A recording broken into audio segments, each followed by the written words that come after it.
Yo, what's up everybody? Fortnitron here, and today we're gonna be doing some live Elden Ring easy mode beginner guide prep.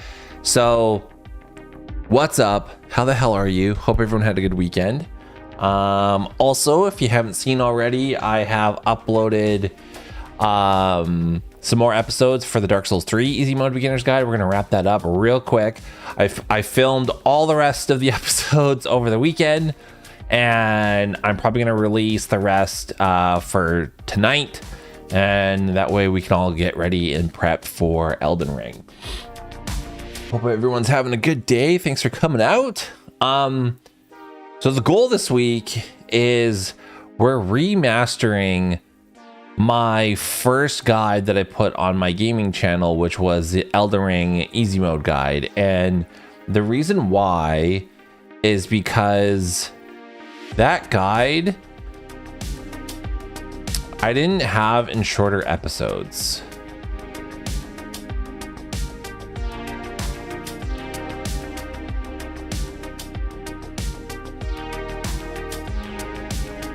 Let's switch to this. If we go to videos and then we go to oldest, see, this is my Elden Ring beginner's guide, and it's like an hour long, 45 minutes, an hour and 10, 47 minutes. Like, these are long ass episodes, and most people don't have an attention span that long, or like it's really hard to follow a guide for that long. It's better when it's in small chunks. So today we're going to start remastering this, and I want to plot out the best route for everything.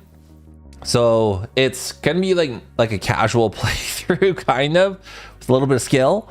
And while I'm doing that, I'm doing this. I'm just updating this split sheet so I see exactly what I'm doing each step of the way. So I hope you guys are all here for it. But yeah, it's gonna be a lot of fun. Dale, looking forward to this. I appreciate that. We're gonna crush.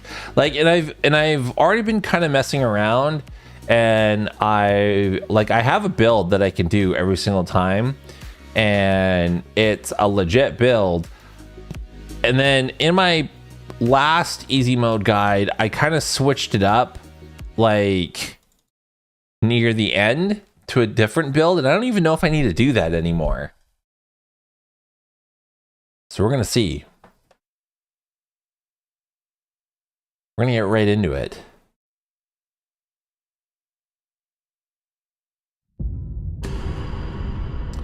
Okay, I'm gonna get rid of this character,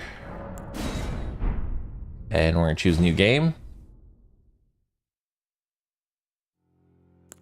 and we're gonna pick samurai.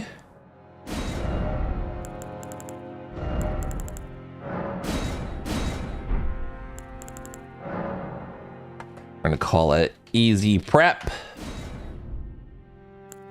And keepsake, we are gonna choose the Lands Between rune, because that's just like a little bit of extra money.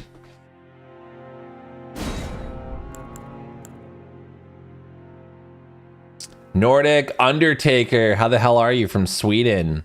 So it's like 8 p.m. there, 9 p.m. All right.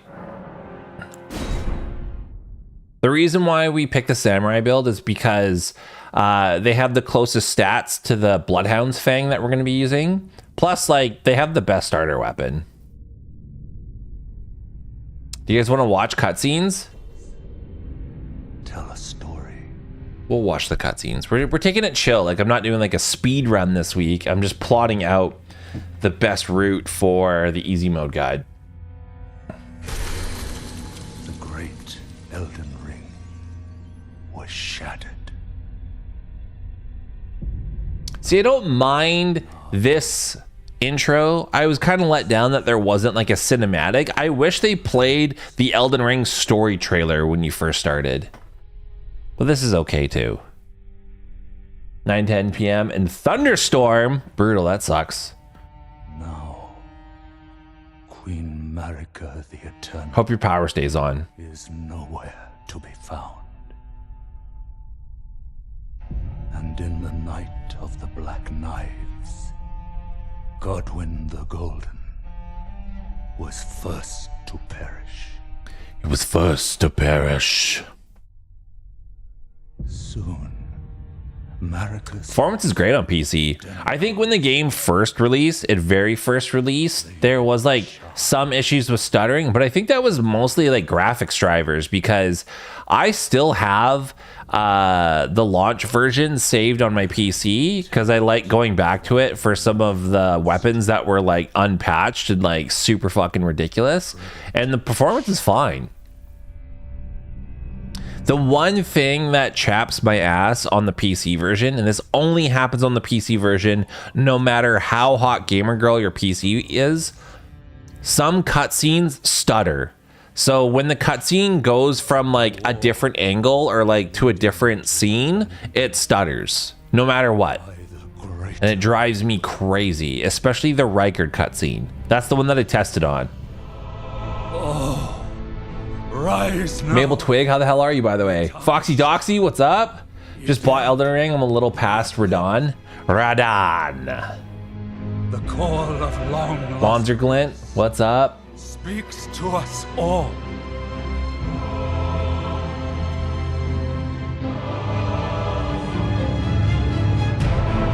Horalu, chieftain of the Badlands, the ever-brilliant Goldmaster. Yeah, exactly. Doesn't matter what graphics card you have. I have a 3080, which is pretty comparable to the 47 Ti. The loathsome dung eater. The loathsome dung eater. And Sir Gideon Othmere, the all-knowing. The all-knowing. Yeah, like, and like even people who have AMD graphics cards, same thing. It stutters on cutscenes.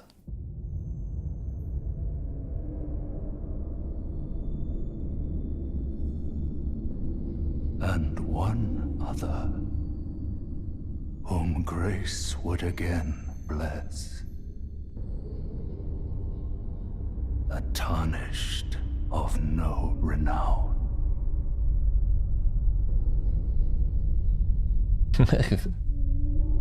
Basically what he's saying there, and also some loser piece of shit who's never been known for anything, which is you. To stand before the Elden Ring and become Keith, what's up? Good evening. Lord. Everybody, thank you for coming to hang out. Stephanus, what's up? Okay, so we don't need the bow equipped. We don't need these arrows. We can just equip the shield. Let's pick this up because you have to be able to exit.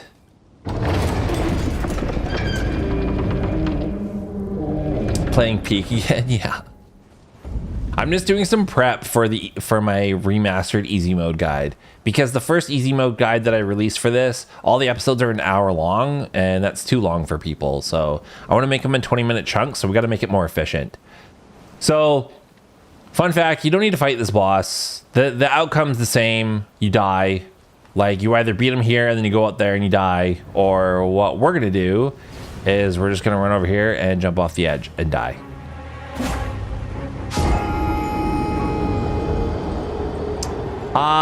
Mostly it'll be the same route but more efficient.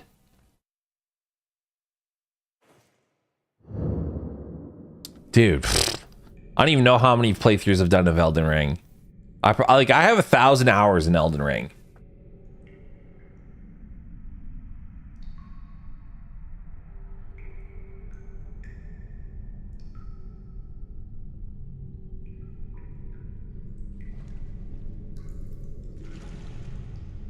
I'm watching the cutscenes for you guys. A lot of these I haven't watched in such a long time because I just skip them.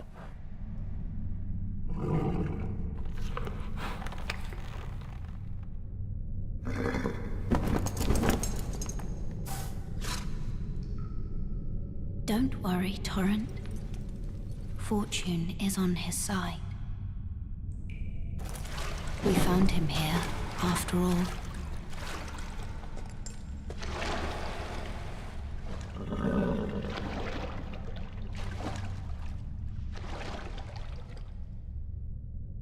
One of his kind is sure to seek the Elden Ring.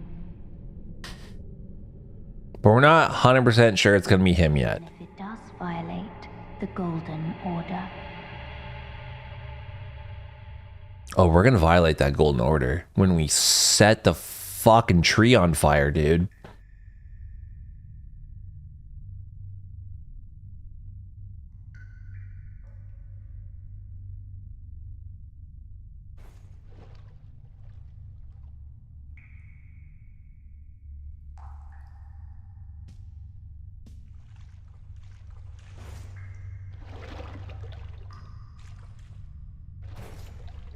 We're going to be doing a Bloodhound's Fang build because it's the most OP. It's the easiest one for people to use, and it's the most OP. I think it is worth it to jump down here for the tutorial. I think you only get like 400 runes for beating the boss down here. The boss, the Godric soldier.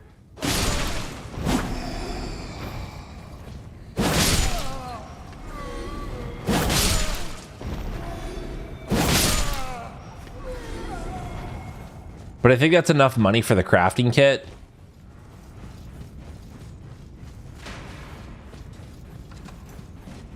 Well, I've played through this game so many times. I played through it on PS5, on both the PS4 version and the PS5 version. I wanted to have the, oh shit, why did I use that? I wanted to have the platinum on all versions.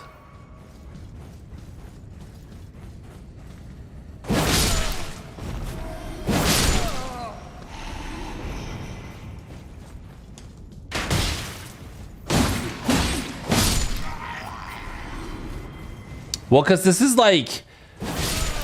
not the actual tutorial. The actual tutorial area is all of Limgrave. This is just like, instead of in other games where they just put signs on the ground to tell you like how to use the controls, this is what they made instead. Because they learned a lot from Sekiro partnering with Activision on how to make a tutorial section, but they probably even agreed with the players that the tutorial section for Sekiro was like a bit much. So they toned it down, and they even changed it so you could turn tutorials off, which I really like. In Sekiro, you can't.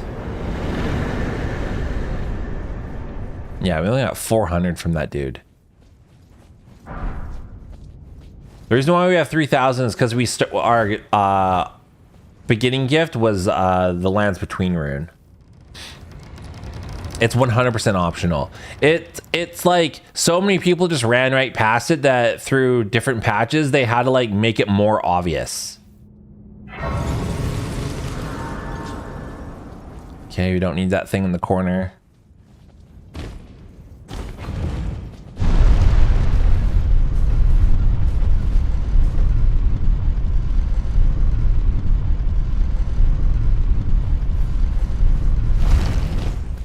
Okay.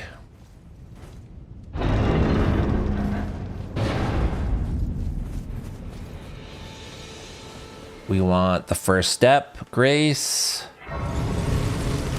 We don't need to talk to Var. I miss his original network patch dialogue. Go die in a ditch somewhere. I guess they thought that was too harsh.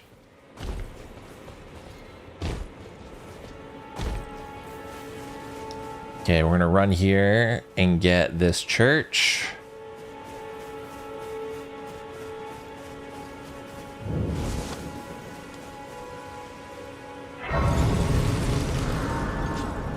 There's also this rune out front.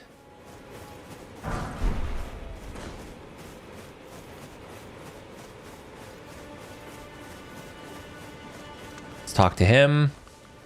And I can also that you're not then why I am Carly. Okay, and we're gonna purchase the crafting kit, all the pots that he has, and a torch. Goodbye. We can pick up this smithing stone. Let's jump up here.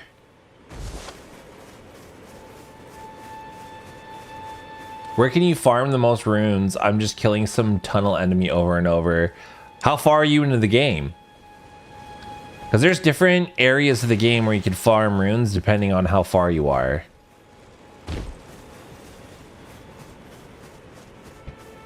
Let's run up behind this bitch.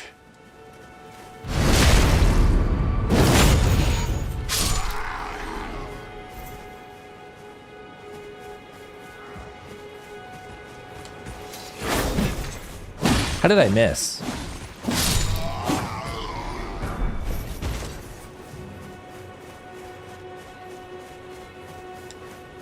And then over here. Oh, here it is. There's some root resin.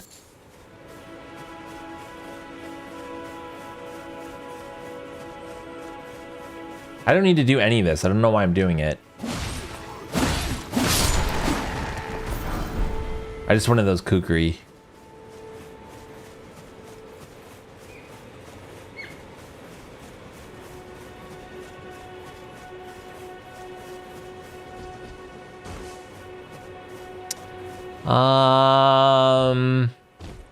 I would still say Kaled.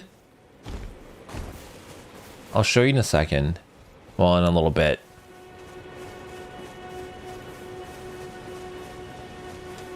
Okay, we're gonna get Torrent.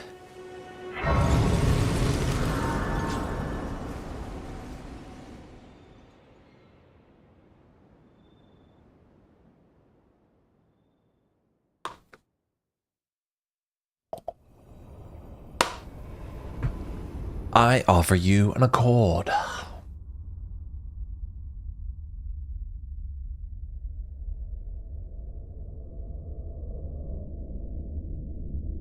Greetings, traveler from beyond the fog. I am Melina. What's your favorite weapon, and what weapon do you think is funnest for you? What is my favorite weapon? I would have to say dual wielding either curved swords or twin blades, because you make one blade a frost blade and one blade a blood blade, and then that way you're inflicting frost and bleed at the same time. And when you do wield those, when you jump and then press L1, you do like 6 attacks. Like, it's nuts. 2 fingers, offering guidance and aid. Well, she's only got one eye. That one eye takes 1 point down. But you, I am afraid, are maidenless. Thank you. I can play the role of maiden, turning runes into strength. She's like, I can play the role of maiden for only $15 a month. That's the Activision version. No, that's the Ubisoft version. To the foot of the Erdtree. Everyone, again, thank you so much for hanging out. I really appreciate you guys coming by to watch. If you haven't already, make sure you like the stream. That helps out a lot. So just hit like. It will some torrent. Treat him with respect. Okay, we're gonna pass time. We're gonna go to morning.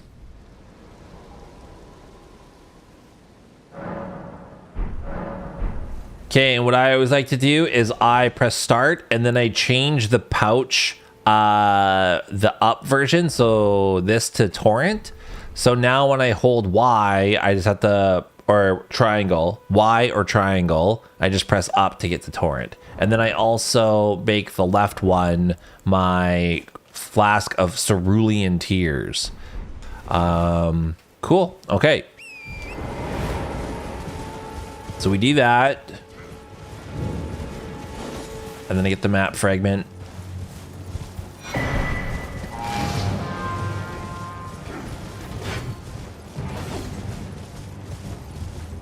We don't even need that side of grace. For my character, I use dual gargoyle twin blades. I found that it's very good for blood builds. Yeah. See, but you don't want to just have blood, because once you get the blood proc, it takes a little bit for it to build up again. So that's why I like to have multiple elements. So if you have one blood weapon, one frost weapon, you build up the blood proc, get the blood proc, and then you get the frost proc. Okay, we want that smithing stone. We're gonna go over here. And over here is a somber smithing stone.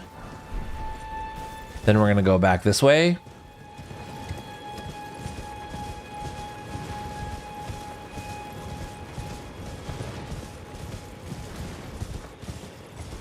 What's gonna be tough is, for a lot of people I know, if they follow this guide, is we don't fight anything for quite a little bit. We're doing a lot of first prep first. And people might be eager to fucking get their rocks off and fight some shit. But it is like, someone who's confident, yeah, you can rock the shit out of a ton of bosses already right now. But like, for a lot of people who this might be their first Souls game, like they're gonna get fucking wrecked. So that's why we do a ton of prep. Okay, we get that other smithing stone, and then we get that site of grace, even though we never use it again. I take it you're going to use spirit summons for the playthrough. Yeah, because it's for an easy mode guide, so I'm going to be using spirit summons. I'm definitely going to be using the mimicked here. The whole goal of this guide, of any of the guides that I make, is to make the game as easy as possible. So we're using all of the exploits we possibly can without cheating. I don't need that site of grace ever.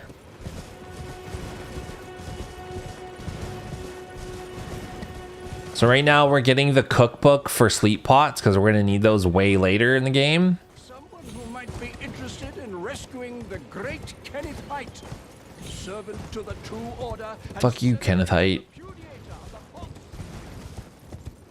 And there's a bunch of money up here as well.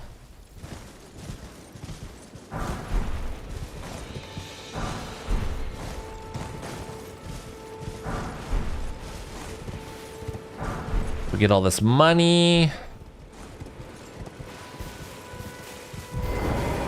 And then the Fever's cookbook.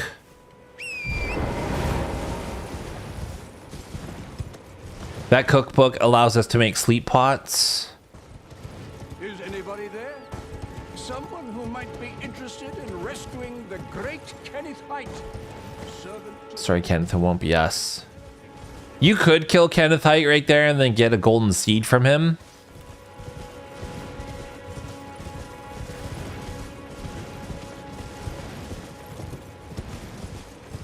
All right, and then now that we've got that,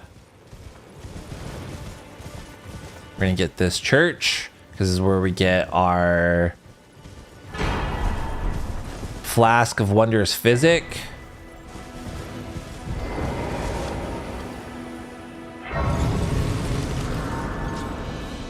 Okay, and then now we're gonna go to Fort Height. Again, it's pretty funny. In Demon Souls, there's one trophy where you have to bring some guy to the other. How can I do that? Where you have to bring some guy to the other. I'm trying to think of what trophy that is.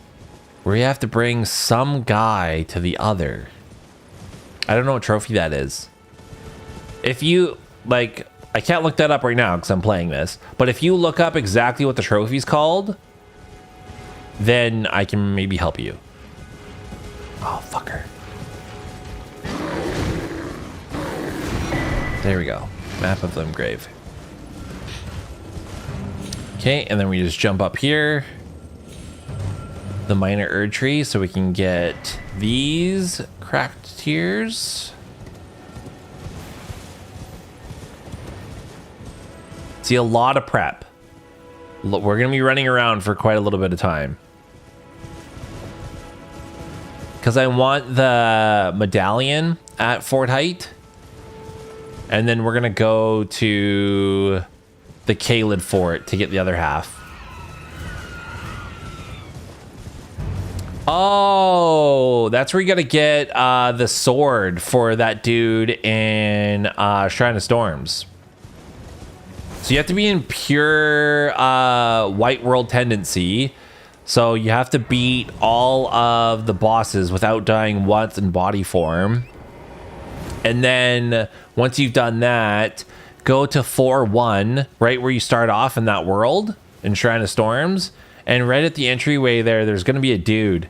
And he'll be like, oh, like, go find my sword for me.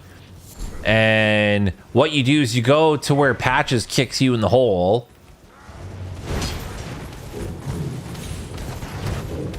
And then the item that previously was like on top of the hill will be available for you to pick up.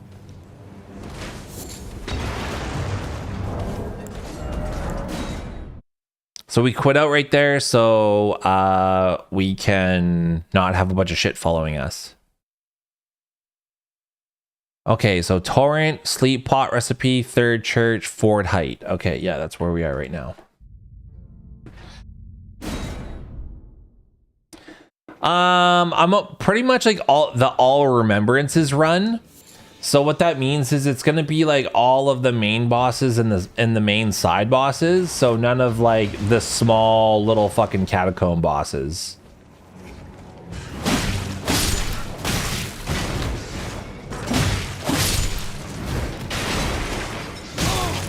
Oh, I'm gonna die.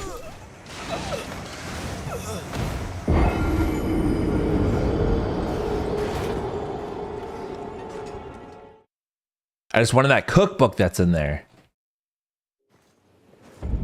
It's fine. It's fine.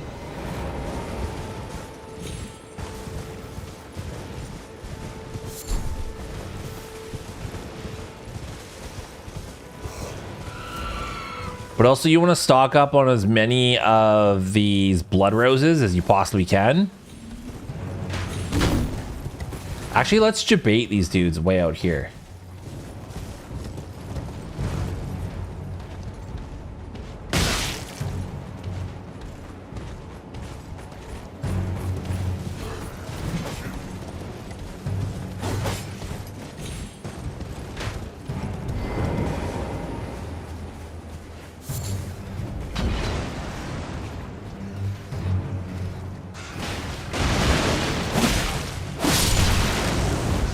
Yeah.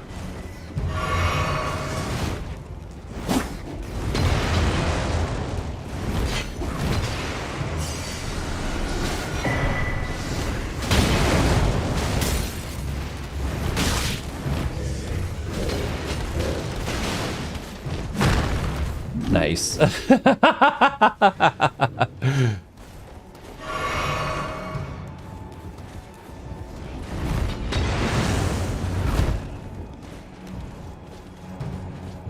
Okay, and then we grab this.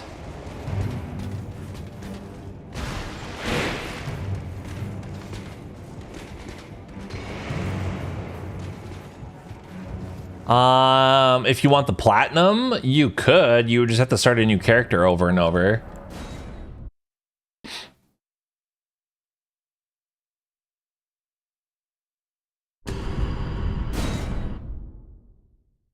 Except for getting the all sorceries, you have to go to New Game Plus for that. Okay, now we got the half Dectus medallion. Yeah, we're gonna go back to this bonfire or site of grace. Okay, and then now we're gonna get the charged attack talisman. But let's go over here and get some money, some free money.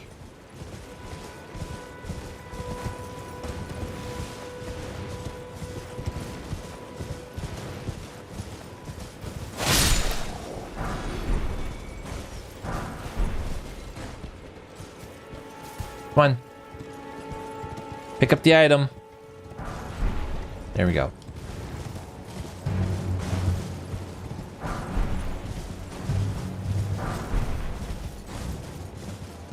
Oh, the dog's just watching me.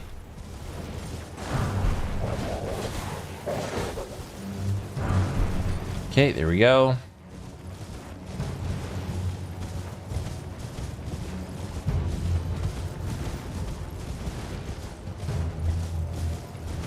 And now we're gonna head to this little area.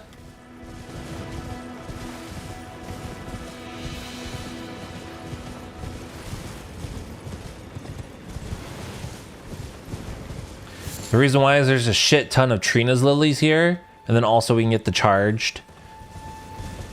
So just don't worry about the bear. and then go out over here.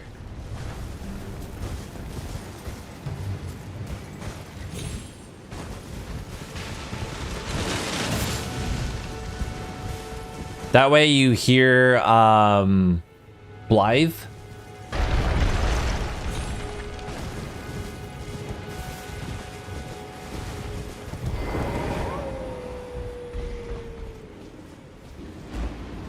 Okay, and then we're gonna go in here. Get the axe talisman, and then now we can go back to the Church of Ella.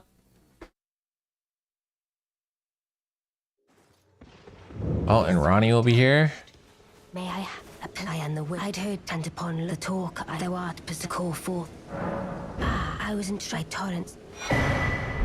'Tis a bad summon there, the spirits now it is that. I doubt we. How long will before the time? Okay, sick stuff.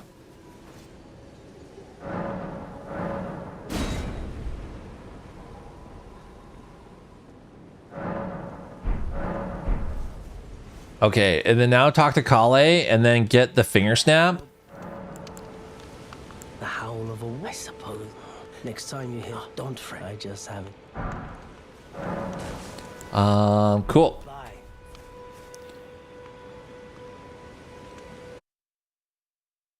Okay, so Fort Height, and then we want the axe talisman.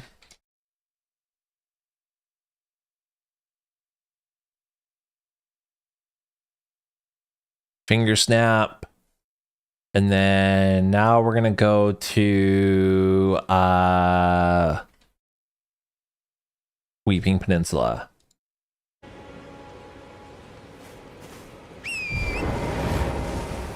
First, or maybe first we should go down here because I want the gold foot.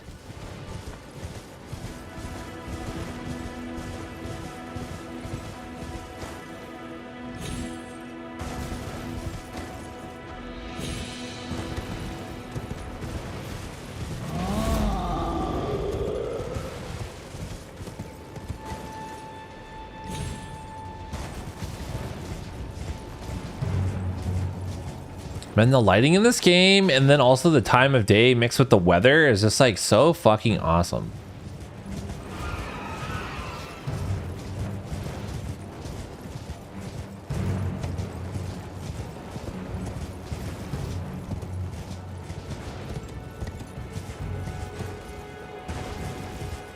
I bet a lot of you are like, when are we gonna fight something?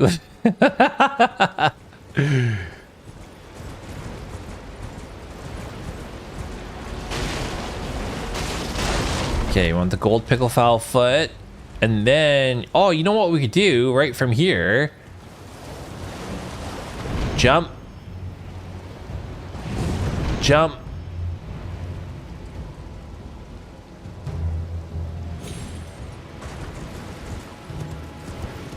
That's perfect.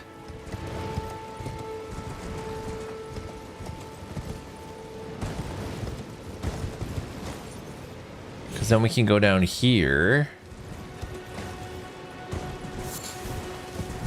You want to pick up every mushroom that you see, and then every Trina's lily that you see.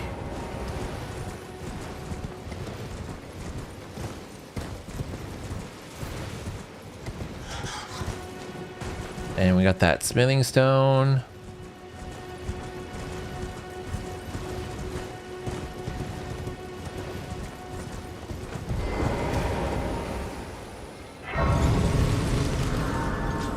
All right, then we got that.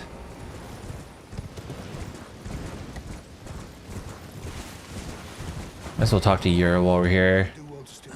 So, stay clear. Don't. Say, don't go to the lake.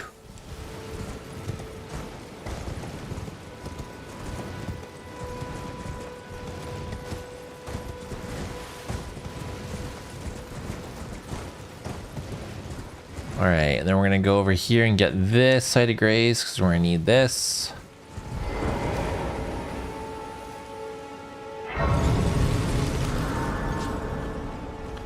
these mushrooms, and then now we're gonna head to the Weeping Peninsula. The reason why we're going to the Weeping Peninsula is so we can get all of the flask upgrades.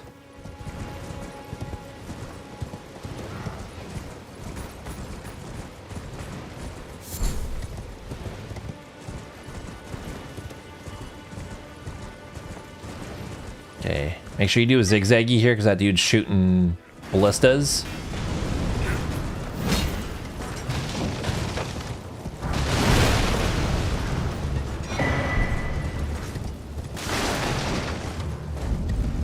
Then you can get this side of grace for safety. Let's keep going. Another thing too is there's so many plot lines in this game that we're gonna miss because we're just getting through the most OP route. And that might upset some people because there is an NPC that we're gonna have to kill and it's gonna piss off a lot of people. One of these is, yeah, that's a rune. This one, that's a smithing stone too.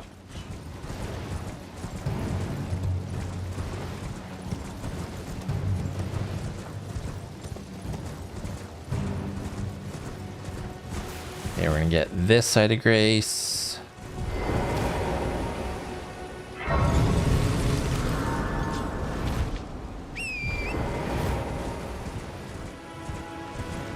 Alexander, how dare you? I know, but we need his talisman that we get from him. And like, for those of you who've beaten the game, like his story arc, like, come on. Do you want to put yourself through that pain? Okay, we're gonna get that golden seed. Then we're gonna run all the way down over here.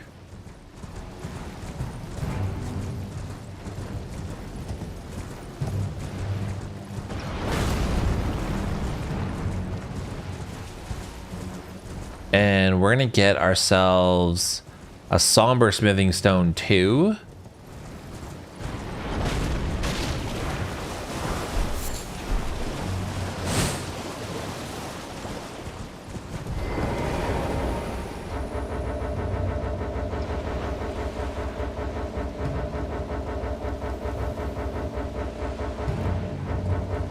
Come on, get out of battle.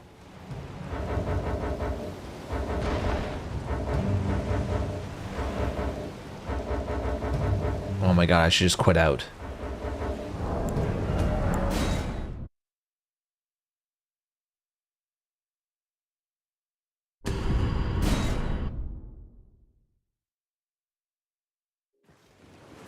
Okay, so now that we got the somber smithing stone 2, we're gonna go back to this side of grace.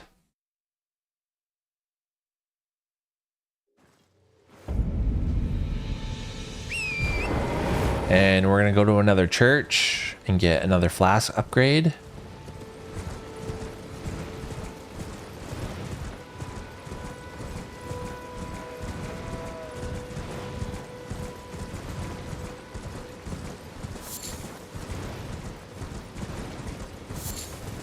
I don't think any of this is worth picking up.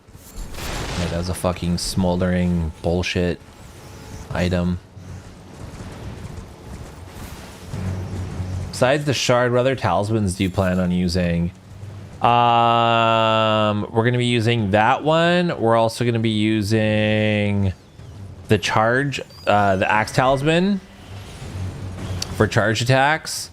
And then we're going to be using, I'm just remembering the names of them. Radagon Source Seal. And we're also going to be using the Golden Scarab.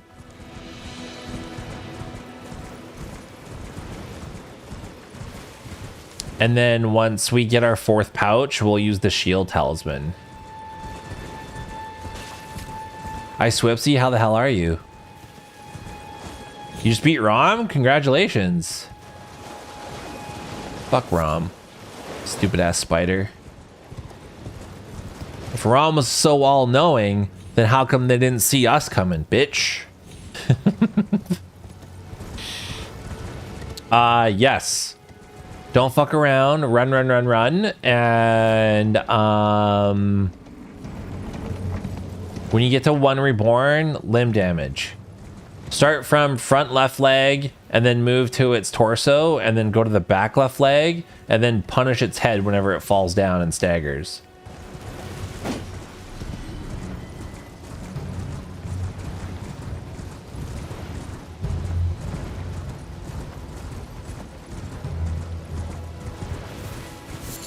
Okay, so remember, I know we haven't fought anything yet, really, but it's because we're just doing a lot of prep. Doing a lot of prep, and we're just going to be so disgustingly OP. It's going to be hilarious.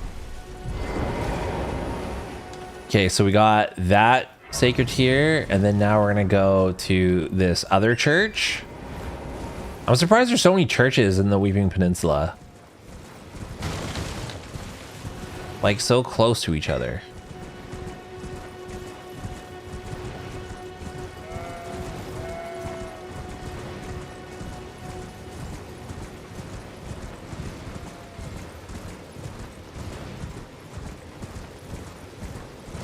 Man, I'd give anything to, like, experience this game all over again, not know where anything is. Remember being lost in Elden Ring? Oh my god.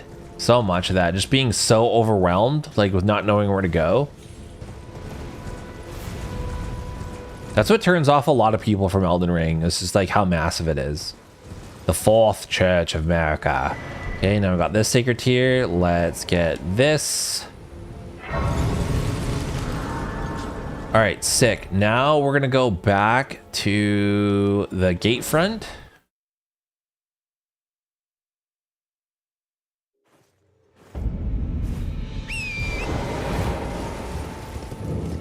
And we're gonna get ourselves another golden seed.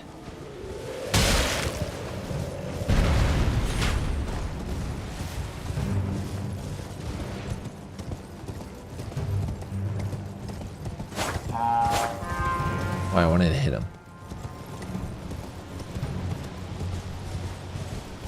I always grab the golden seed and then I bank right so I don't get those dogs drop down on me.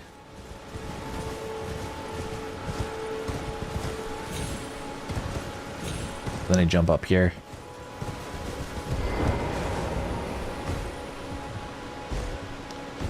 Get this stone sword key. Let's talk to Roderica. Only to have, did you know? It's quite a lot. You're heading to entice. Well, that, but I don't have. It's scared. I want nothing but. Can you tell? And it'll be glad. It will. Oh, tell them I am trying to get. It will. Oh, tell them I am trying to get. Okay. We want to run out our dialogue. Okay, we're gonna get this side of grace. Now we're gonna go up here and we're gonna get another cracked tier.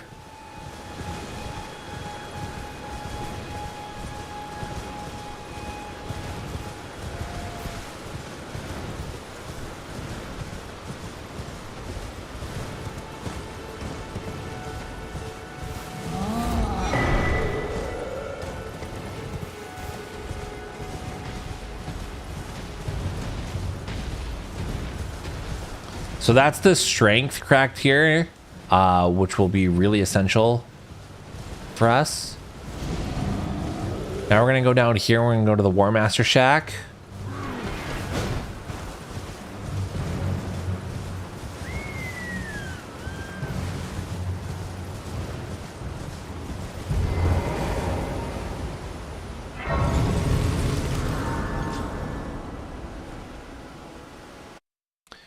Okay, so we got Weeping ×2, and then from there we went back to Gatefront, and then Roderica, War Master. Oh no, we did Roderica, and then we got Strength tier, War Master, And then Golden Vow. And then we're gonna get smithing stones. Okay, cool.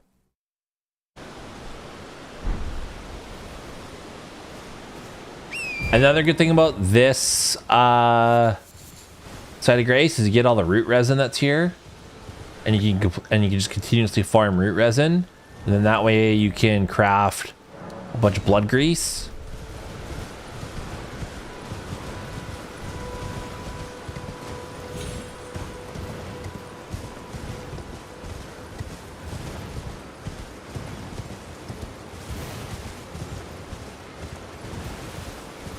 Over here.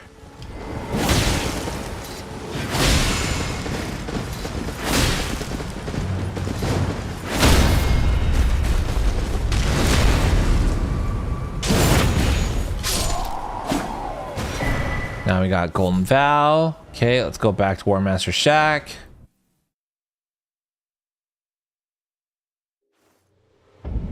Now we're gonna go behind his shack. And I was just doing sheath.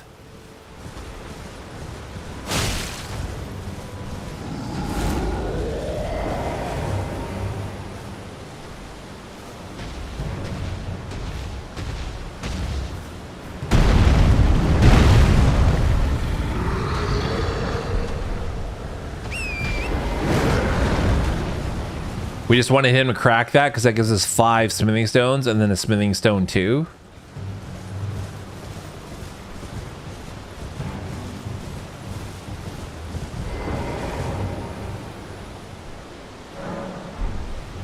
All right, sick. Now we can go back to this church. Or I wonder... No, that's kind of a long way. Okay, we're going to go back to the Third Church of America.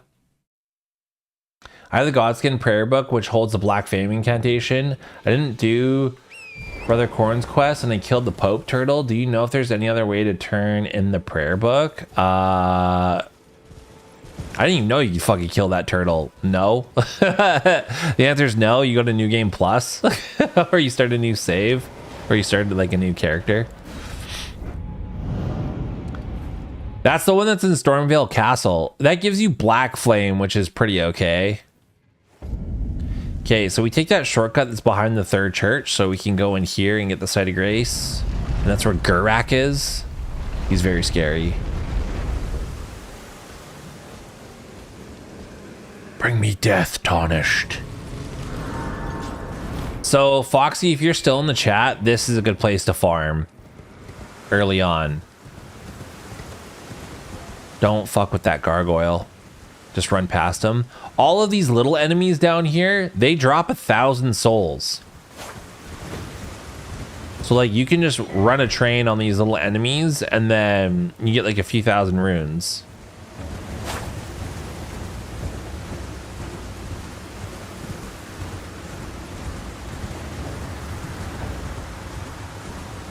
So I would just get this Site of Grace right here, and then you go up, kill that guy, and then there's one to the right, and then there's one over there, and it's like a quick 4,000 runes. I wanted to see if there was a turtle boss.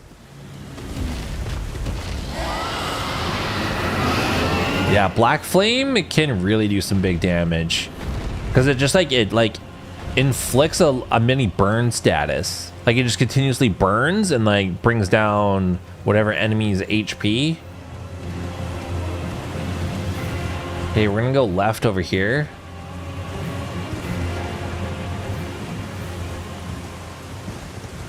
The reason why is there's more free money over here.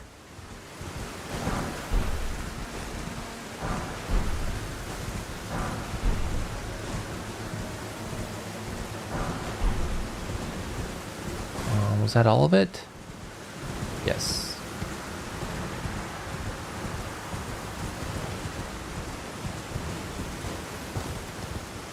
Okay, then we're gonna go back up this way.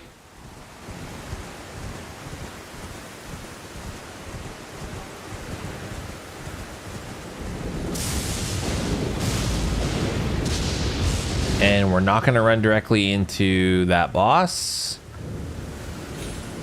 We are going to hug the left side over here.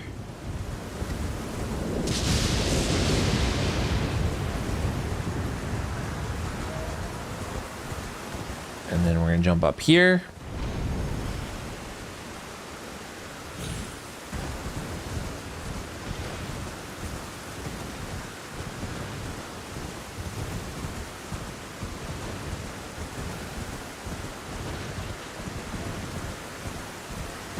And we're going to grab this side of grace and then sit down, and then we're going to get invited to go to the round table.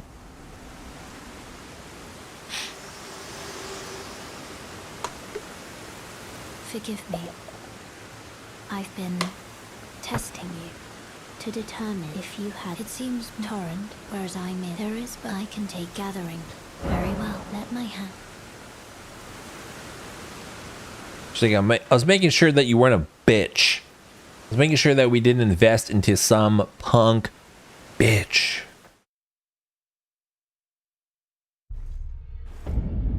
Okay, you talk to Very well. It is.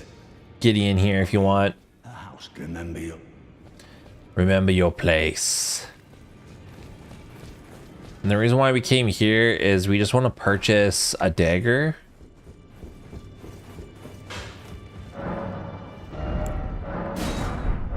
And then we also want to purchase this.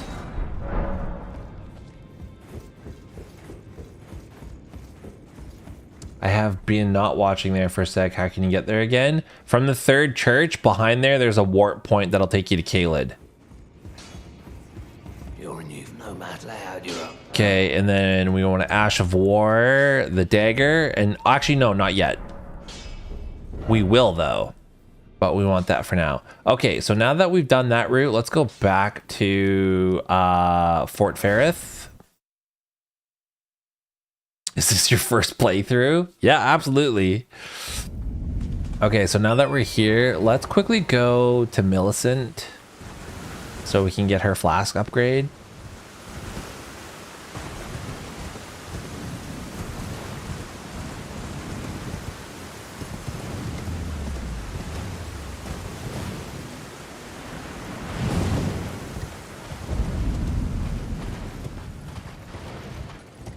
I swear on one of these fucking things, there is a scarab.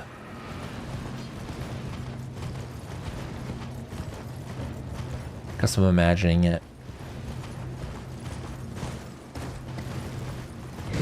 Okay, and then we get this crimson tear. You talk to Millicent. Well, my flesh, it is a cut. I'm rotting. Can't you see, man? I'm rotting.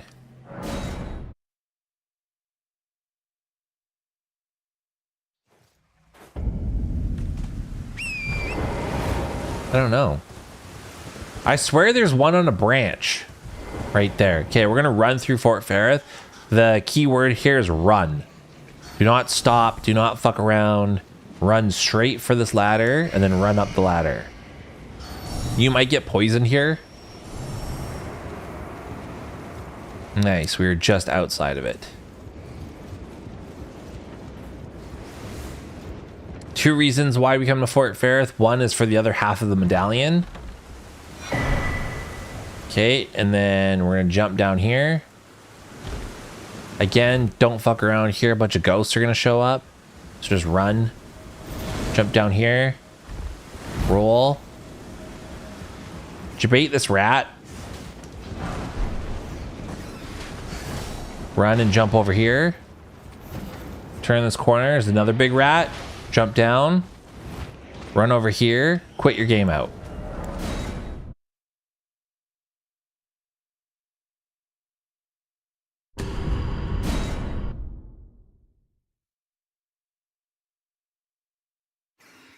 Okay, pick up the talisman and then go right outside.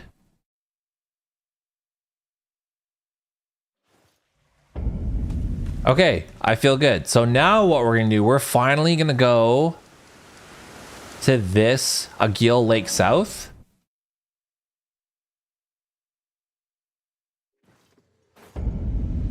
Actually, first what we can do, let's go to Round Table Hold just real quick.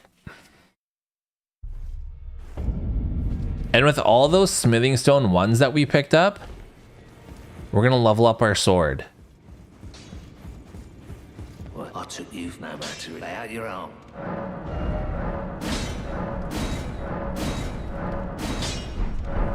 Okay, and then now let's go Agil Lake South. Oh wait, we gotta one more thing. Okay, but first let's upgrade our flasks.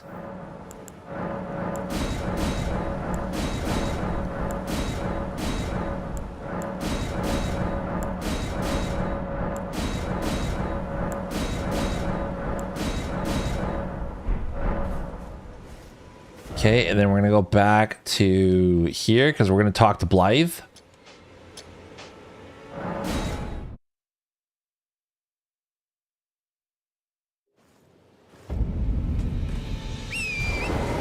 Was auto picking Sam much smarter? What?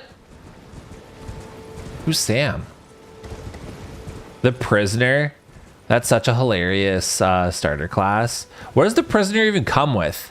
I think he comes, it's like the E-stock, and then also doesn't he have like a sorcery? Oh, samurai. Samurai's just got a really good weapon for beginners. And plus Sheath does like an insane amount of posture damage. Okay, so now that we got the snap finger gesture,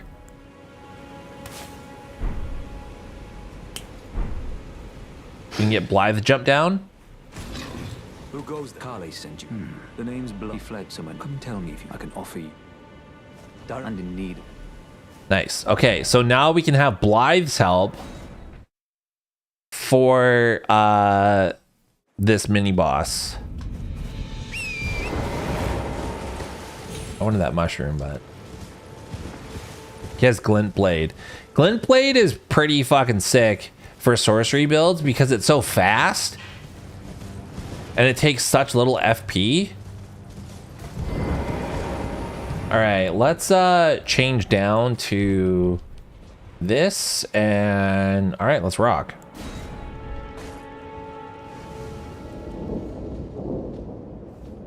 Because now we can summon him in. And then let's put on our talisman here.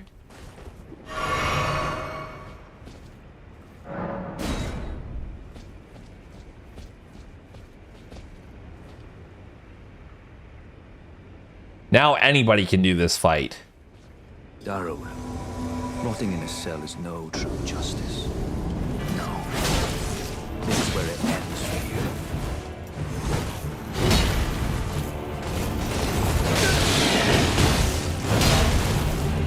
you. Nice.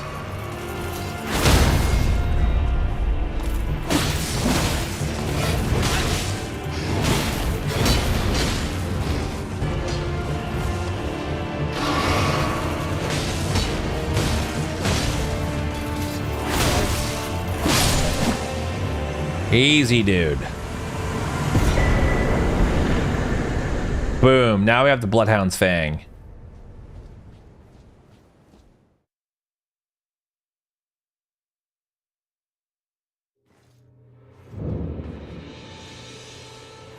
And Bly's just kicking it over here.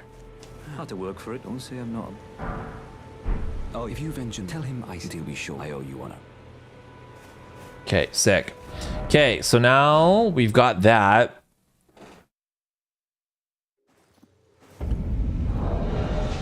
We can switch to Bloodhound's Fang. And let's use up all our money that we have.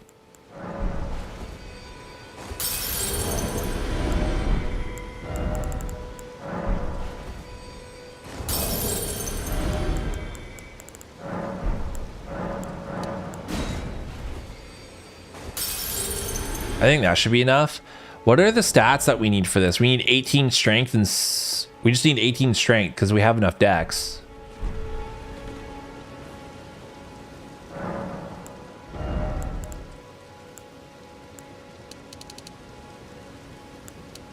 And then 17 dex.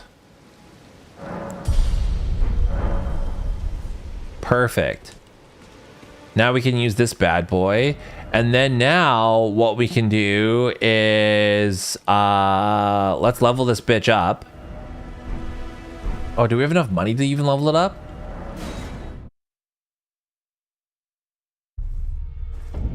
Oh, we got 6 cheese.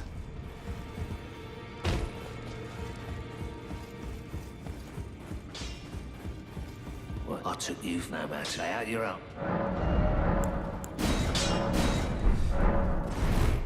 Okay, and then now we're gonna go back to the third church. Yeah, the DLC is gonna rock. Okay, let's write some of that down. Okay, we got the smithing stones that were behind the shack, and then after that,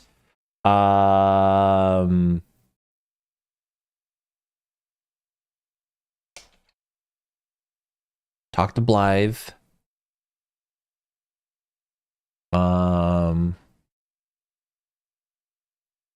+4 sword.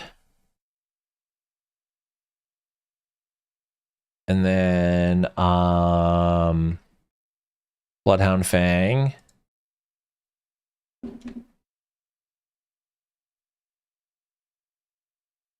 And then Gold Scarab.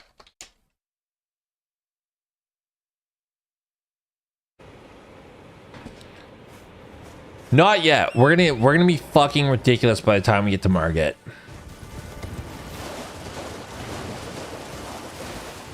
We're gonna make Margit our bitch. Like it's not even gonna be fair. Because we have a +2 somber smithing weapon, and so a +2 is like, what is that equivalent to? Is that a +4 or +5? Let's get this. Trina's Lily.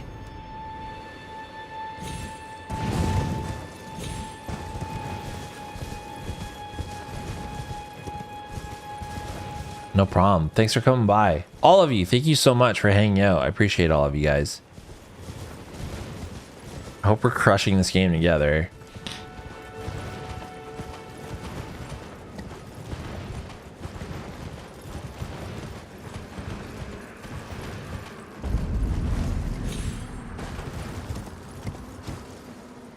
All right, we're gonna get...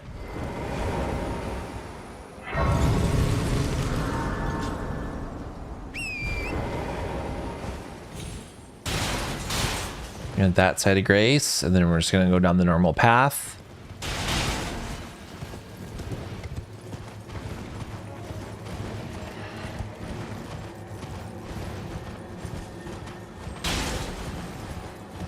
Then just run past all the scary dogs.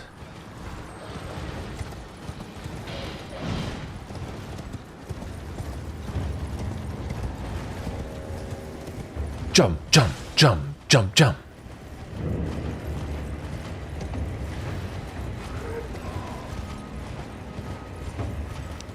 Run through the Calum ruins.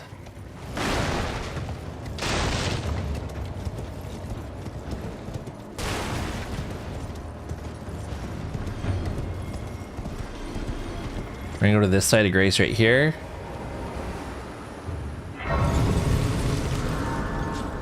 All right, and then now we're gonna go over here.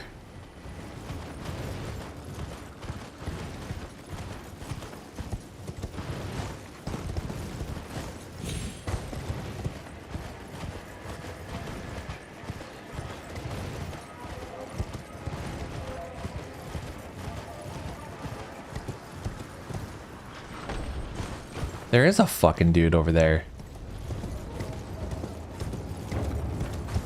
We're gonna go here.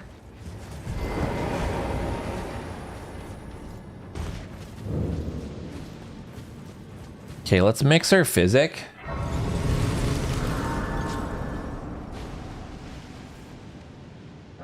Yeah, like I can show you like the fucking craziest strat for the fire giant. Let's do that. Okay, and then we are going to change out our shield for the dagger. And then also let's put the torch in our left hand. Let's two-hand the dagger. We're gonna jump down here. The reason why we two-hand the dagger is so we can use its weapon art, which is making us skip through this really fast.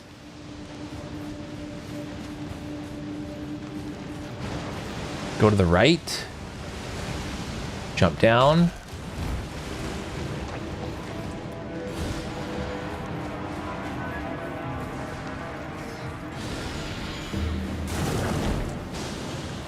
Then just run, run, run, run, run. Keep to the right.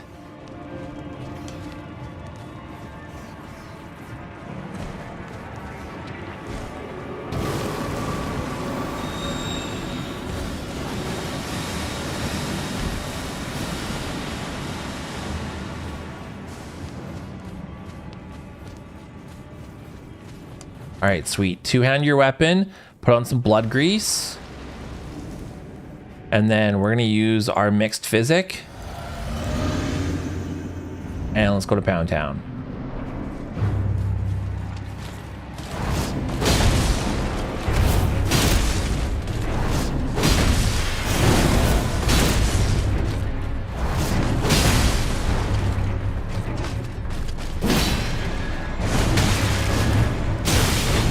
Okay, not good.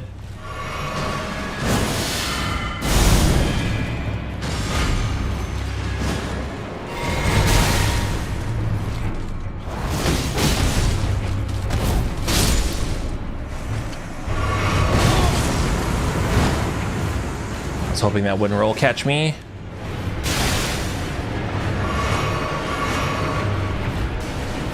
All right, now it's time to go down, bitch.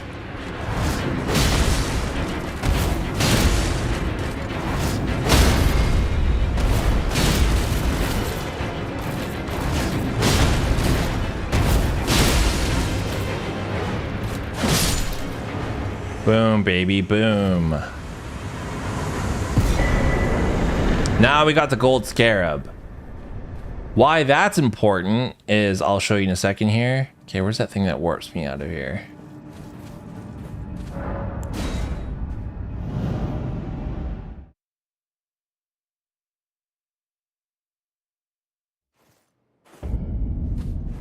So now that we have the golden scarab, we're gonna go all the way back to Fort Ferrith.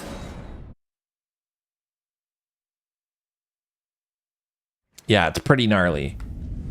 And we're going to equip the golden scarab. We're also going to put in our hotbar the gold foulfoot. Let's switch our weapon to the Ujikatana because it's a little bit faster. And now we're going to take out this dragon.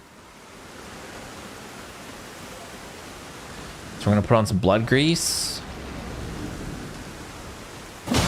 And it doesn't really matter what our damage output. We just want to build up the bleed proc because the bleed proc is a flat percentage. See right there, I just did 13,000 damage.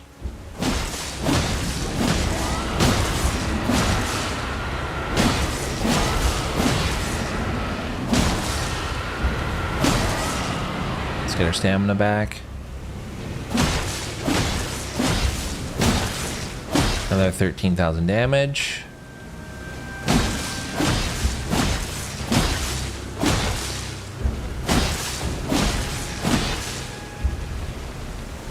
Get our stamina back.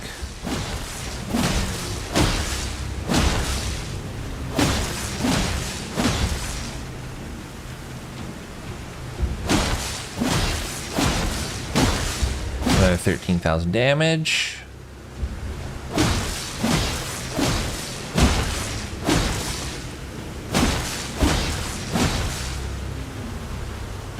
Let's put on some more blood grease.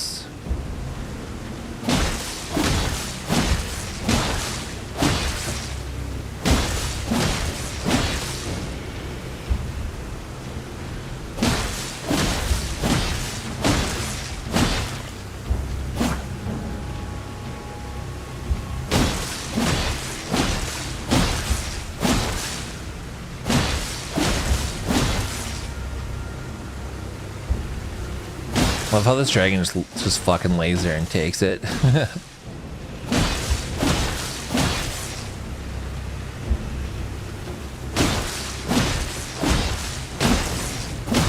Okay, and then one more and it's dead.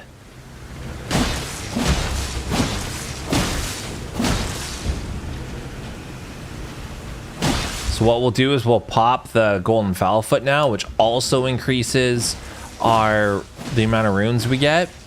So we have the gold scarab, which increases the amount of runes we get, and then also the gold fowl-foot.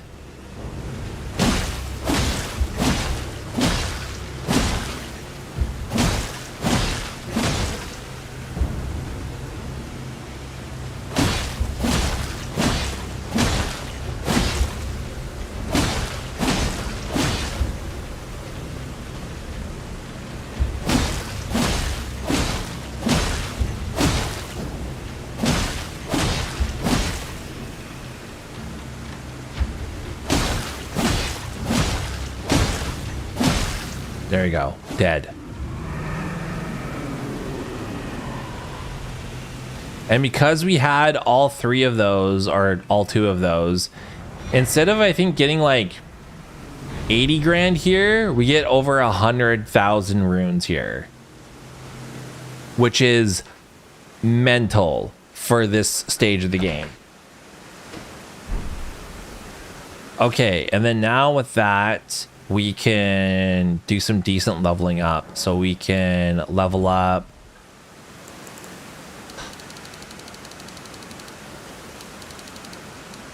Let's go 30 dex, 20 vigor, and the rest endurance.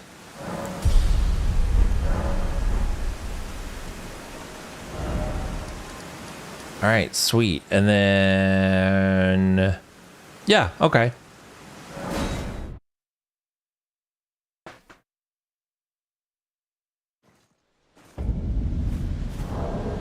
Okay, and then now we can change this out for our Bloodhound's Fang. And we want to... Oh, she's still here?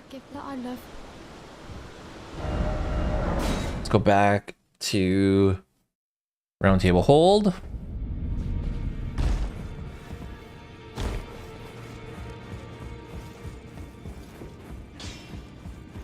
Well, I took you no matter how you're on. Okay.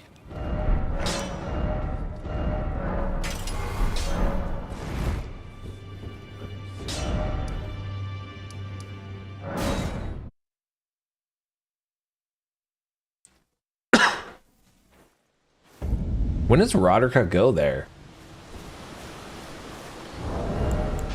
No, I want that to be that, and then I want that to be that, and then that gone, and then let's replace you with you, and then take you out, and I feel good about that.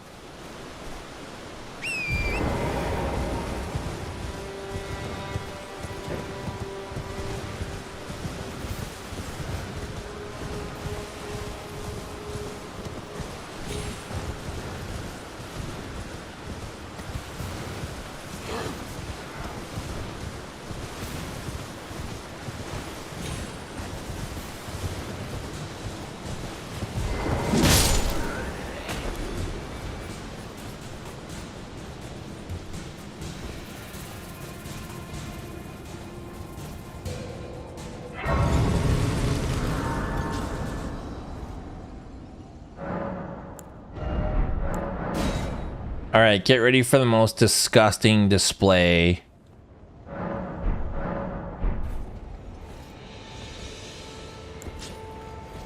Okay, so we put Golden Vow on this dagger, so that way it gives us a boost. And then we want to use our drinky there, and then put some blood grease on. And we're ready to rock.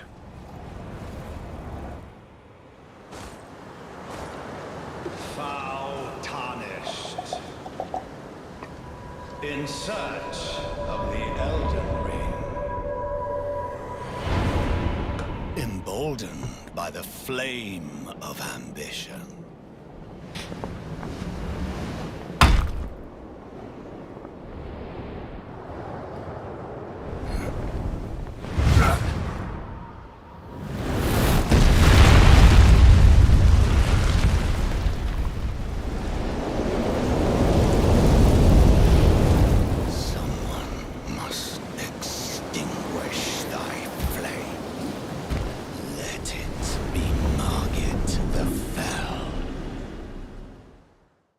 Okay, sick. Get a charged R2.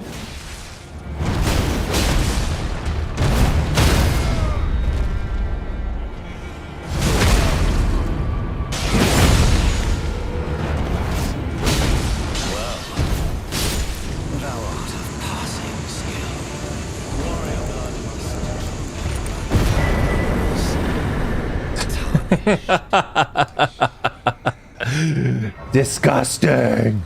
Smoldering with thy meager flame, cower in fear of the night. The hands of the fell omen shall brook thee no quarter. All right, let's sit here. Okay, so gold scarab and then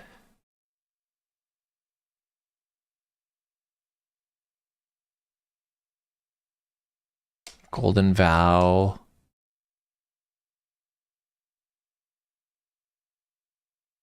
Margit. And then Godric.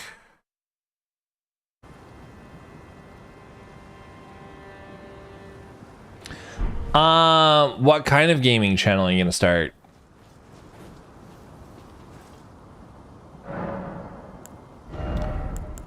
What else do I want to up? Oh, 16.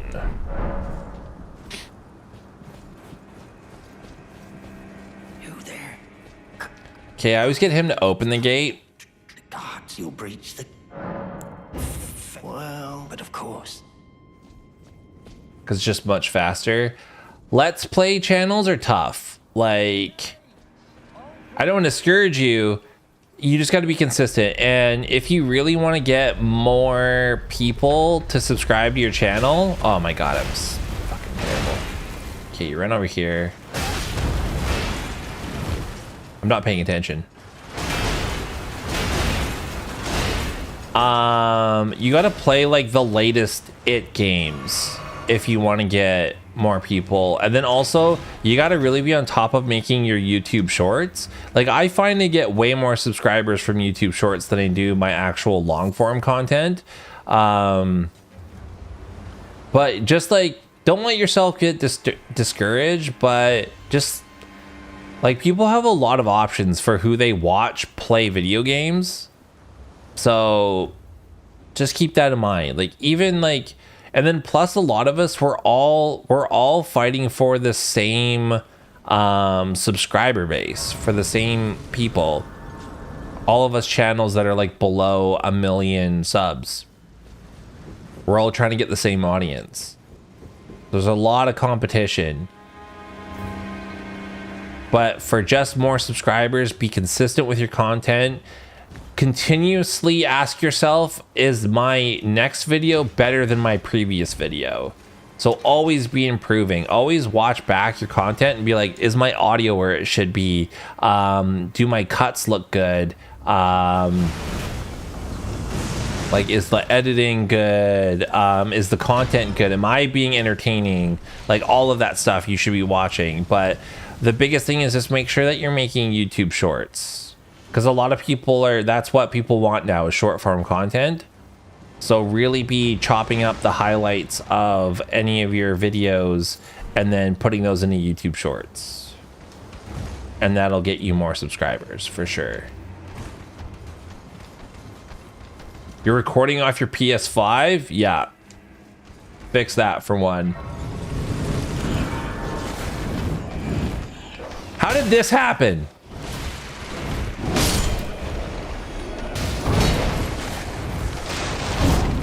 I'm gonna fuck this guy up.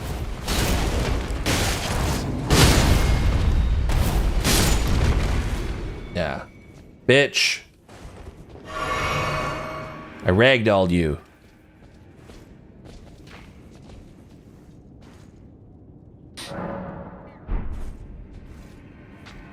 Yeah, like, I'm gonna be brutally honest with you here, and it's because I care, and it's because I don't want to just like put a bunch of fluff up your ass. Recording content right off a console your content's not going to be good enough to draw a lot of subscribers. Like, I'm just going to tell you that right now. You would have to be like insanely, like, unless you're like insanely charismatic and like have like an amazing personality that people just love, and like you, like, people better be able to hear you through your videos. Like if you're just recording raw gameplay with no audio commentary or no video commentary, forget about it. No one wants to watch that. The only people that want to watch that kind of content is if like you're fucking god tier at the game, and then maybe they'll tune into that. But people want the commentary from a person or a video from a person.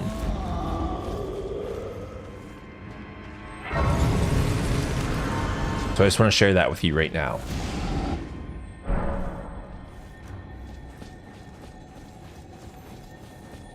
Like the days of just like playing a video game and then throwing it up on the internet and then people wanting to watch, like those are long gone.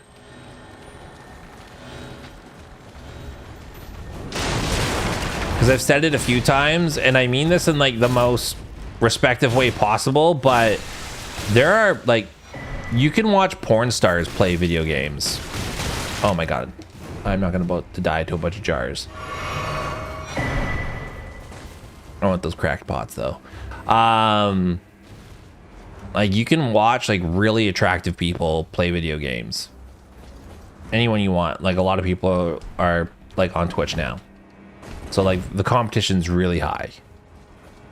So like what I try to do is I'm trying to add value, and that's why I make these easy mode guides. It's not just me playing Elden Ring. Like I'm trying to make a guide for people to be able to follow. Okay, so let's buff up. And I am out of...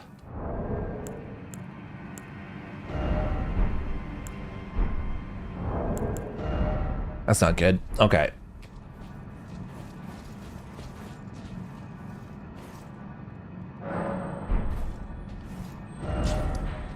Okay, let's go back to War Master Shack.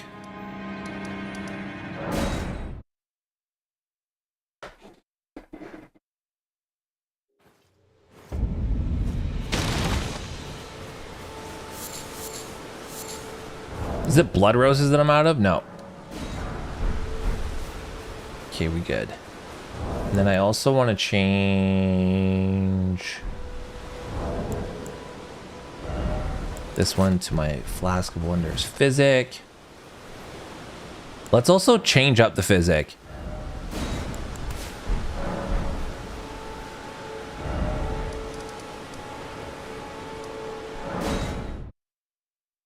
I stream on Twitch and got no views until I started to add better quality equipment and started showing my face and giving commentary. It really helps a ton, change everything. Yeah, because people want somebody they can connect with. Like, that's why I appreciate all you coming here, because like you can connect with me and you like the content that I'm making and you like my opinions, hopefully, or you find them humorous. But like just like straight up playing video games, like all the power to you, but I hate to tell you it's probably not going to happen.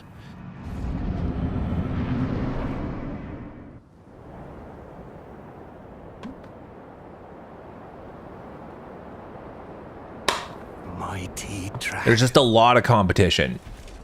So you gotta remember, like it's not just like you or not watching you, it's you versus everything else out there on the internet, like Netflix, YouTube, other TikToks, Twitch, really attractive people who may have made adult content in their past play video games, and it's like, what can you do different? So you gotta, like, I always break it down, like you're either in one of three groups. You're either super entertaining and charismatic, and that's why people come to see you and they'll watch you do anything. You're either super informative and like you add value to whatever topic that you like to talk about, whether it be like From Software games, any other games, Call of Duty, whatever, or you're just easy on the eyes.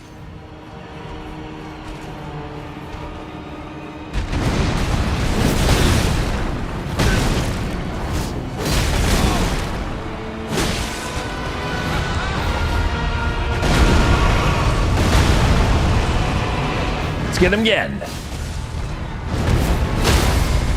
Nice.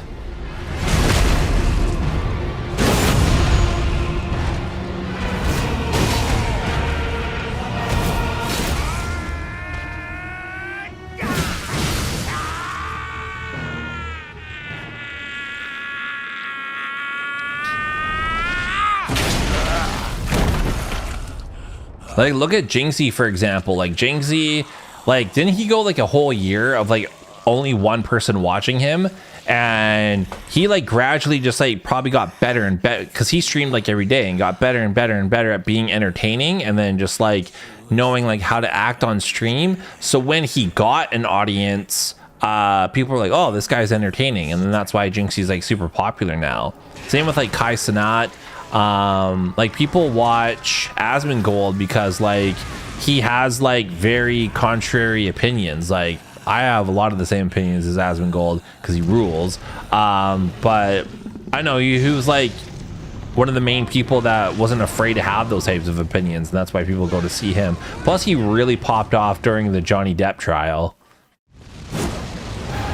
Oh, I'm out of stamina.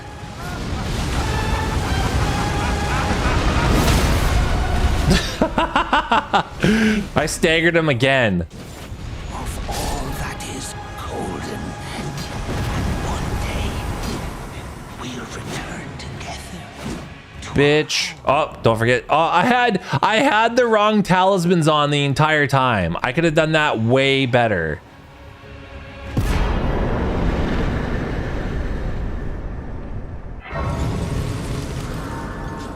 All right, sick. And we're not going to use Godric's soul for anything, so let's just level up. Let's do 2 and 2.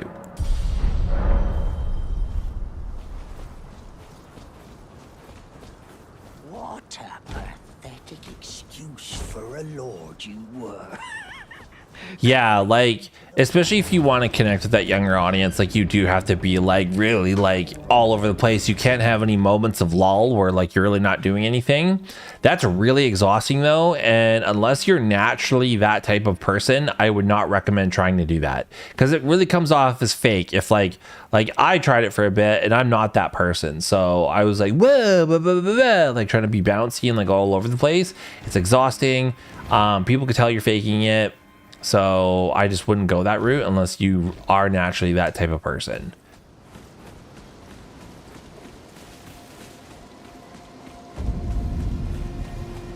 All right, Liarnia. Okay, we just took on 2 bosses, so now we're gonna go back to a lot more prep.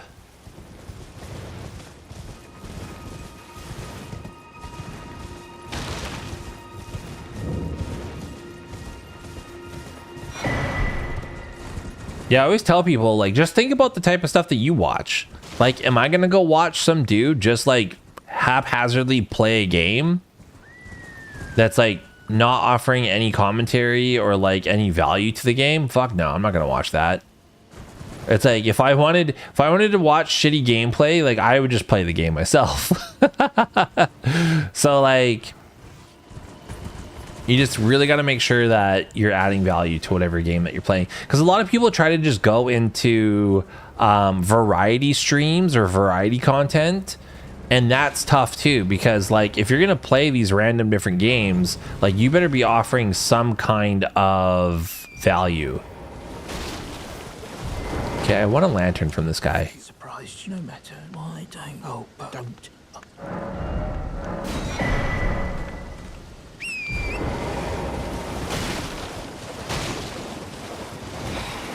Yeah, your commentary, people will value that.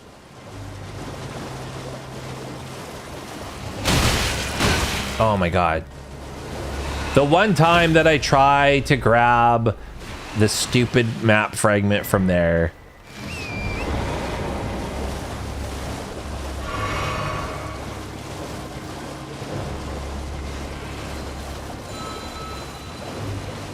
But yeah, she appeals to that audience though. Like, and kids, like, That's just like a whole thing. Like kids want to watch other kids open toys that they wish that they had. Because kids want to see what that toy's like and blah, blah, blah, blah. And then another piece of advice that I would give to anybody wanting to be a content creator is make sure whatever content that you're creating that you love talking about the same thing 500 times.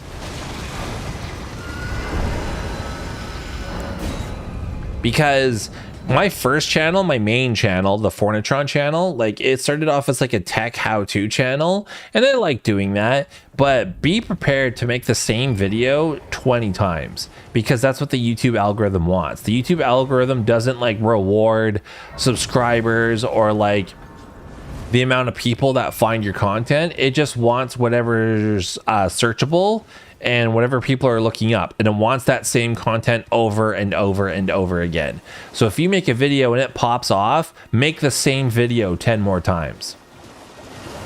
So an example, so let's say you make a video and like you're like speculating on Elden Ring DLC lore and it pops off. Make the same video 10 more times. So you're going to be like even more undiscovered lore for Elden Ring DLC. And it's just like, this Elden Ring DLC lore changed my whole view on the game. Like blah, blah, blah, blah. You also have to have like really clickbaity fucking titles and stuff. As much as people hate it, it works. It works. And as long as you deliver on the content, it's fine. But if you're like, this Elden Ring lore changed my like mind, and you don't talk about any of the Elden Ring lore, then people are going to be like, what the fuck is this?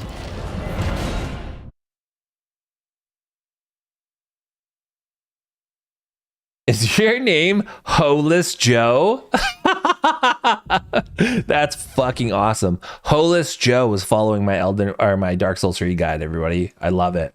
Okay, Godric. We want Liurnia Church. Insert below. We want the gate key. And then we want EG.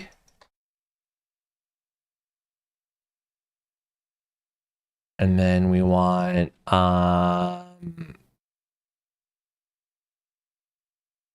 golden seeds. And then map.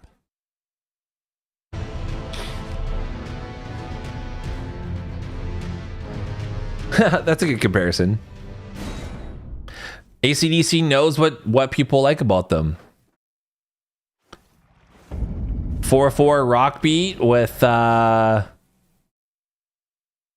the same guitar lick. Cause it works, baby. I warped the wrong area.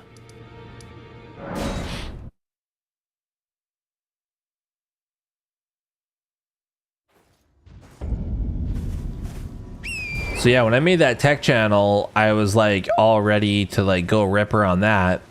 And then people just ask you the same question over and over and over again. And you're like, I answered that in my video. Watch the video. And then they'll comment the same the same fucking thing. And you're just like, what is going on? Why did I even make this video if people aren't going to watch it? Because there's a whole audience of people who will see a title of a video and not watch the video, and then they'll comment their comment. Because they don't even have the time to watch your video. They just want you to answer their comment. And that drove me nuts. I'm so brutal to people who comment on that channel. Like, they'll ask me questions that are just dumb. And I'm sorry. Like, I know, like, I'm a tech head. So, like, I know this stuff and I know a lot of people don't. But, like, it's in my video. And for me, like, it just shows disrespect when you don't watch the video or like pay attention. So I don't care if I'm snarky in my comments. Okay, so now that we've got that map fragment, we're gonna go to this dot right here.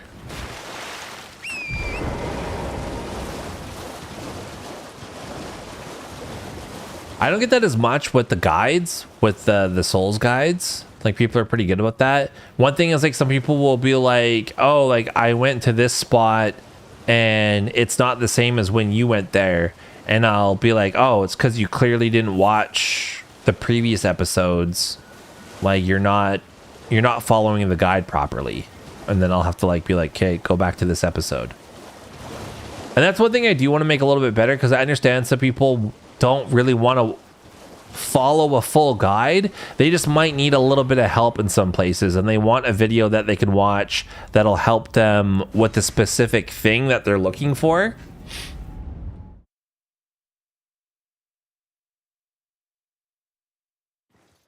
It's because you're nervous.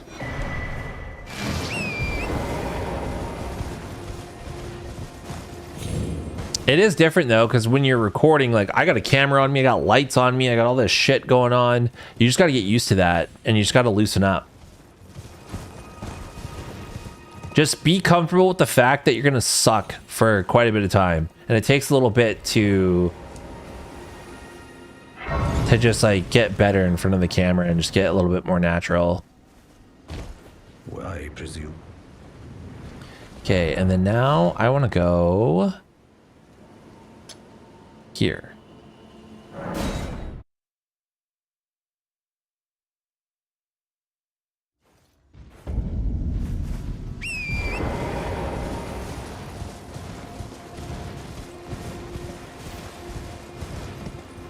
You playful with it? Yeah.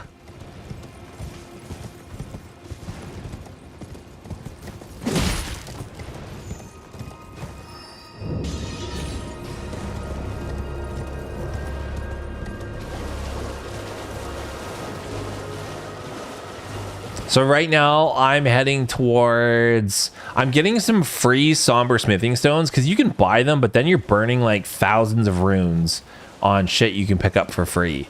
So right now we're gonna go pick up a somber smithing stone free, 4 free, off the ground. Oh, you know there's a fucking side of grace here.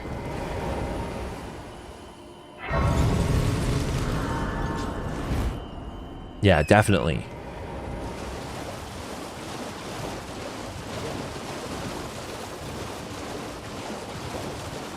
But yeah, I'm gonna be real with all of you. Like, it's one of my pet peeves, and like a lot of my mutuals do this, where people will just like post on Twitter like clips of them playing a game, but it's like no commentary, no video, it's just like gameplay, and you have no context, and you're just like, cool, that's the game, all right.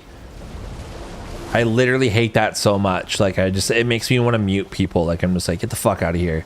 Like, I'm not watching that. But if like you post a video and it's got your camera and like I can see you're commentating on it and you're adding value, I'm gonna be like, oh, okay, cool. What do we got going on here? There's a somber stone 3 for free. Okay, and then let's go back to the gate.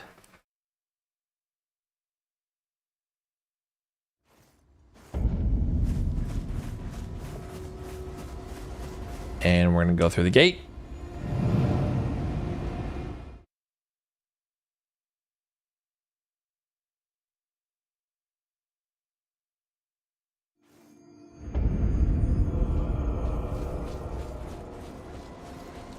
Grab this side of grace.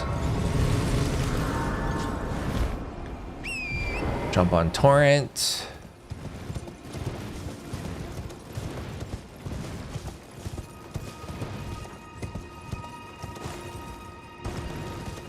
Oh yeah, we can help Yamamura. Okay, grab this seed. Gonna go back to this gate.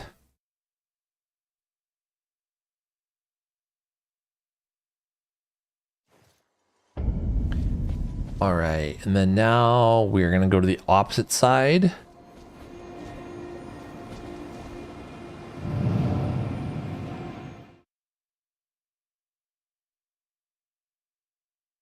I've platinumed all the Souls games.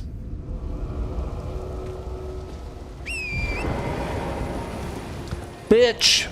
I don't know who you think you're talking to, but I've platinumed all the Souls games. The only one I haven't platinumed is Armored Core 6, because you have to S rank all the missions, and there's just like a couple of missions that I'm terrible at no matter what build I use. And I just don't want to grind over and over. Because I love the game, but there's just a couple of missions that I hate. It's always like the protect missions where you have to like protect a ship. DS3 is brutal.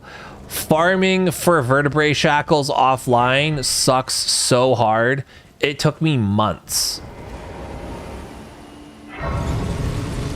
I would do it in like 3-hour shifts, and I would only get like a couple of vertebrae shackles, and you need 30 of them. Because 30 is to hit the max covenant rank. And so each covenant, the maximum covenant rank gives you like a sorcery or some shit that you need to get the platinum. Fuck. Just farming those vertebrae shackles in the catacombs. Scotty, no problem. I really want to make sure that like you know that it's coming from a place of respect, and it's like I just don't want to bullshit you, because there's a lot of channels out there that's their whole shtick too, is to bullshit people and tell them that like it's so easy to be a content creator. It's not. So I'm gonna like open your eyes for a few seconds here to all of you. So I wanted to be a full-time content creator, and I was really trying for that, and it was going pretty good, and my main channel was popping off during the whole Elden Ring hype thing, and I was getting like hundreds of thousands of views per month. And even with those hundreds of thousands of views, I was not able to make a living off of that. Like that was like, you would have to be doing millions of views per month. And although that is possible, one, you always have to be chasing like the next hype thing that people are talking about on YouTube, especially with gaming, because there's so many people in the gaming space. So you always got to be talking about the next hype thing. You always have to have like a video first. So like you always got to be like looking out for news, and just like anytime something drops, you got to be able to make a video like right away, and then like edit it quick enough so it still looks professional. Let's get this rune arc here.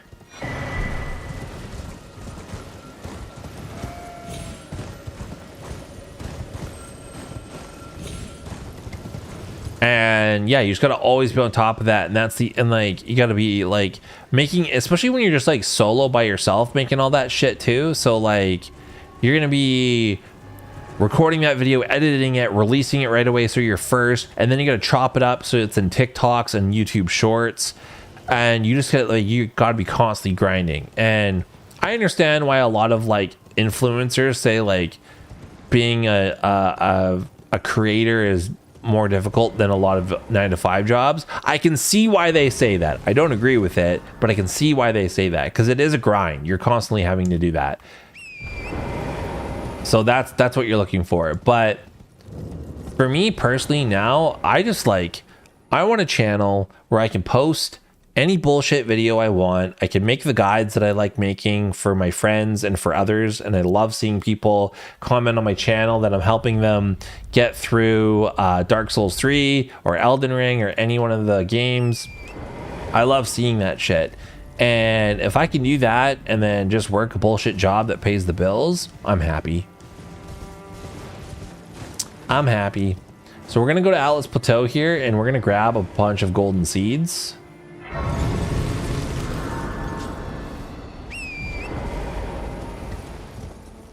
The rings, oh my god, dude. Okay, so Dark Souls 3, there is a trophy for getting all rings, and I was like, okay, no problem. And I got all the rings, and then I didn't get the trophy, and I was like, what the fuck, why didn't I get the trophy?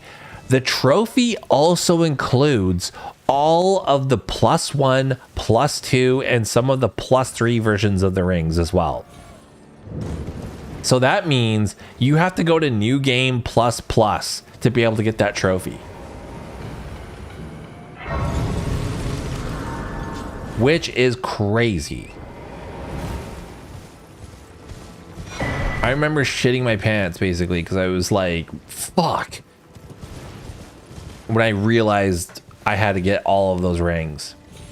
And the last ring that I got, you have to beat the Nameless King on New Game Plus. And that was before I was like fucking hot gamer girl status, so I had to get a friend to help and summon them in. And we had a rad time doing that.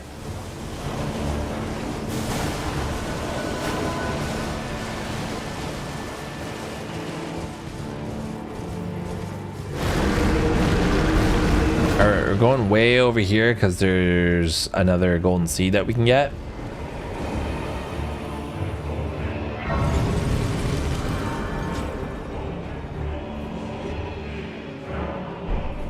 Yeah, Proof of Concord, that was an awful one too. I would go for those, what do you call them? I don't know, it's right before... I'm so bad with names. It's right before the boss fight that's in Anor Londor in Dark Souls 3. What's that fucking boss's name, dude? Why am I blanking on it? The blob dude. Anyway, it's all those dudes that shoot fire at you. I just farmed them, and they had a chance to drop Proof of Concords. Oh, man. Oh, yeah. Well, that's the same with all the Souls games, right? Like, Orphan of Cause was, like, the most insane fucking boss until Slave Knight Gale came out, or even for some people, Sister Freed.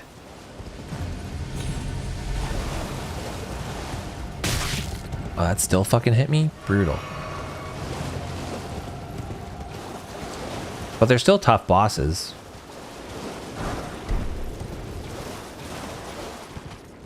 Get these mushrooms, dude.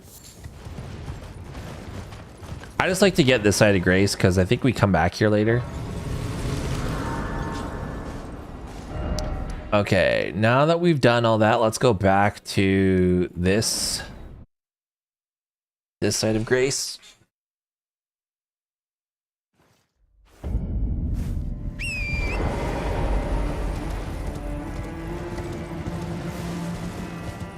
Would you agree that DS3 is easy? I found that most areas in the game are harder than the actual bosses themselves. I find them more easier to learn compared to other Souls games. Dark Souls 3 being easy. I don't know. It definitely wasn't easy for me, but that was because that was my second Souls game that I played. Because I played Bloodborne first, and then going from that to Dark Souls 3, and I didn't know shit about Dark Souls. So, like, Bloodborne's a lot easier because it's just, like, no matter what, you're a melee build. But in Dark Souls 3, like, you've got so many different weapon types, and you've got all the rings and shit. And I guess there's, like, kind of, like, the runes that are kind of the same. But, I don't know. Dark Souls 3 being easy. I definitely don't think it's easy.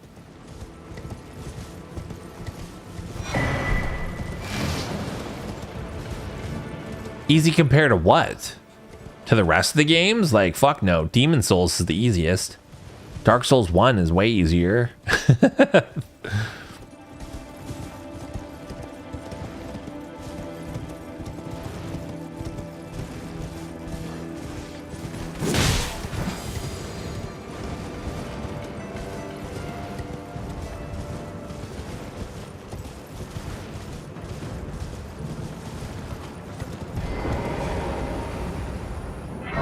Yeah, DS3, especially not knowing the Cell Sword Twin Blades exist. And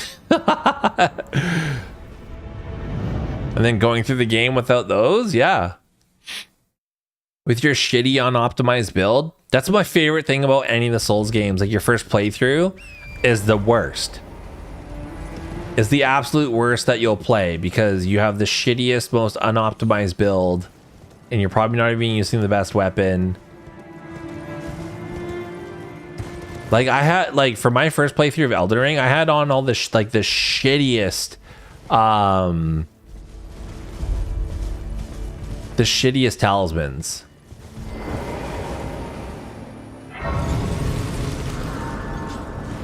Okay, I just want that, and I want to go back here.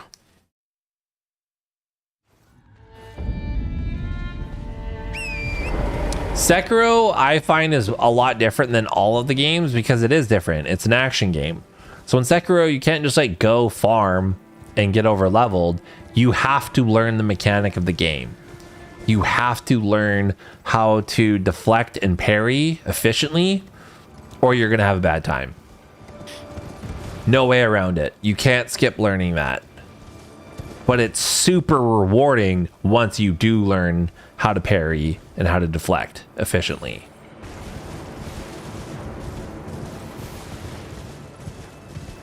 A lot of games try to be like Sekiro and they try to have like their own parry and deflect and shit, but they don't do it right. Like the parry and deflect in Sekiro is so good because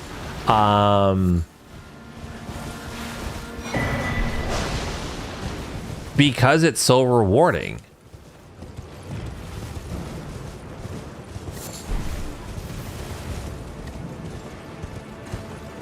And like what I mean by that is when you land a deflect or a perfect parry, you're instantly rewarded by breaking the enemy's posture and you can fuck them up. Whereas I find with a lot of games that have parry and deflects, like you gotta fucking parry them like 10 times and then even still it like slightly breaks their stance.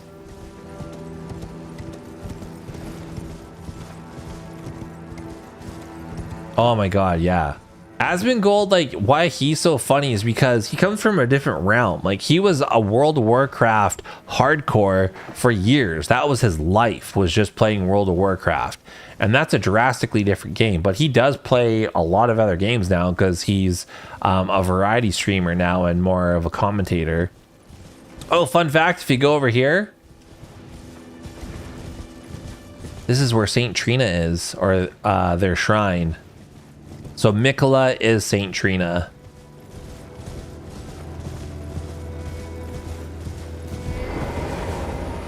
And it's a really eerie space in here.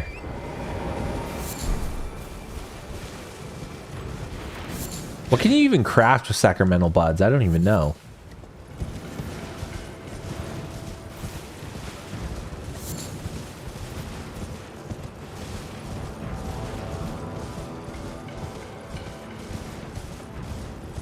Holus Joe, I fucking just love your name. Every time I see it, I laugh a little bit. It's fucking Holus Joe. We got Holus Joe in the arena, everybody. He's got no hose, but he's damn near close to the platinum in Dark Souls 3.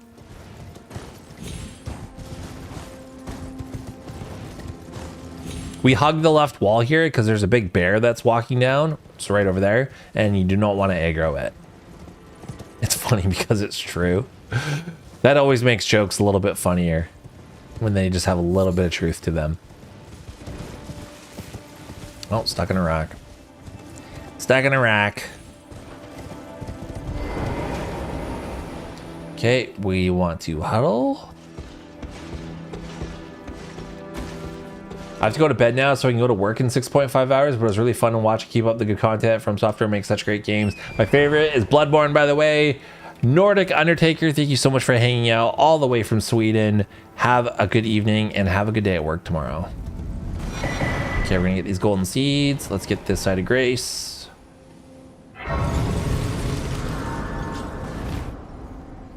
I just cheesed the boss, but not in a way that you would expect. Which boss? And how did you cheese them? Okay, we're gonna go over here. We're gonna hug the right wall here because the gargoyle's gonna come down and we're not messing with the gargoyle just yet.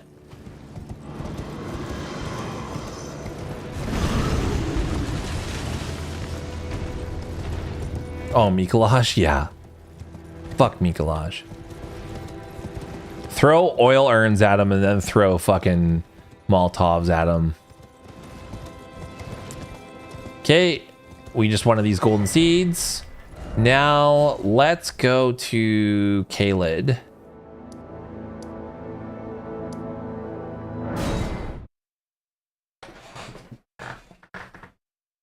Whoa.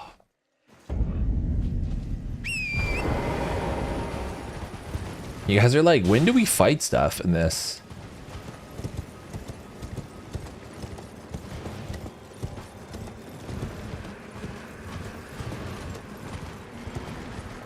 So basically what you want to do is the normal cheese, but poison him. Yeah, I hate when I do that though, because like you throw poison throwing knives at him and he glitches out, and most times he'll disappear and he'll be away long enough that you can't proc him with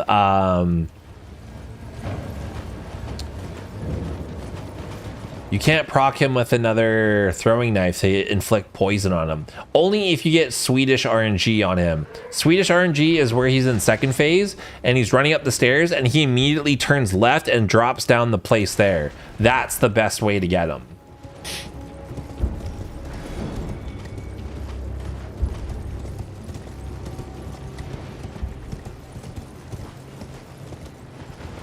I'm barely lucid.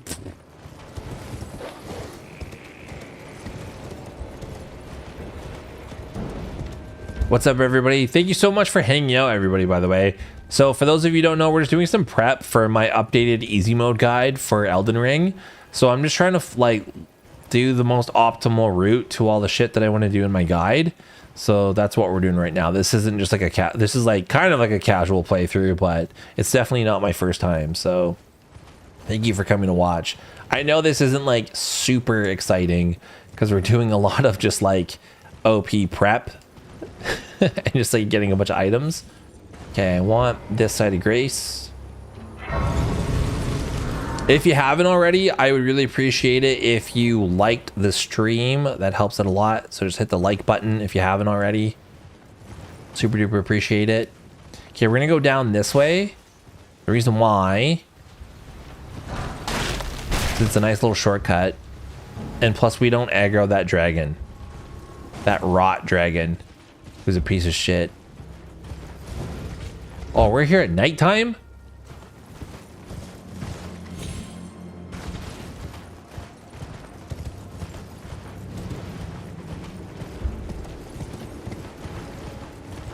Okay, there's a site of grace right over here.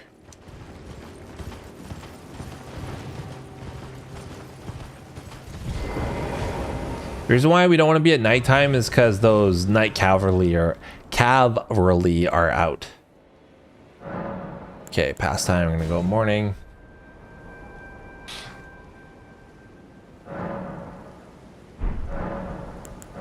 Let's up our flasks while we're here.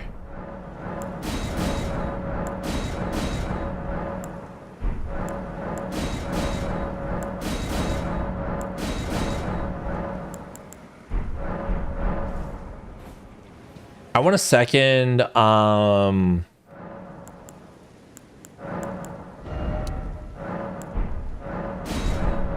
there we go. Did I pass the time? Is it morning?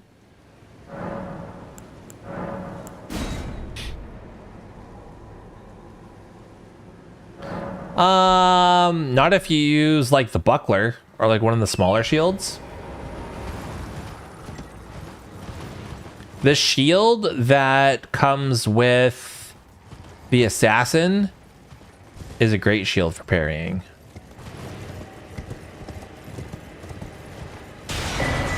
Okay, we're gonna get the Kaled map.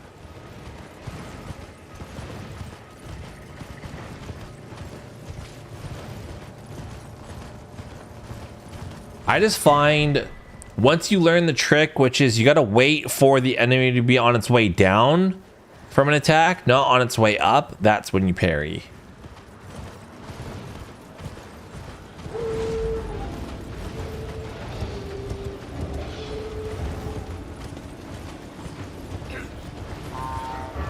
Got a bunch of fucking dinosaurs following me and shit.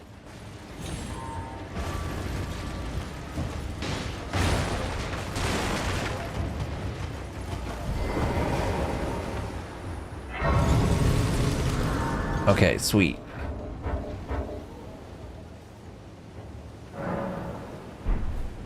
Dude, you can parry backwards in DS3, which is fucking so sick. Okay, we want, it's a thing, it's right over here. We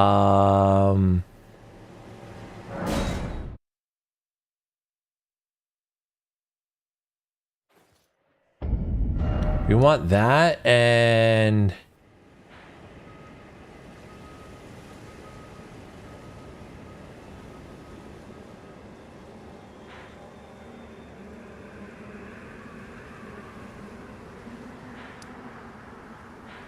then I think a spot over here.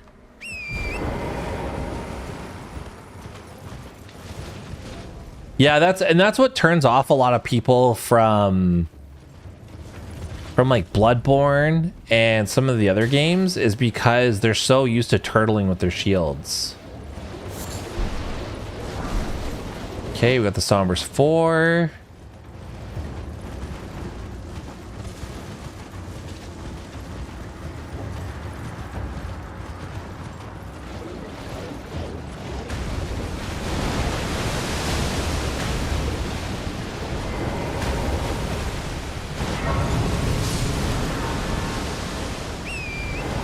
I don't know what just fucking died behind me, but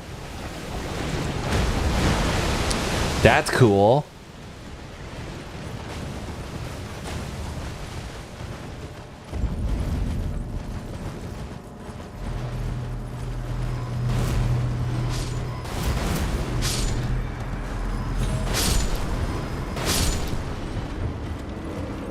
Okay, Somber 5. What is that guy doing? Doing a spin to win combo.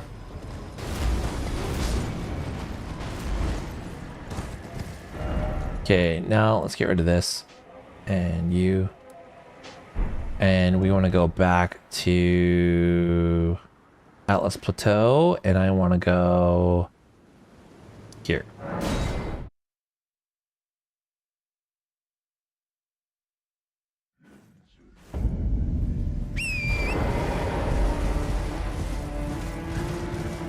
Was that Drake? Who?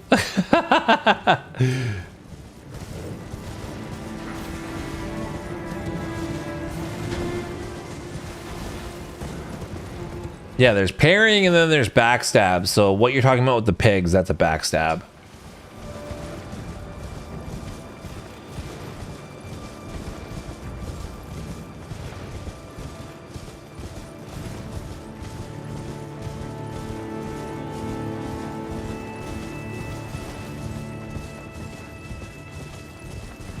If you know, you know. The partial mechanics? Tell me more, Maple Twig.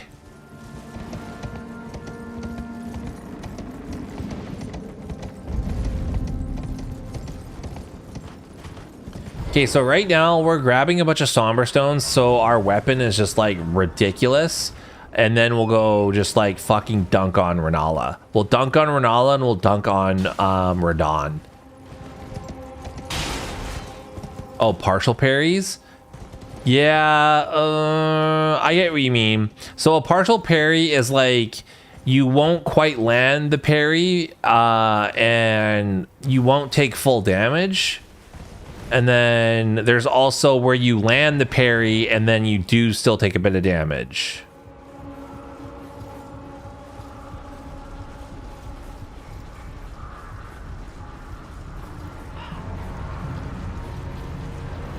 I just know that they're like, for me, this is how I treat parrying. Like I learn it and then I only use it on the enemies that are easy to parry. Other enemies that have really sporadic movements or sporadic attacks, I just don't even bother. Because parrying is like, especially against like basic bitch mob enemies, I find it's like not really worth it.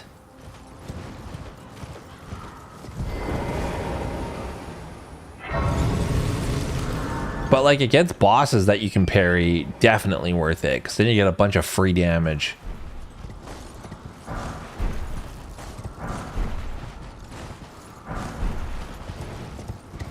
All right, this should be a +6. Fuck yeah. All right, let's go back to round table.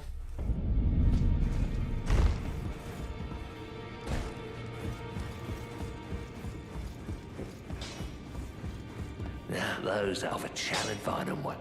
Okay, and then 3, 4, 5, 6. I know where an 8 and a 9 are. They're in Caelid, but we need a 7, and the only 7 that we can get is in the manor where fucking Rykard is. What do we want to do? I'm gonna go back over here because I want to get flame grant me strength.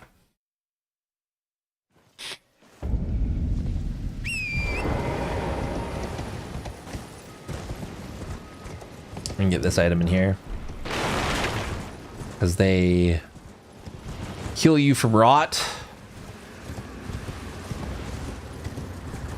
There's some more free money.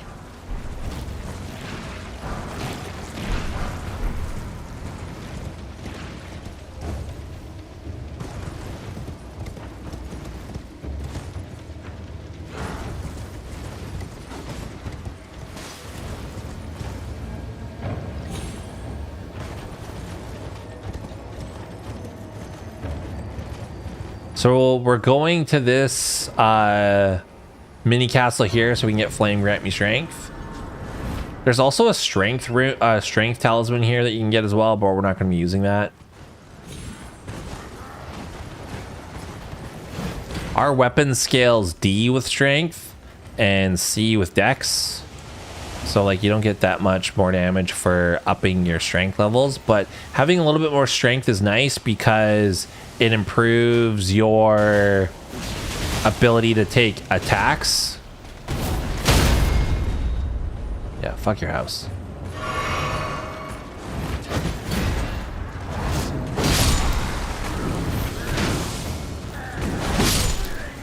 And you're murdered.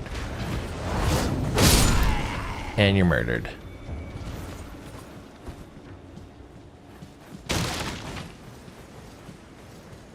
Okay, so we're gonna run over here and then duck down.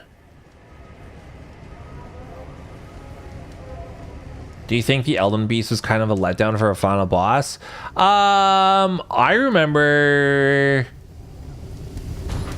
just kind of being like kind of blown away. I was just like, whoa, what's going on? I wasn't personally let down. I was just like, wow, this is so weird. Like, what the hell?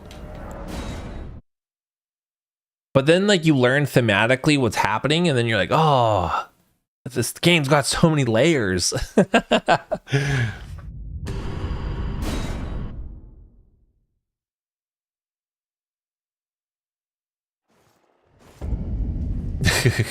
Yeah, okay. I can maybe see that. All right, so now we got flame grant me strength. Now let's go back over here in Stormvale Castle and we're gonna get Godric's Great Rune. Because it's a great, it's a good starter rune because it gives you +5 in all stats.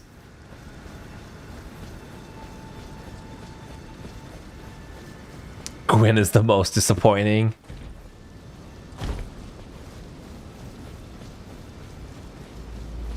I just kind of wish like you didn't have to fight Gwyn in the hollowed form. Like I wish like he was,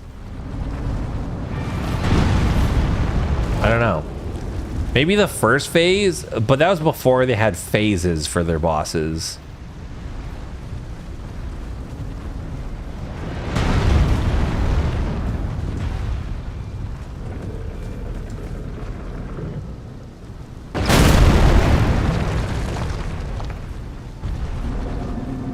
Bitch.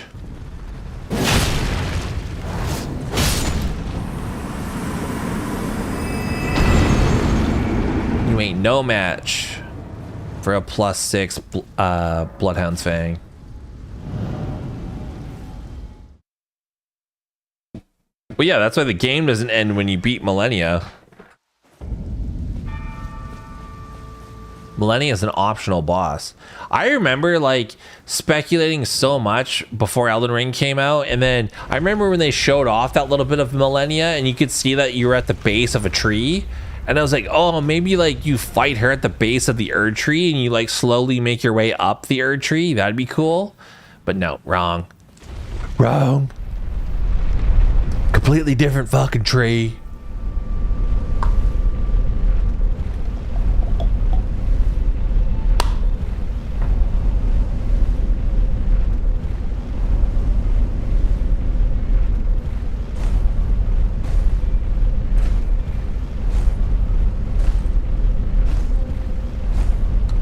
Playing Dark Souls 1, for the first time, and I got back to the Firelink Shrine, and the Firekeeper is dead. Oh, it's because that gold dude, after you beat the gargoyles, you left him there. You left him there when you're supposed to kill him. Scotty Luck, just FYI, I do have a full guide on Dark Souls 1. Just letting you know.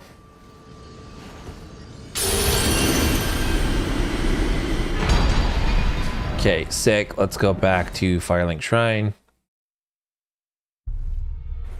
I mean, Round Table Hold, pardon me. Okay, I want to equip his Great Rune.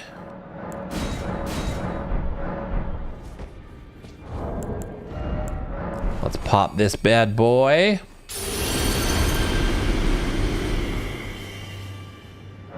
Now we can memorize spell. Shit, I still don't have enough faith. How much faith do I need? 2 more? How much money do I have? Not enough.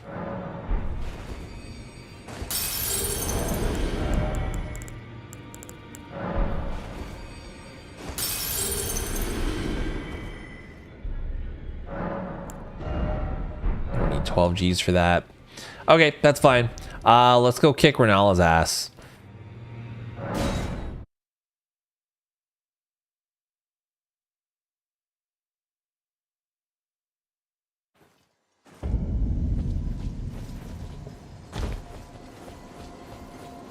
Yeah, that really sucks. I would just start a new fucking game. I would just start over. Because like having Firelink Shrine is so essential because it gives you 10 flasks so early on.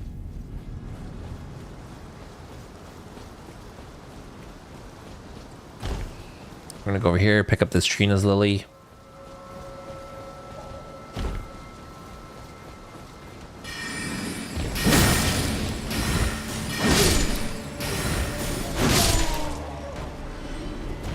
Mad Ed.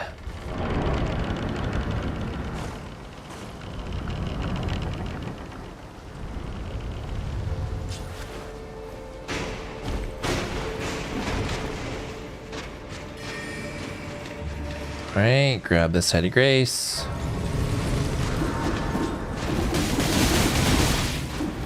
Almost die. That's cool.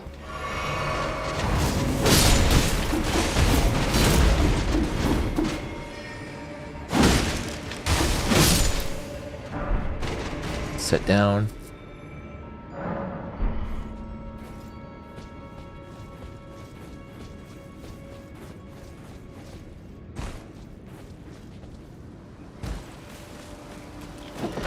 Like, just like Dark Souls 1, like getting the Black Knight Halberd, you just fucking steamroll that game so hard.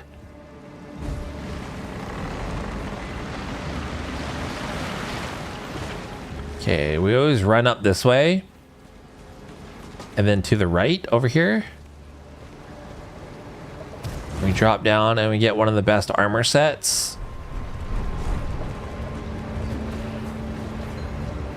The Carrion Knight armor set has a lot of good stats, and it also increases your poise. What's the button that makes me... Okay, yeah, there we go.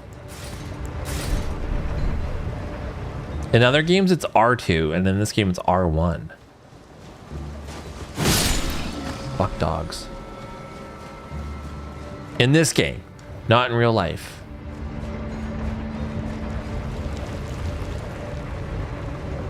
Pow. +6.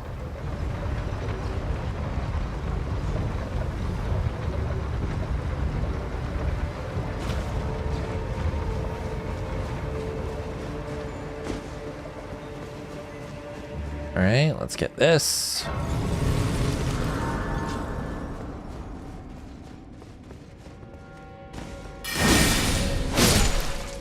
Kill this guy. Let's kill these dudes.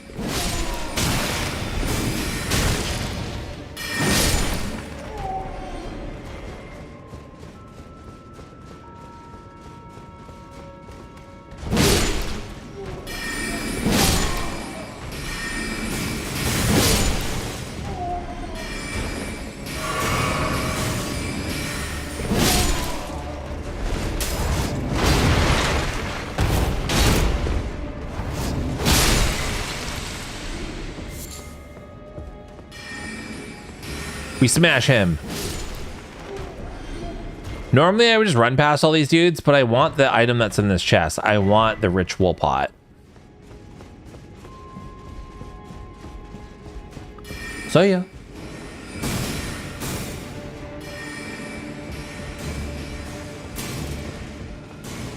Okay, we're gonna go over here and we're gonna drink our physic.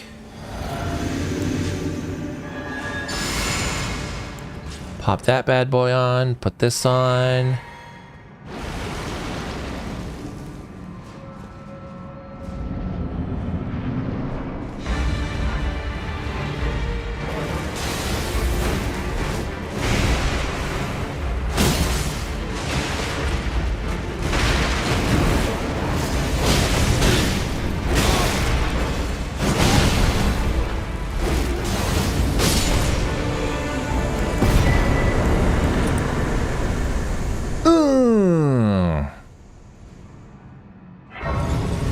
I was trying to be fancy there.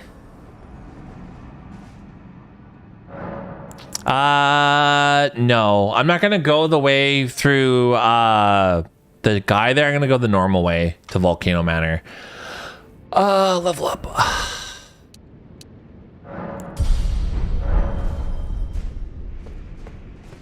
The reason why I want 2 faith there is now I can use flame grant me strength.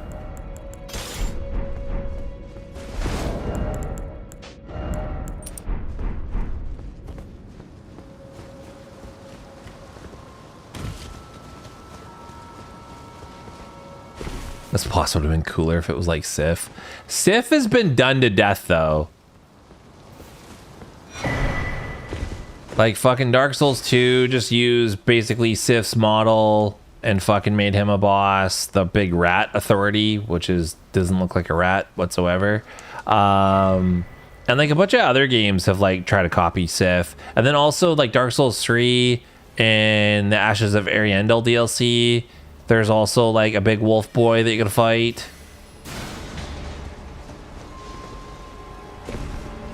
I'm kind of over it. Kind of over it with big dogs.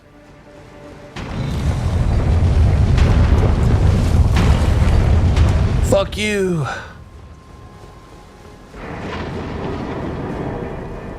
Alright, this Carrion Knight sucks. Jump attack. Oh, bitch! I cannot believe he just did that.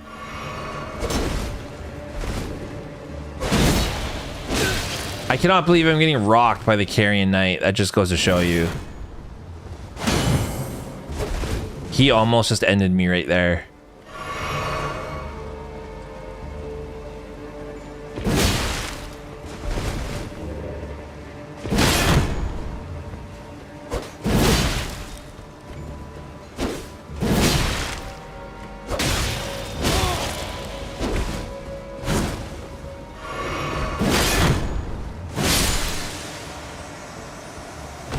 Wow.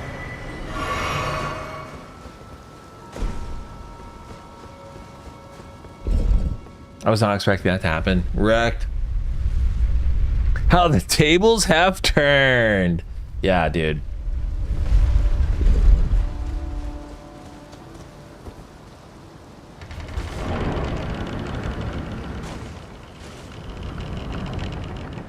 Okay, let's pop this, and then because this lasts such a long time, we're gonna put this on. We can watch this cutscene.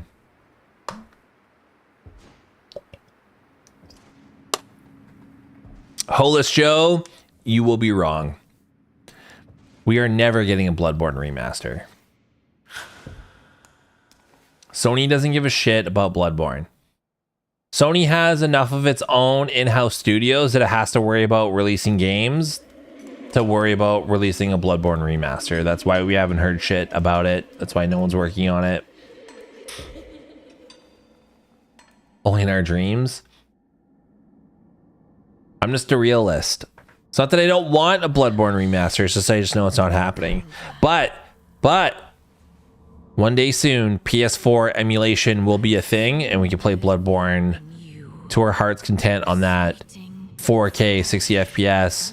People will up-res the textures. They'll implement better anti-aliasing, and it'll be glorious.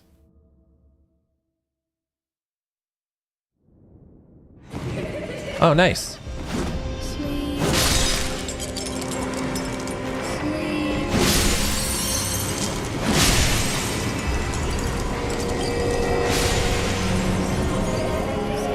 All right, let's get a charged R2. One of those, one of these, and another charged R2. Let's buff up. Oh.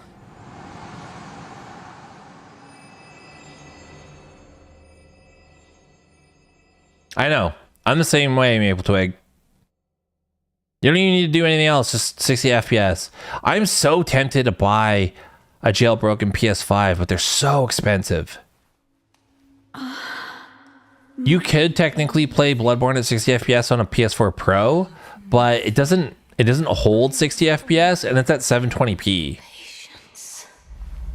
Ye will be countless born forever. I know they've been able to emulate PS3 since like 2018, 2019. That was 5 years ago. That is true.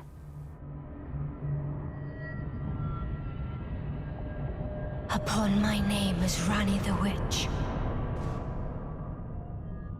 Emulating Demon Souls on PS3 at 60 FPS is like, I prefer that over the remake, over the PS5 version.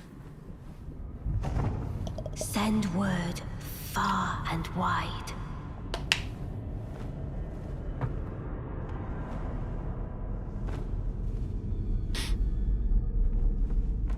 Of the last queen of Caria, Renala of the full moon. It's such a great cinematic. Well, it's not a cinematic, in-game cutscene. And the majesty of the night she conjureth.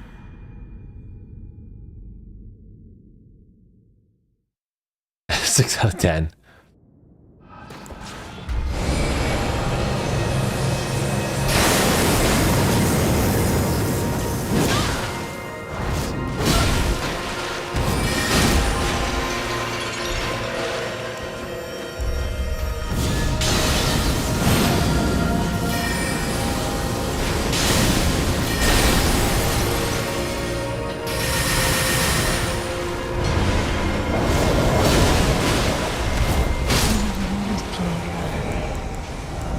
Just got dunked on, bitch. Weave thy night into being.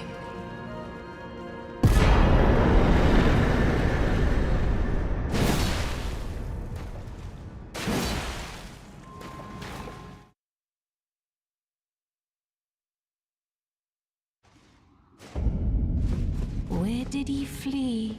Ah, is it? I love the story behind Renala. Like, she is so wrecked just from a dude dumping her. Where did he flee, my sweetings? What should we level up?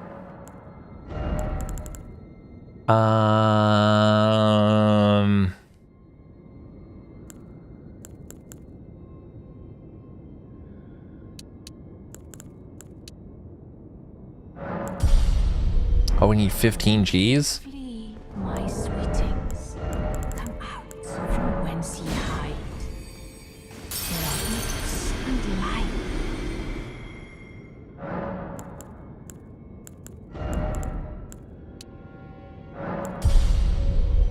Damn, dude. Where did ye flee, my sweetings? Come out from whence ye hide. There are books. Do I think the guy in the Elden Ring DLC trailer? Oh, Mesmer?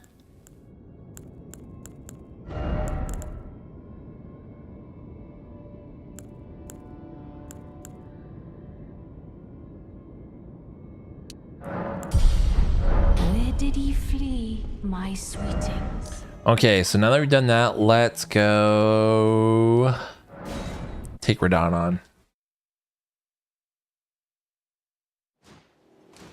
Oh, the guy in the throne? I think, no.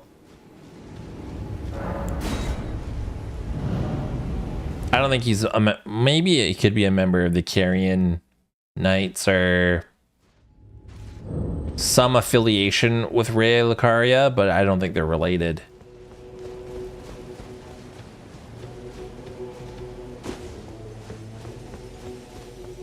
Doesn't this music remind you of Halo?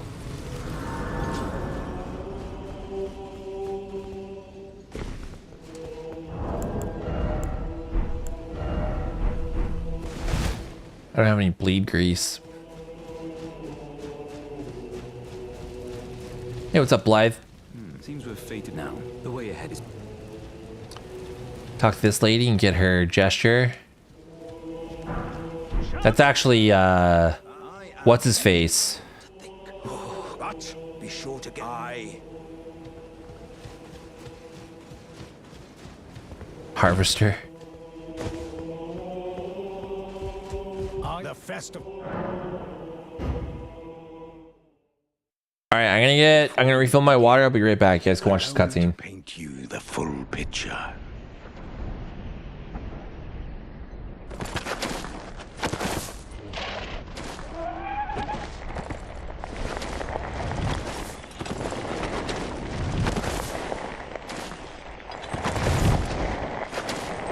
General Radahn is cursed ever to wander.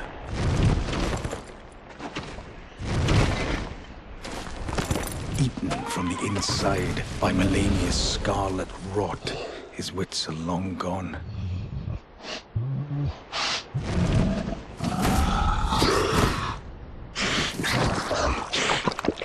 Now he gathers the corpses of former friends and foes alike, gorging on them like a dog.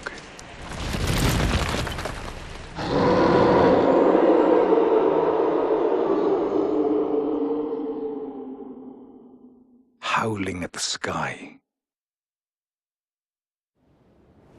But now, we must make merry.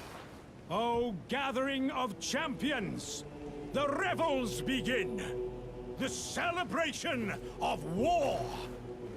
The Radahn Festival!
All right, I'm back.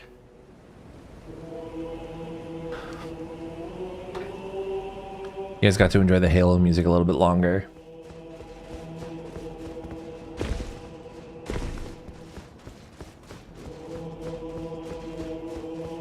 I kind of want a blood grease, but I don't think you need it.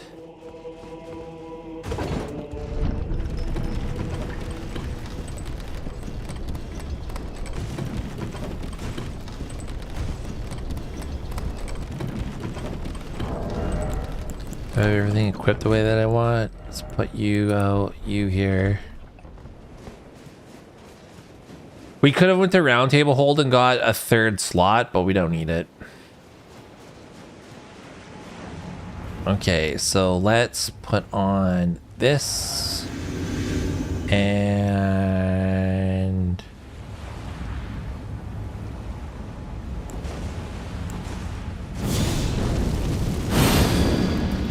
this.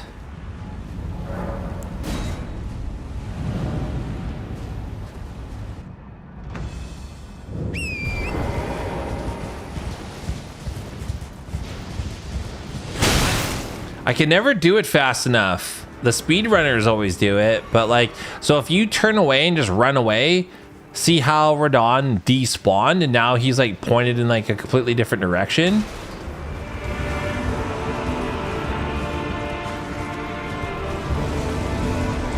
You're going down, Radon.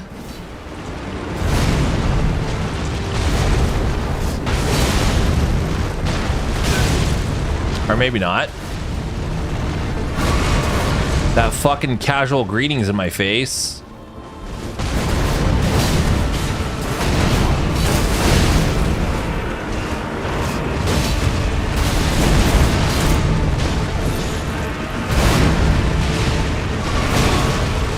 This is not going well.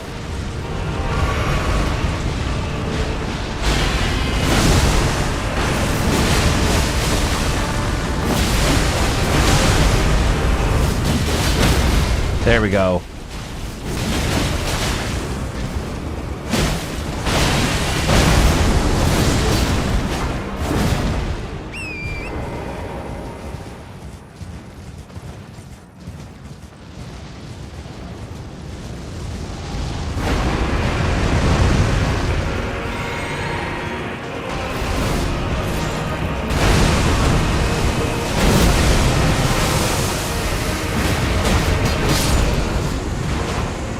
See ya.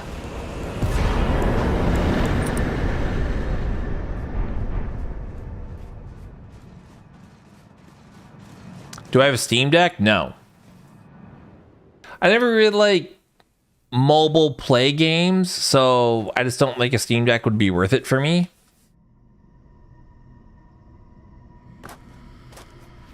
Yeah, he's fucking... That was a terrible fight.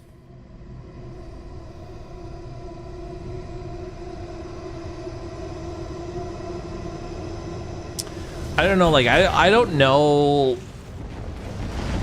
the use case for a Steam Deck. Like, honestly, like,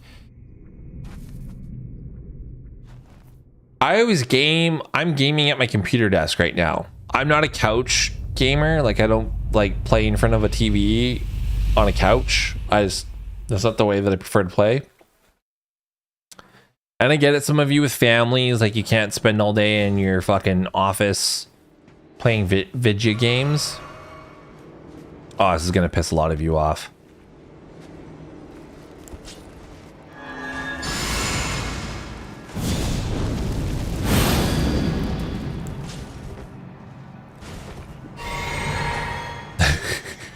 Our sweet angel.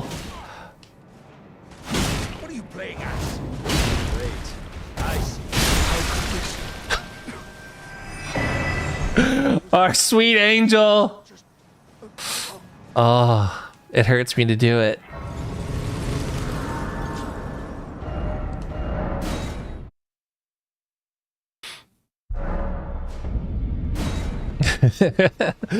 No!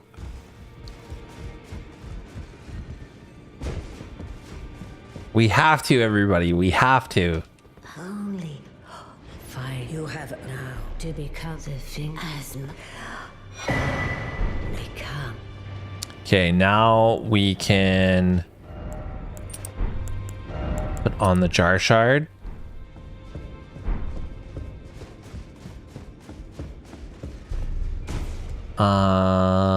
What do I feel like doing right now? I guess we can level up.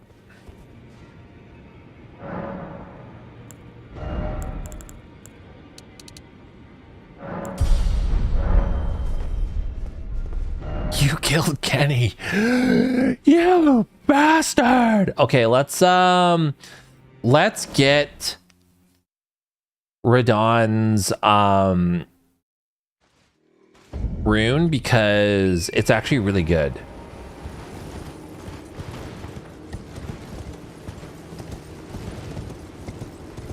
But that's gonna mean we're gonna need to put more points in a faith because we need 15 faith to be able to use the flame grant me strength spell. Or incantation, pardon me. I don't know why I didn't grab this fucking side of grace. I was like, oh, I don't need it.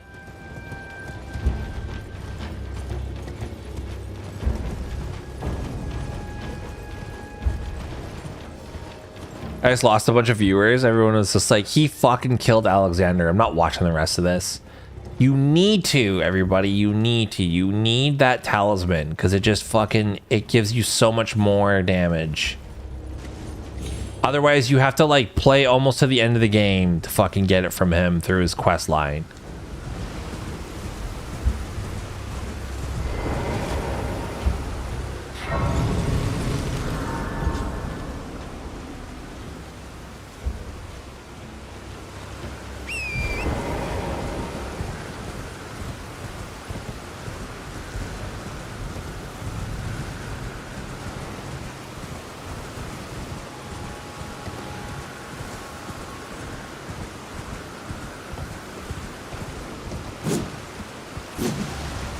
I missed twice. 3 times, 4 times. Holy shit, how many times can I possibly miss?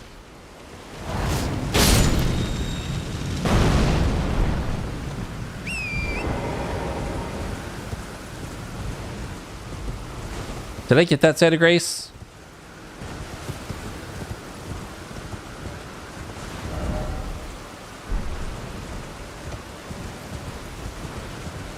I want this map fragment too.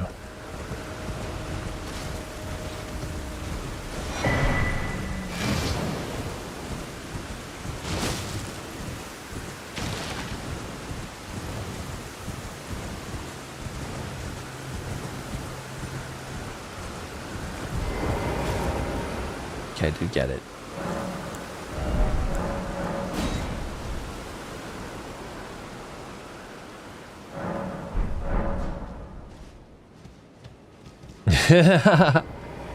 It doesn't go unnoticed. People notice that kind of thing.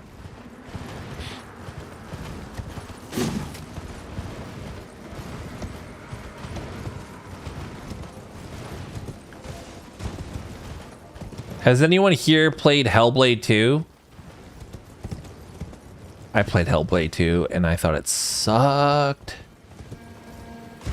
I'm just not a fan of movie games. And I know a lot of people like those types of games, but I don't. I just like, I really don't. Those types of games really piss me off. Okay, let's go back. Yeah, it was like 5.5 hours. And like, okay. Are you guys okay if I like spoil the story for you?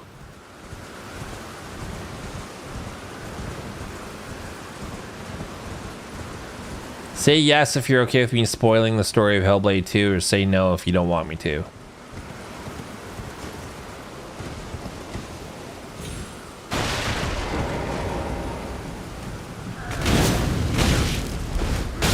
That's cool.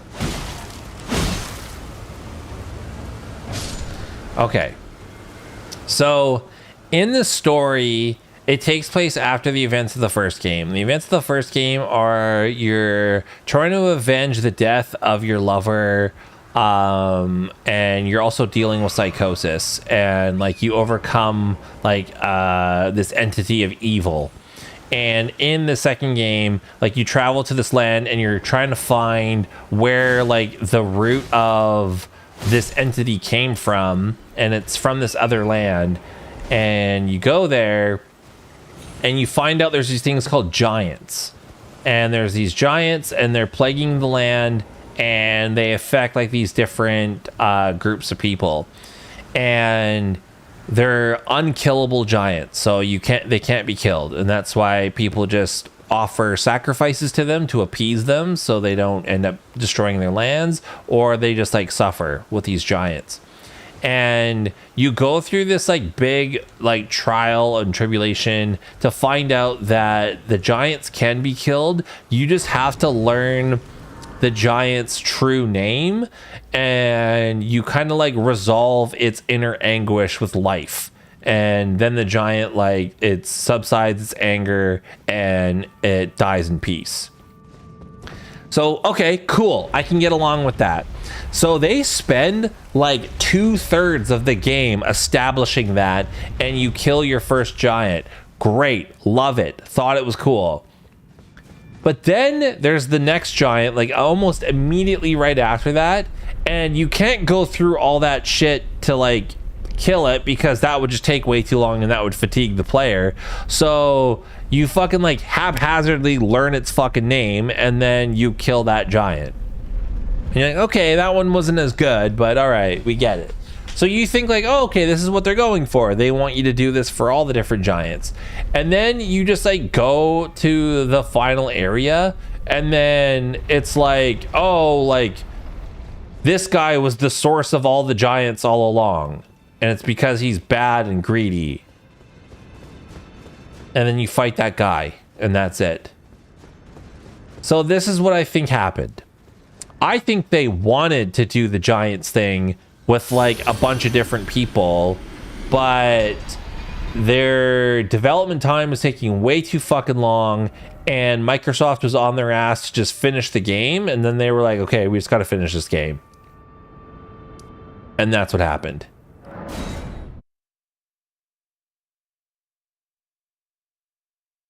Because you could totally tell, like, it was, like, burning a little slow, but, like, okay, not bad. And then, I don't know, where they're just like, nope, we gotta wrap this shit up. The reason why we switched to Radahn's rune is because it's a little bit better. It focuses more on HP and endurance and equip load. But now we need 5 levels so we can use Flame Grant Me Strength.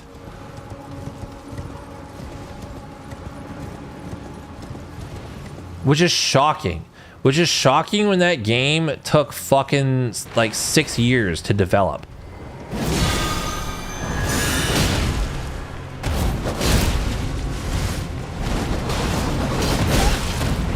Oh, I thought I'd land that fucking attack.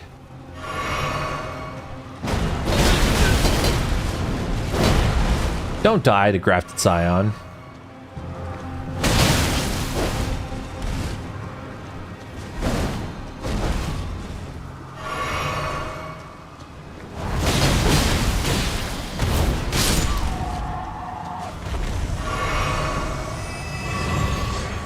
Cool. You know what's great? The best curve sword is right here. The Scavenger's curve sword. And you can only get one of them. Totally unfair. So yeah, like Hellblade 2 taking that long to only come up with that much content. I get it. Game development is hard. And they probably ran into a lot of obstacles because they're learning a whole new engine. Even though they're coming from Unreal Engine 4 to Unreal Engine 5, there's a lot of differences and there's a lot of changes in like maybe like some in-house technologies that they made to work with Unreal Engine 4, and then training of staff and blah, blah, blah, blah, bringing on new people. I get all that.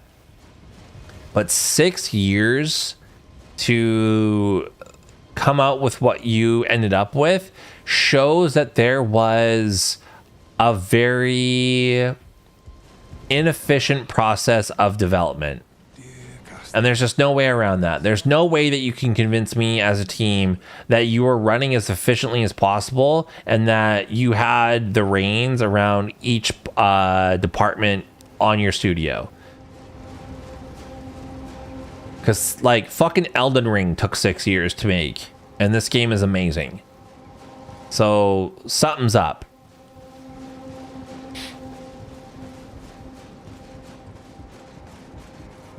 Consistently delivers too. Like From Software, they used to be one of those studios that just spit out a bunch of bullshit shitty games, and when Miyazaki became director of From Software, he cut that down and he was like, look, let's just focus on a few games that we really passionate about, and then that's the way that we're going to do things. Like, when did he become director? I think it was like after Dark Souls 3. But look at that. Dark Souls 3, Sekiro, Elden Ring DLC, Armored Core 6. Oh, did I not sit at the Grace? And why am I climbing that when I should be jumping? That's why, like, I'm perfectly fine pre-ordering games from Software, because I know the game's going to be good. That's why I don't understand the people that are like pre-ordering Star Wars Outlaws or like that fucking Assassin's Creed game. Like, it's Ubisoft, dude. Like, you know they're gonna fuck you. Like, you know they're gonna fuck you over. You know they're gonna put out some dog shit product that's gonna be fucking crammed full of microtransactions. And it's like, why are you supporting them? But you can't tell people how to spend their money. But it baffles me. It baffles me when a company that is habitually known to do shit like that does it again, and people are like, how is this happening?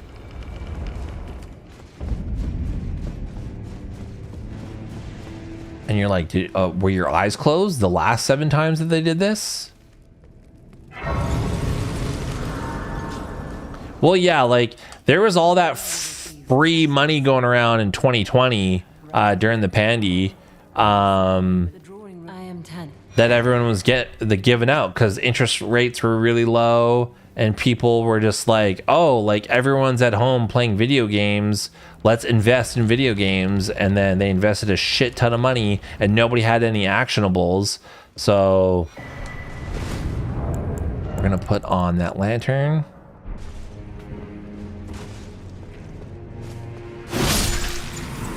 Kill this dude.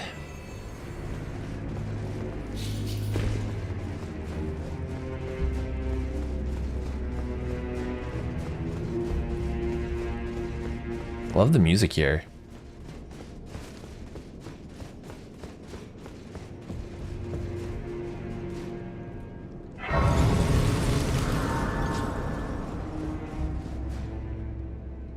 Yeah, there was just a lot of mismanagement all over the place.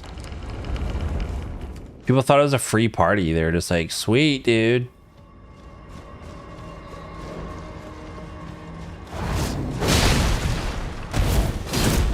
Oh, okay. Or jump off the edge. That's cool too.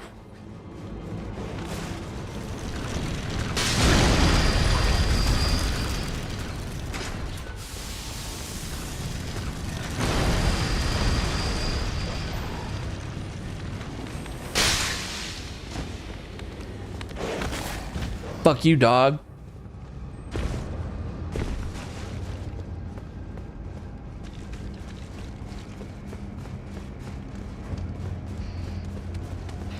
And like,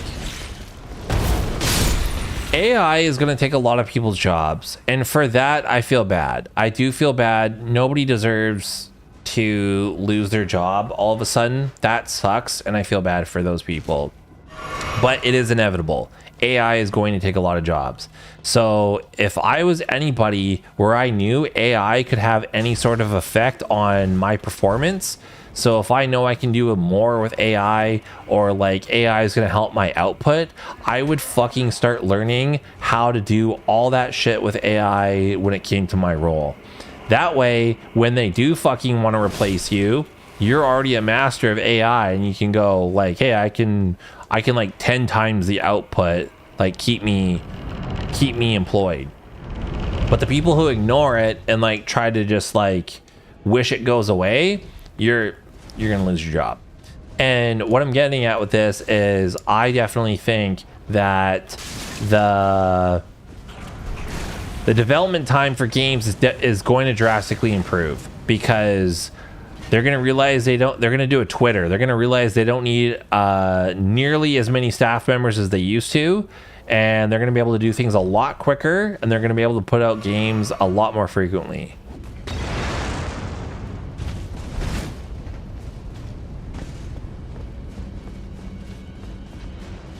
Because like the money just isn't there anymore. And people just can't invest like these hundreds of millions of dollars for a game to take 7-8 years to come out, and then bomb when it comes out, like fucking like that Justice League game that came out, Kill the Justice League or whatever that garbage game was.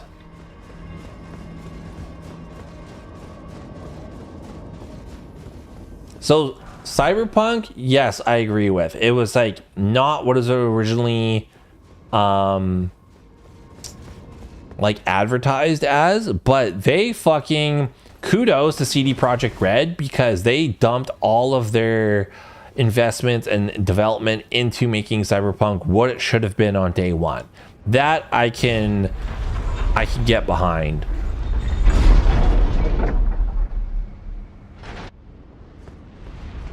Okay, let's quit out here. But Starfield, like, I played Starfield when it came out because I wanted to see what the hype was all about. I had never played a Bethesda game, so I just wanted to see what it was going to be all about.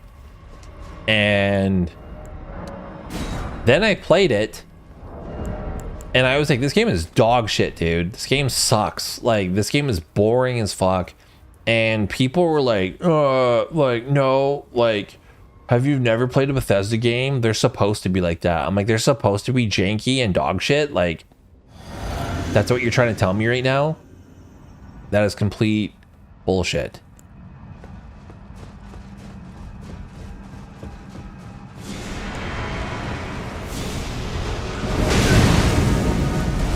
I'll take a flame to the face.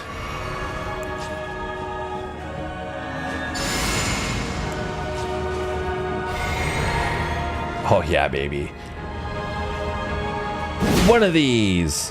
One of these. And then one of these. And then one of these.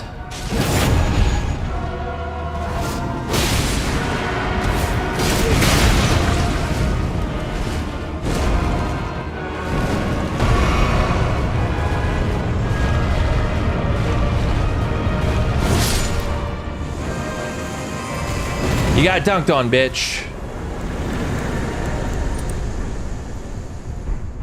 Oh, yeah.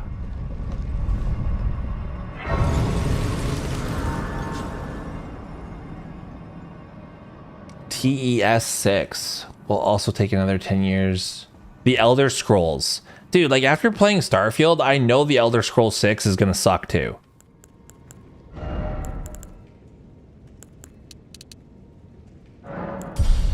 Damn, we're one away. Do I have any money? Oh, I got Radahn's rune.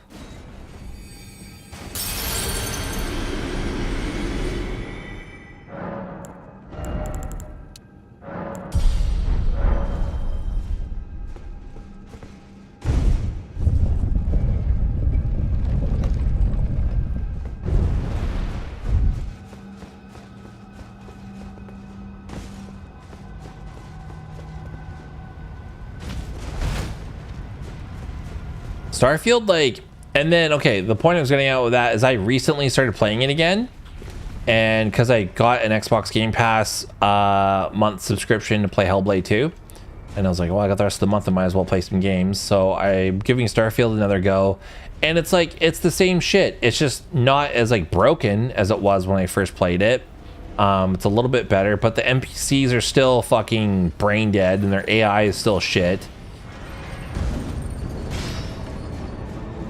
And it's still boring. Like, you'll go to planets and, like, you need to go to, like, one side of it, and then you gotta run. Like, there's no vehicles. Like, imagine in Cyberpunk if, like, you had to go from one end of Night City to the other side, but you had to run on foot.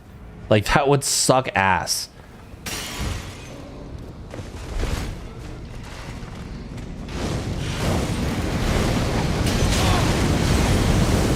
Oh, I'm glad that hit me. Yeah. It's barely space because, like, it's like, ooh, I'm in a space environment.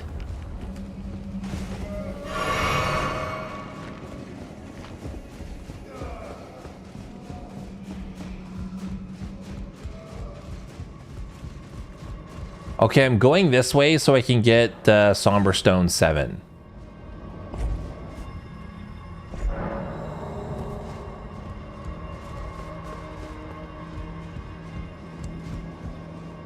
Gonna drop, drop, drop, drop here, drop here, drop here, drop here. Fall down onto this. Run over here.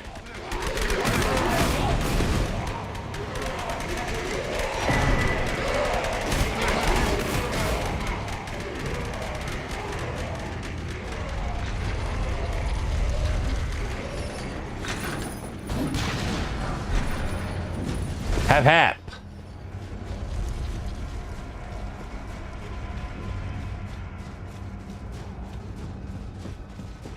And there we go.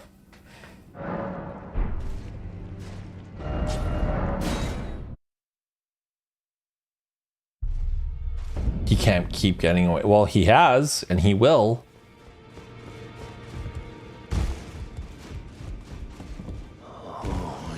I didn't. I'll be doing much. Just lay out. Okay. 7, 8, 9.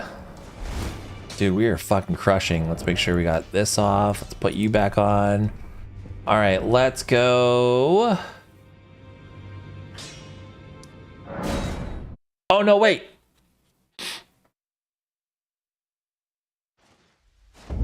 Before we go back here, let's go here. We're gonna get the shackle. Plus, we also want to kill Patches so we can get his bearing, and then we can make as many gold foul foots as we want.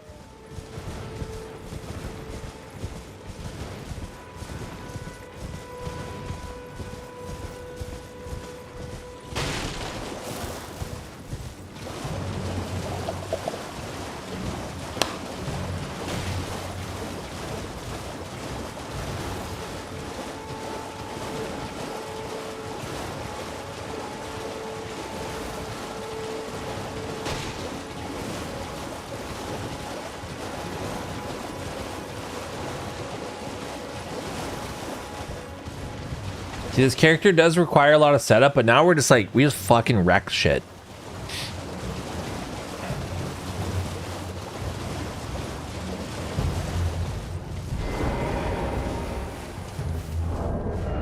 Oh yeah, for those of you who don't know, the Godskin enemies, they can be like, you could sleep them.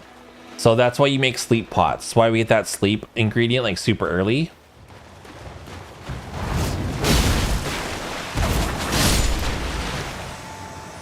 Bitch.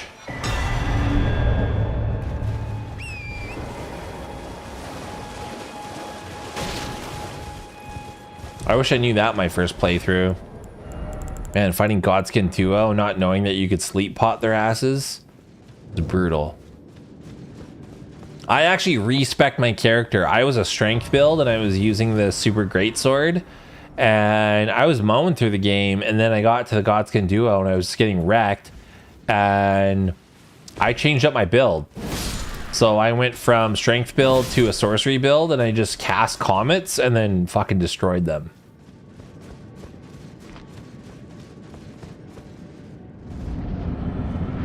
What's the lore explanation for Patches? Like in general, or just him being in Elden Ring? Well, well, well. Thought you'd just help yourself to a man's personal belongings, huh? You scheming little thief. The gods demand repentance. Cough up your blood. All of it.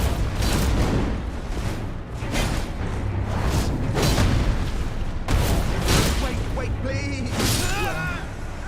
It was bound to happen someday. Love what he says here. What a shit show. Oh, an Elden Ring? It's just because he's a From Software trope. Like, he's a signature of From Software, so he's gonna be in all the games, which I personally love. I love that about From Software. I love that there's always a Holy Moonlight Sword. I love that Patches is in all the games. I love that there's always like this super joyful, friendly NPC that just has a tragic ending. Love that shit. Okay, let's go back. 2 Firelink, or Round Table Hold.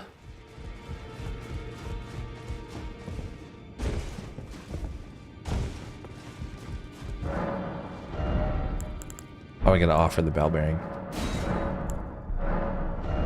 And we want you, and all of you, and then you.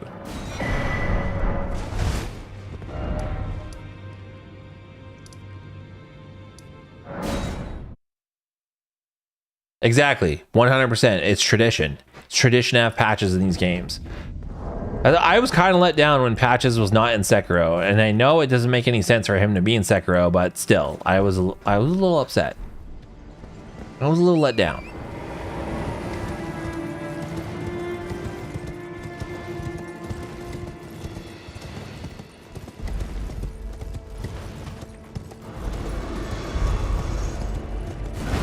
Okay, fuck that gargoyle.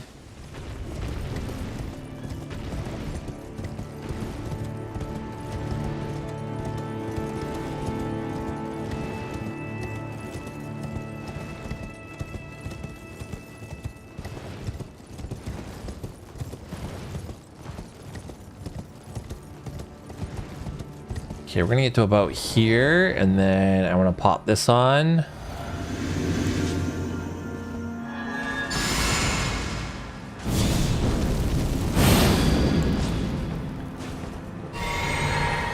Okay, and then I'm good.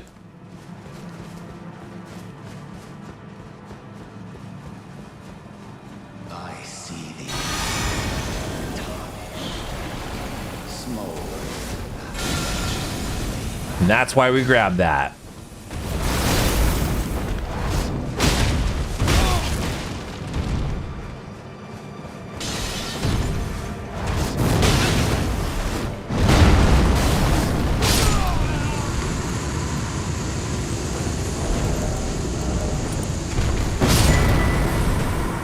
See ya.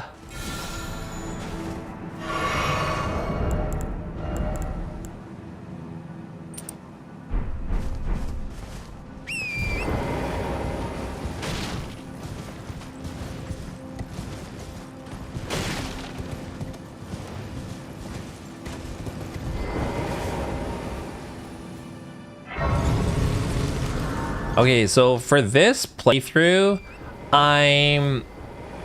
I want to see if I could take the Bloodhound's Fang the whole way. And then maybe tomorrow I'll see if we can go with our other route.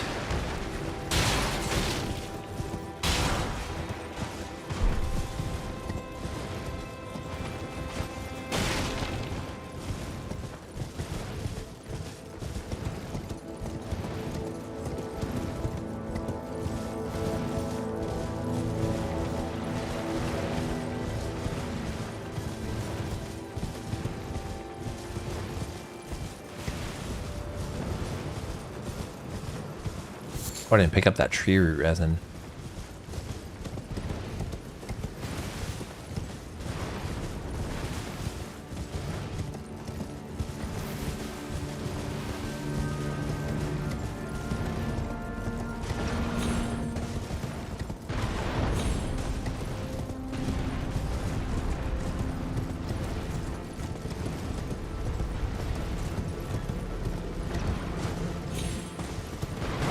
That fucking dude's gonna launch at us.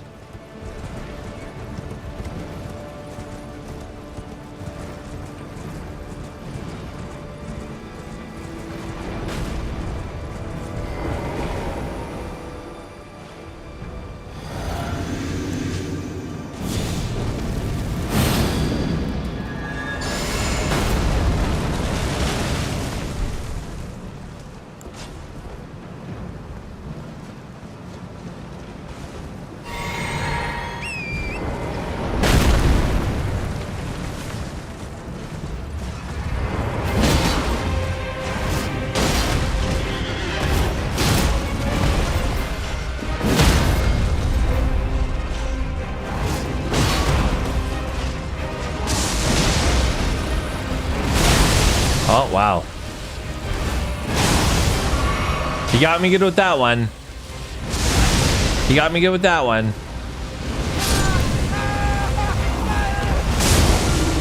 I was thinking before, I wonder how many of these Elden Ring is so easy dudes who use glitches to get to level 600 plus will be bragging the DLC. Yeah, I'm stoked for that too.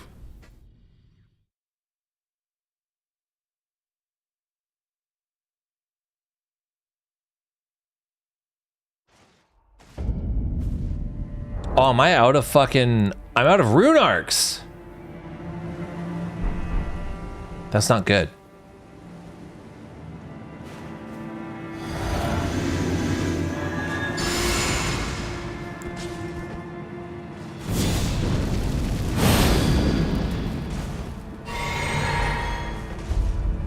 Okay.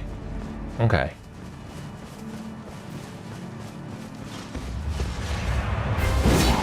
Oh.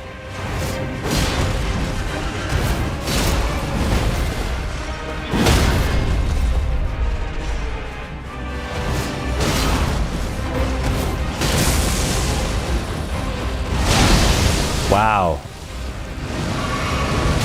Wow. I just can't get a full heal. There we go.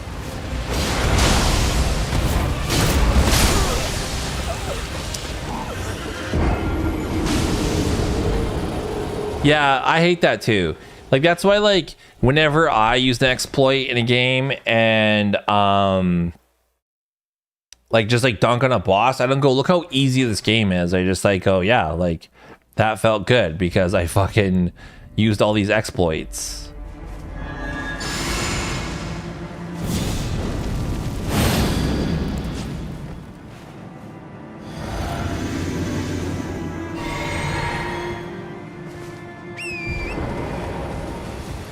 Okay, okay, we got this. This time we're not gonna miss so many shots.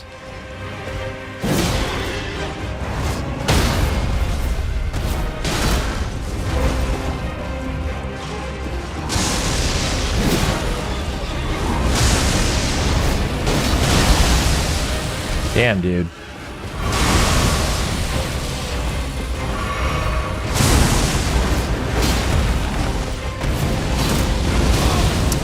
Caught a flame ball right to the face.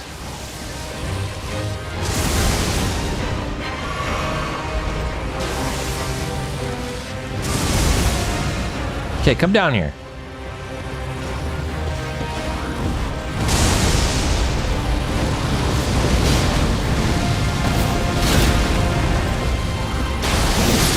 And you're done.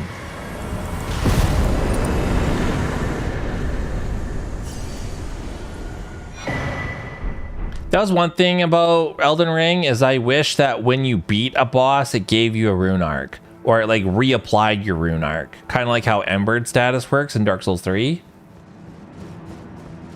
Jimmy, the square buttons to heal.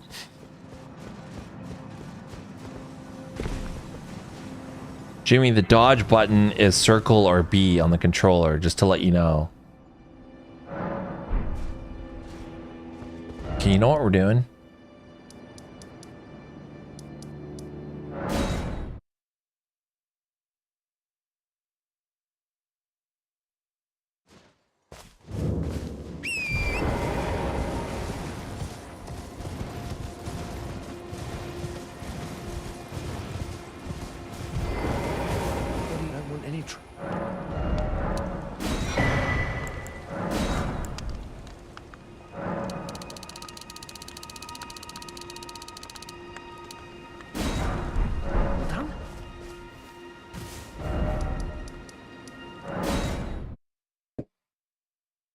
I should have saved scum, but I didn't want to.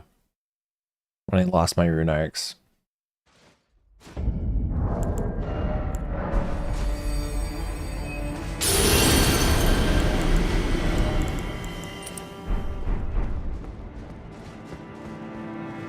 What should we level up?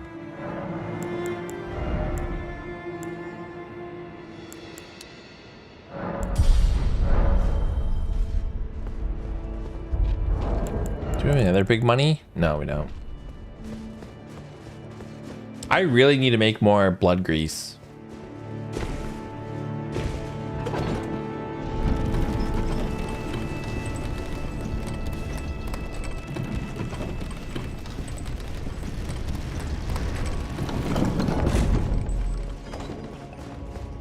Okay, we're gonna pick up this magic grease.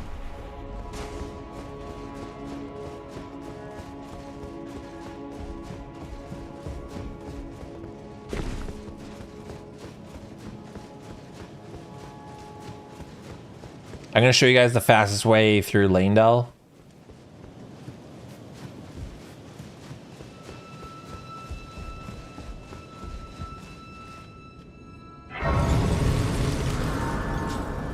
So back in my day, you could just jump off this edge here and then go down on top of that roof. But now you can't do that as of patch 1.04, I think.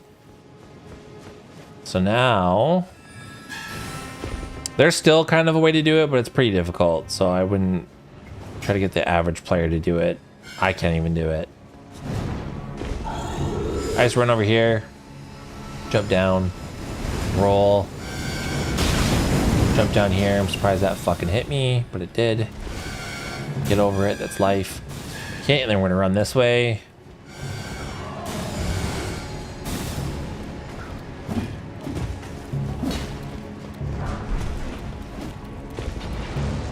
Pick up that free money. Jump down here. Okay, we are gonna put on this.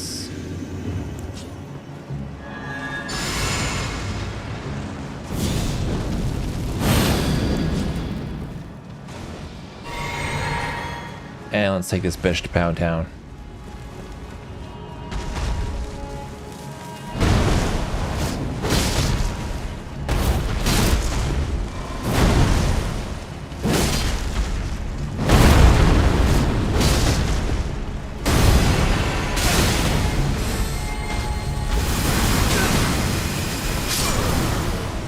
I got cocky. I got cocky. Oh, Warwana, you gotta stop doing that. You don't need to donate. Thanks for all the guides. They help us scrub so much. Well, I appreciate all of you. I love how I was like, I'm gonna show you the fastest way through Lanedell. Okay, I want some fucking blood grease, dude. Let's go back to War Master Shack.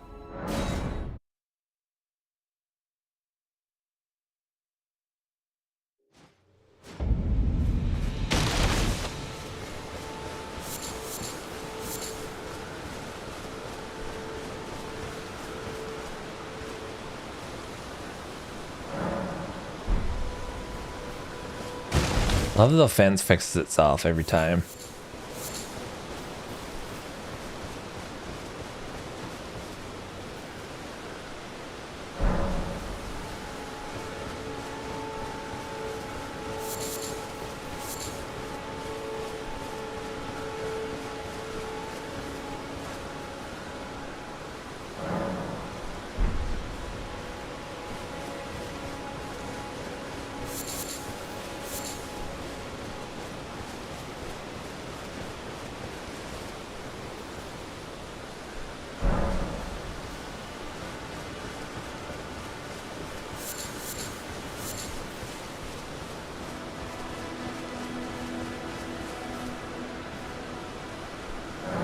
Let's do one more.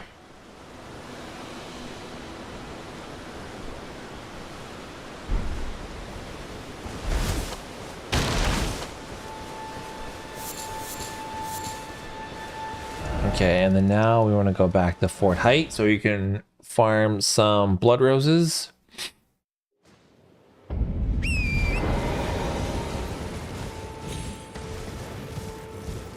We can kill that dude too.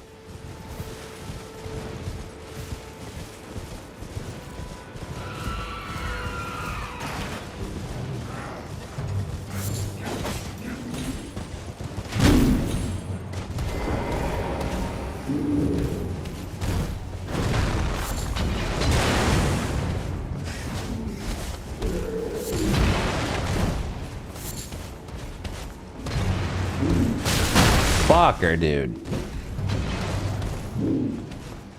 Do I not have my rune arc enabled? I don't think I do.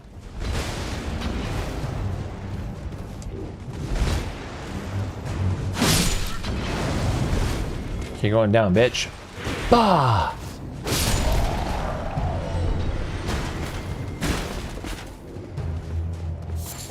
And here's even more blood roses. All right, let's go back.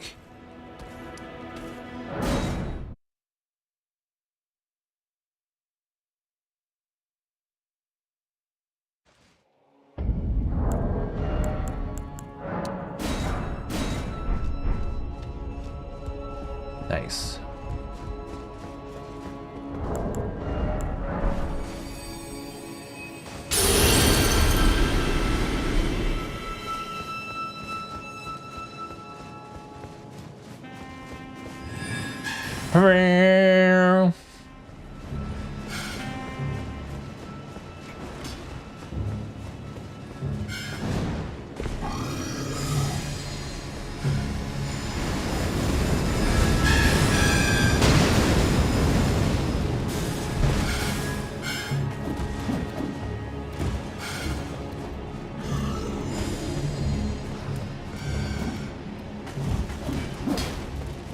I fucking hate those thralls so much.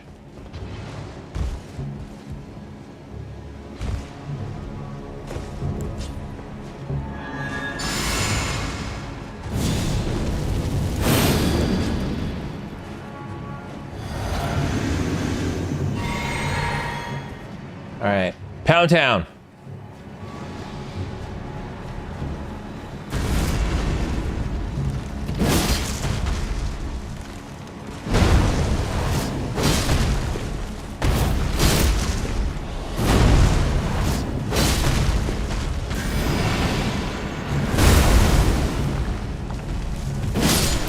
See if I just fought it a little smarter.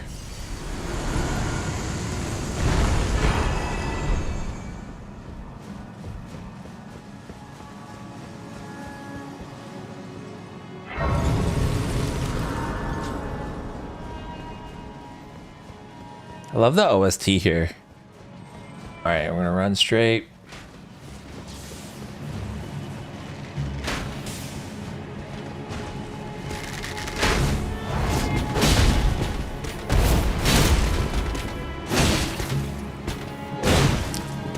Was out of stamina.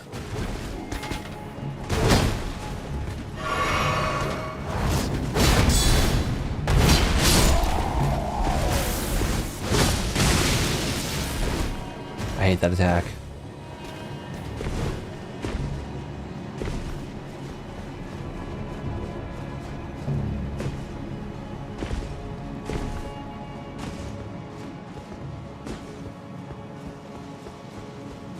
Run and jump. Get this rune arc.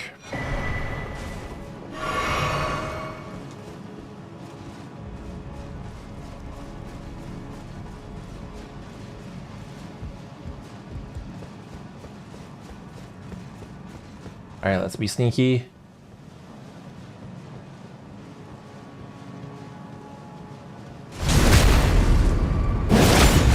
Yeah, that's what I was trying to do. Like, I make goals for myself. So, like, I'll be like, okay, can I beat this game this much faster? How long are we into this? 3 hours? Fuck that guy.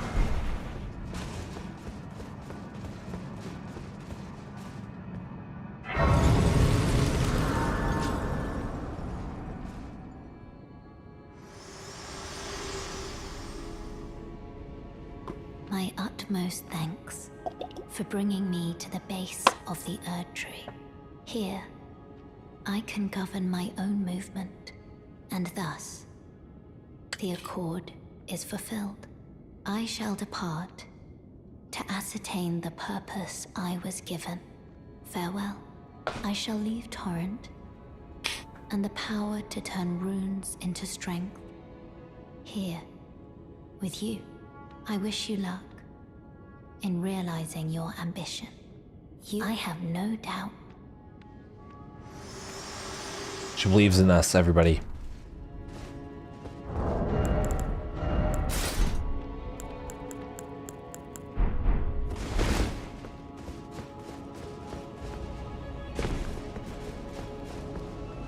Okay, we're gonna sneak past this gargoyle.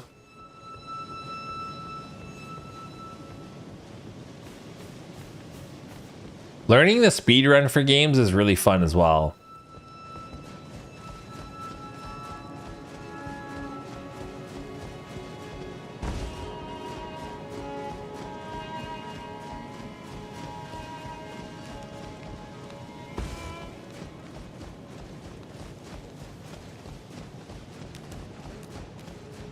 Okay, run, run, run, run.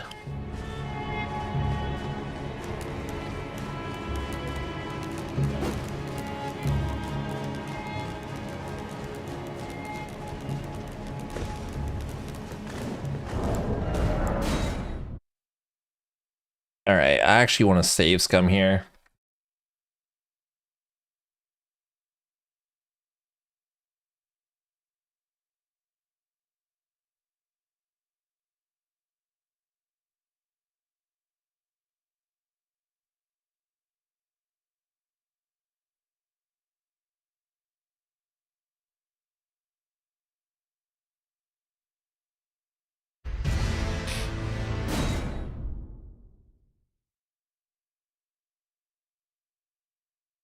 I don't think I've ever even beaten.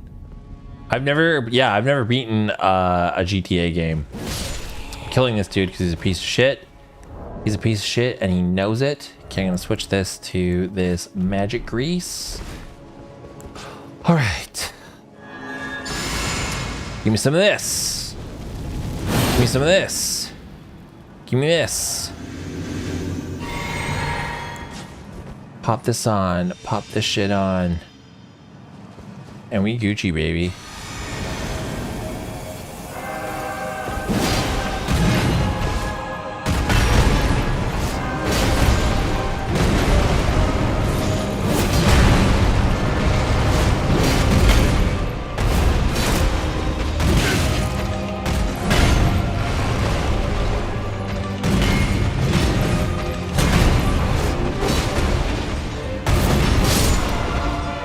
Fuck your house.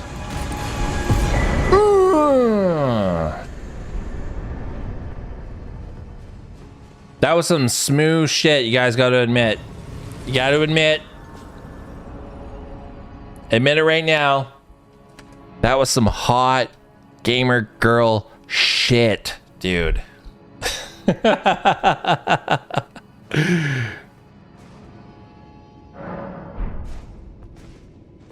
Okay, so now that we got that, let's go back to West Capitol Rampart because there's a great talisman that is just over here. It is the shield talisman.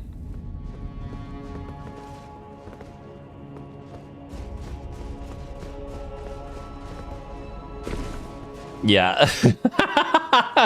That's what that was. I was handing my controller off to the shadow player who's actually good at this game.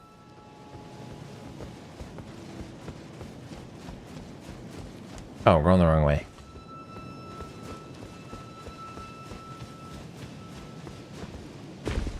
You guys are like, whoa, whoa, whoa, whoa. This gameplay is a lot different than what we're used to seeing. Who really fought that boss? Who really fought Goldfree right there?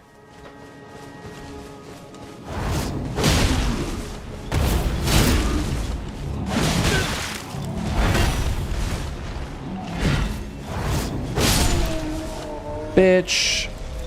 I was like, something's wrong. I still have the golden scarab on.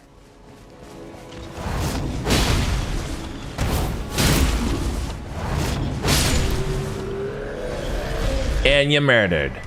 Now we got the ritual shield talisman and we can pop that bitch on. Boom. Now we're feeling good. Let's go back to Erdtree Sanctuary.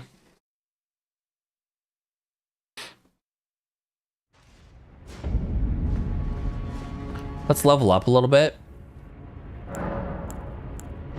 Let's go all decks.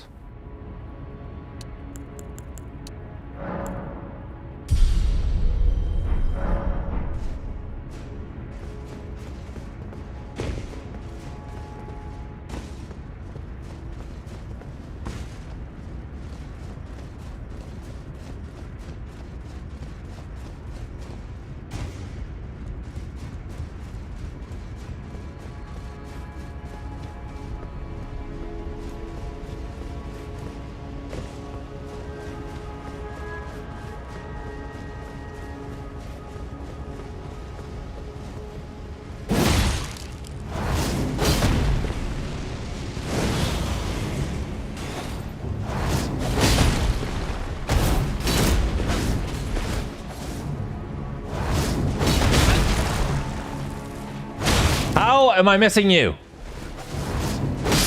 There you go, you stupid fucking Black Knight assassin.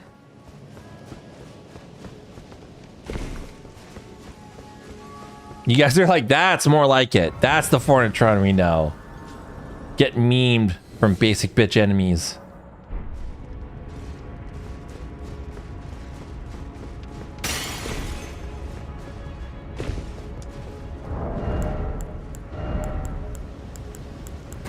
Oh, we're gonna shackle his ass.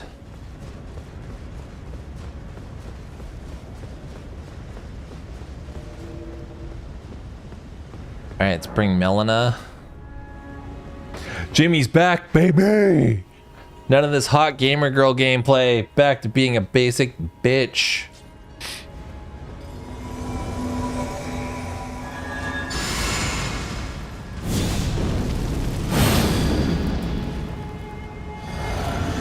I gotta fucking change that out. Okay, you, and then put you on. Sippy, and we good. Let's go. We can watch this. Graceless, tarnished.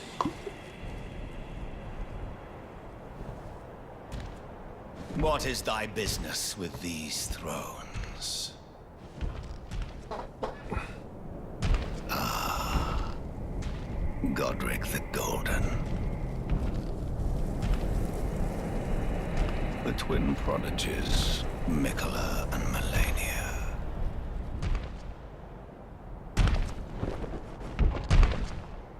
General Radahn.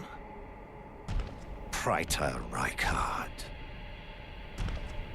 Luna Princess Rani. Willful traitors, all.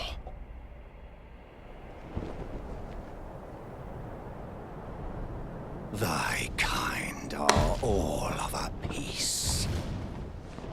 Not everyone can have pedicures and manicures on the daily, Holus Joe. Pillagers, emboldened by the flame. Pillagers. I feel like Morgott a little bit racist. Have it writ upon thy meager grave. Felled by King Morgott, last of all kings. Oh, that's cool. Ugh.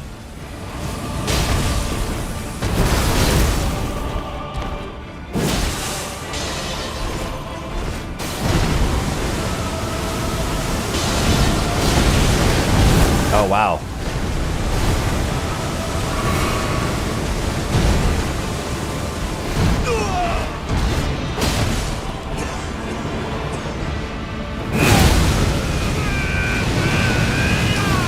He's gotta be due for a fucking stun.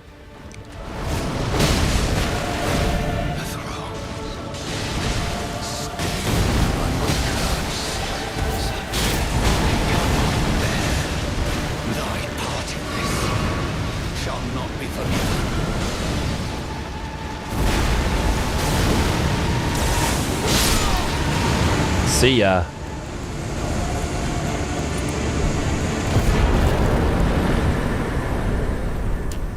I didn't eat it fast enough. Done the Erdtree.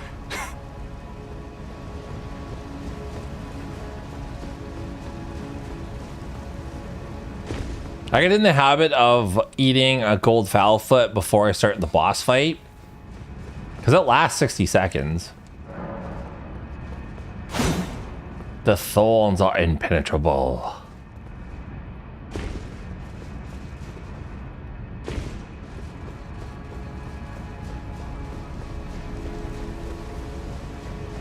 And he's like, ha ha ha ha. None may claim the thy deeds.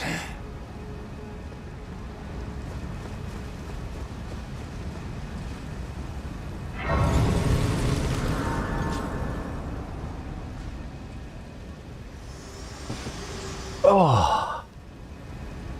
Hello again. Allow me, you are unable prevented the thorn, a husk, the only way, and become my purpose. So I'd like to the flame and guide.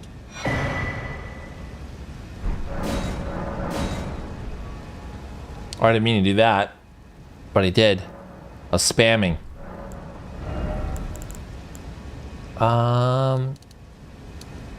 Yes.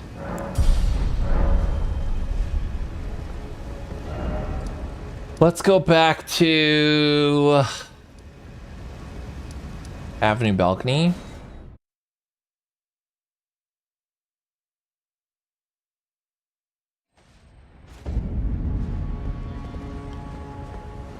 And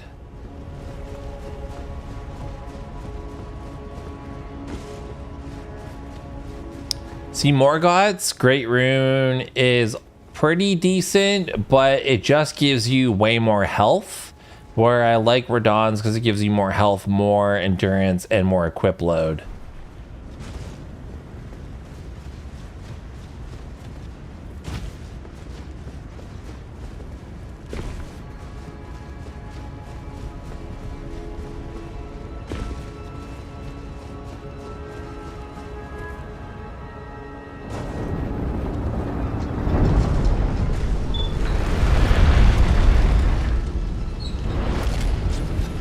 Man, the lighting and textures are just so much better in Elden Ring than they are Dark Souls 3.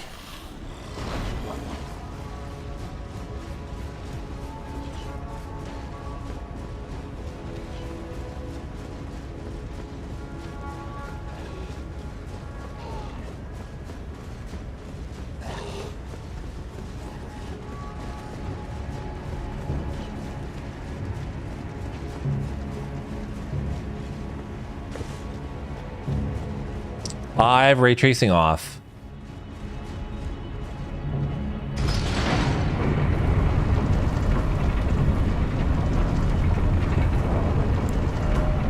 These are my settings. I have it on maximum, ray tracing off. If I put ray tracing on maximum, I get frame dips. So like I don't get a lock 60. I get like, it'll dip to 55, 54 in the mid 50s a bunch. And it's just annoying. And like, it's barely noticeable in my opinion.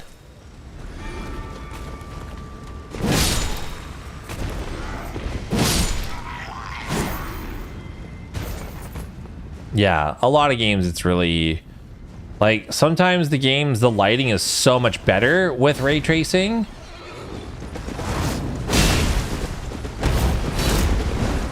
How do I miss twice? And then that guy fucking shooting me with a fucking arrow.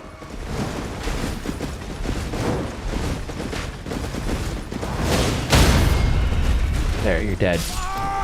Nice, I'm dead too. I should have just ran past him.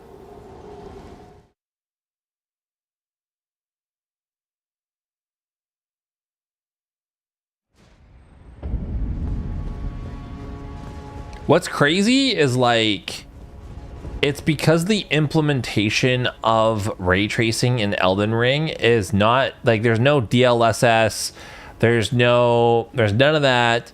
It's just like, I don't know how they implemented ray tracing, but it's kind of a jank way.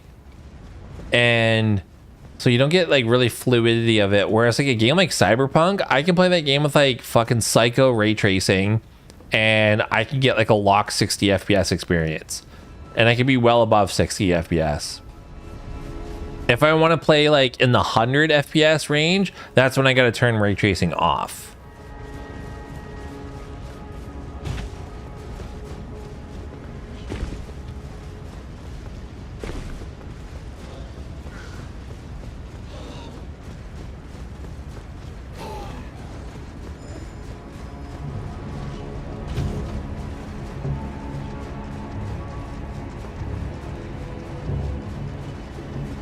Aw, bitch.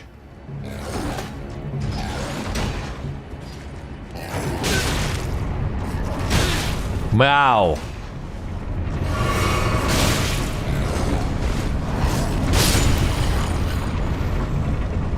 Fucking asshole.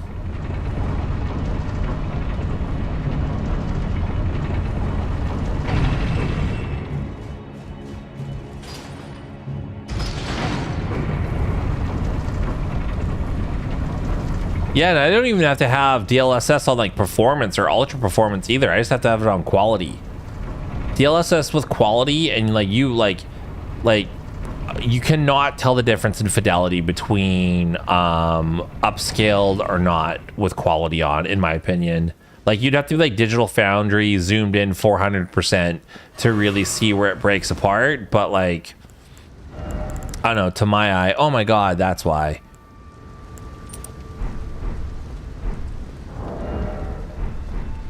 I'm stupid. And I know it's bothering you guys too that I don't pick up that item that's over there.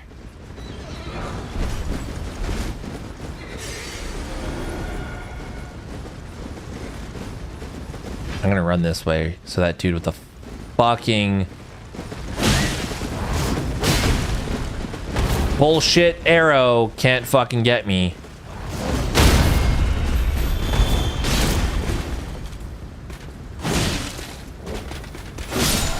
There you go, now you're dead.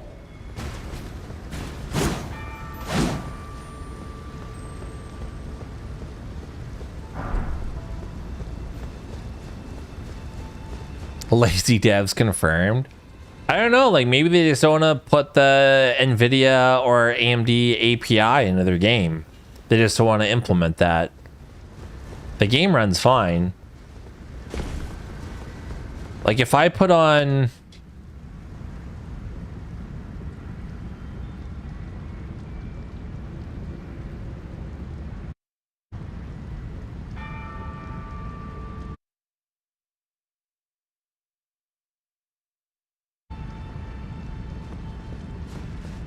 Give it a second.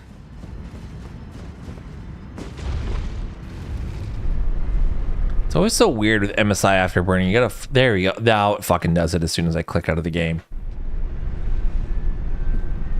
So I'm using only 5 gigs of my VRAM, and my GPU is at 44%. My CPU is at 17%. And I have an RX, I mean a 7800 X3D processor and an RTX 3080.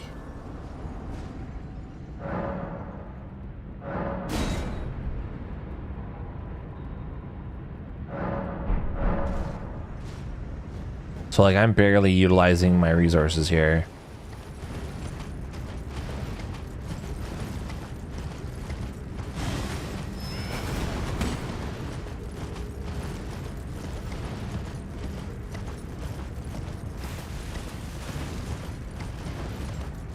I was gonna upgrade to an RTX 4080, but like all the new games that I purchased all run perfectly fine. Like they all run at like, I can get them to like 100 FPS or like a lock 60 with ray tracing on.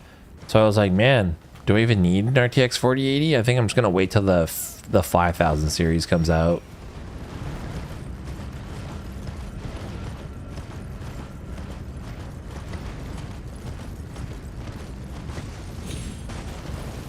This is a 7, isn't it? Yeah.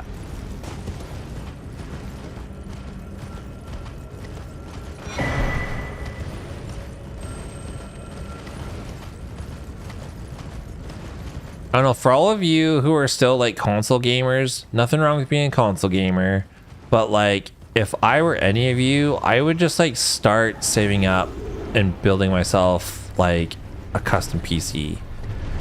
That's what I did just recently. Like I just like slowly saved up for each component that I wanted.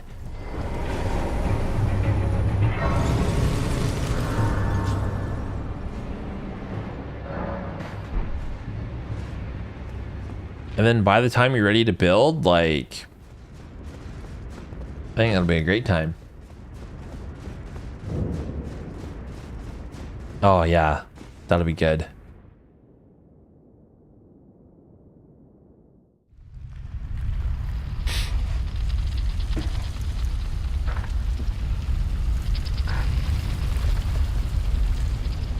PC's kind of meh for the first 2 years. I was kind of the same way when I first got my gaming PC. my first gaming PC, like back in 2022. And I was like, I still kind of prefer the console experience. But now I love gaming on PC because, like, I just love the options that you have. So, like, the options of, like, where to buy games and the options of just, like, graphic settings and performance.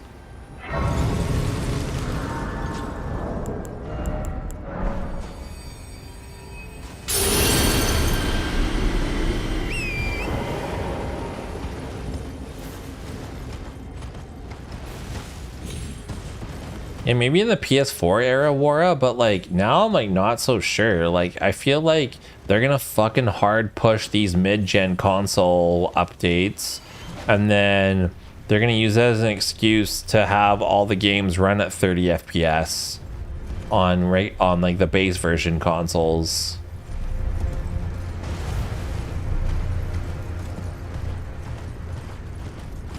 And then they're just not going to put the time into optimizing the game to run at 60 FPS on the base gen consoles. Like all that bullshit with Starfield, like running at 30 FPS, and then they're basically like, no, the game's too advanced to run at 60 for a consistent frame rate on Xbox Series X. And then now they've updated it so it runs at 60 FPS. But I also heard that I think if I recall the Digital Foundry video, it doesn't run at a lock 60 FPS. Like it's kind of like 55, goes in the 40s in some places. That is true. PlayStation has the best trophy system, hands down, bar none. No one even comes close. The Steam trophy system is like okay, but like the PlayStation one is just so good. It's so satisfying to get a trophy on PlayStation. That was a fucking slick miss, dude.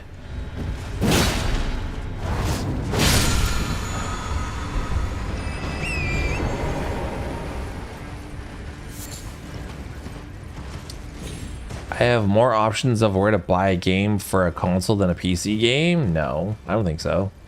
GTA 6 next year. Consoles are getting new games next year. Yeah, GTA 6 is going to run at 30 FPS on PS5 and Xbox Series. I'm telling you now.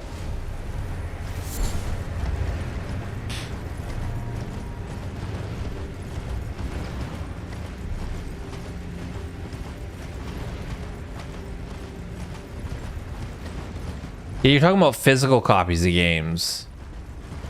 So like people bring up that argument too, is like, yeah, you got a bunch of options for physical copies of games, and that is like kind of true, but a lot of those places, in my experience, the prices are the same. And when they do go on sale, it's like 10%. Like maybe you could find it on Amazon for like 10% cheaper, or if you buy secondhand, you could find like a good deal. But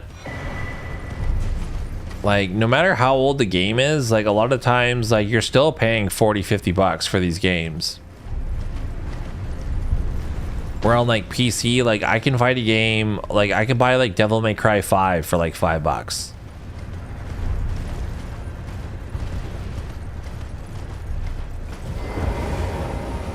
I only want to collect From Software games.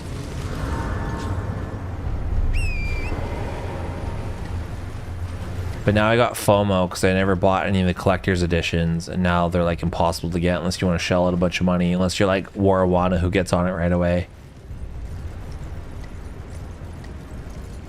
and then rubs it in my face.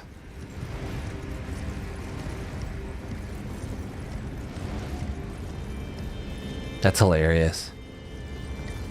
You played it while it was shit, and then you sold it while it was getting better, and then you sold it at a higher price. Yeah, I don't know, like I liked buying physical copies, but I didn't like selling them, and I just like ended up like giving them to friends, or like I don't know, it was just a pain in the bitch. I don't like trading them in. I hate going to stores. Stores suck.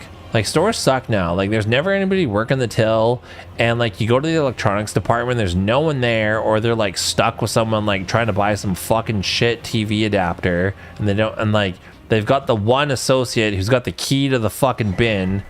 Like, ugh. Irritates me all to hell.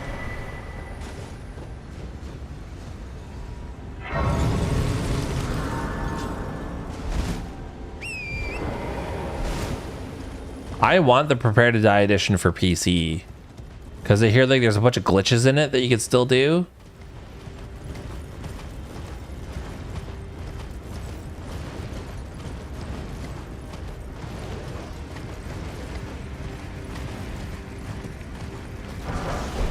You know what's funny? We've just been playing the game. Like I haven't been taking notes for quite a long time.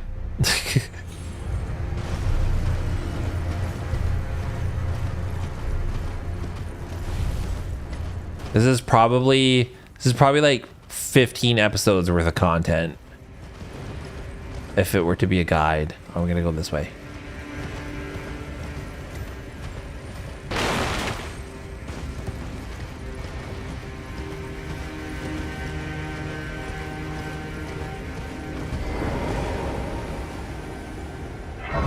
Yeah, but doesn't the PC version come with like the disc copy? Like, sure, you can't use the code for the Steam key, but like you could still install the game with the disc, right?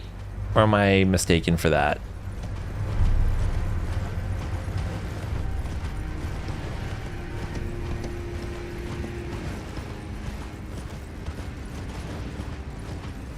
So much running in the mountaintops of the giants. That's like one down thing. Like that's a major criticism for Elden Ring is I really wish they put a bit more into the mountaintops of the giants and not just had it be the fire giant. Like there should be like a mini boss that you had to face.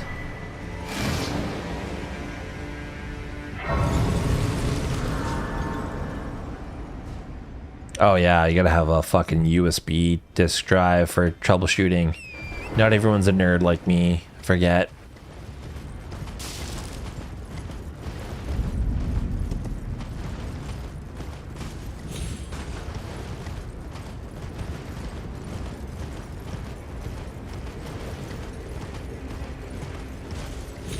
Yeah, technically that's all you're doing. You're just using the ISO image to install it on your device, and you own the physical copy. So like you're not doing anything illegal if you download a digital version. It's kind of like when you download Windows. Like Microsoft will let you just download Windows onto a USB drive, but you got to have the Windows key, the license to use it.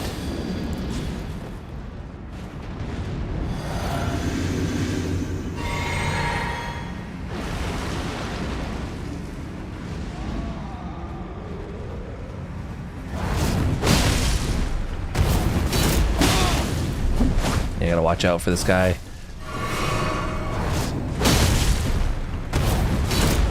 I always miss him with the R2, with the follow-up.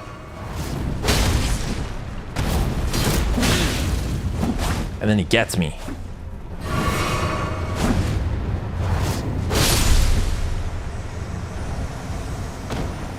I'm on Windows 11. I like it.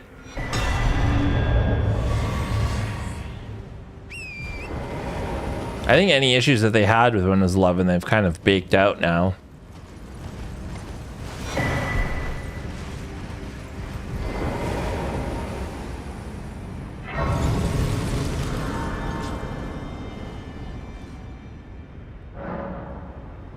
All right, you guys can listen to Melina talk. I'm gonna go use the restroom. We're almost there. The flame of ruin lies just ahead. I'm glad it was you I traveled with. I must tender my thanks to Torrent, too. Thank you, Torrent. Please continue to lend your aid. Till the end.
Oh yeah, I hate all that shit. I turn all that shit off. Shall I turn your let my share them with me? Share them with me.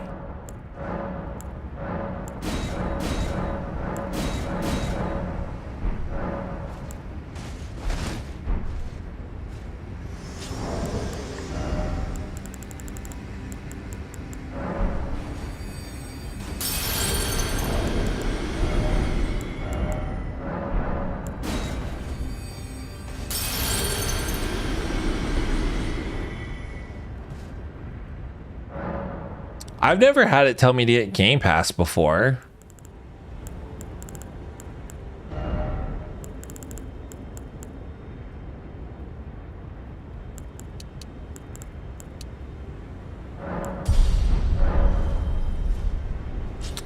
No, what's recall?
There's like, damn, this dude plays a lot of fucking Elden Ring.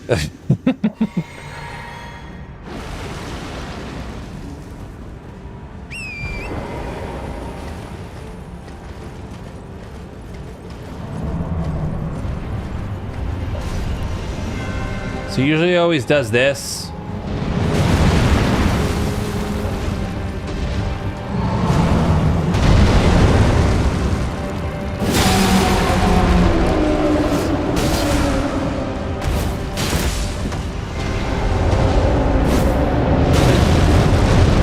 That.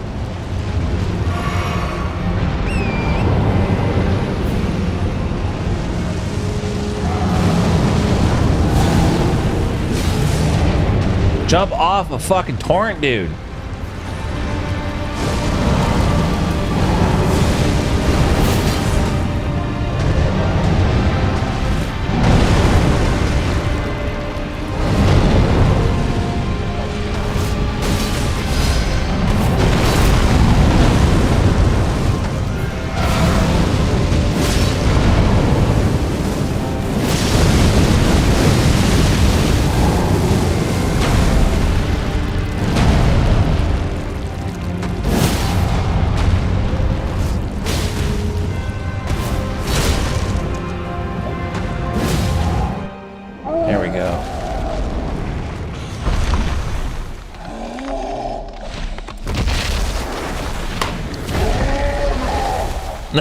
I love that noise he makes.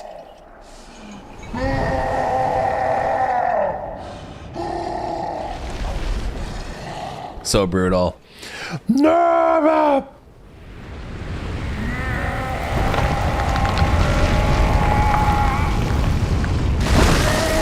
He's just like, no Windows 11! No Windows 11!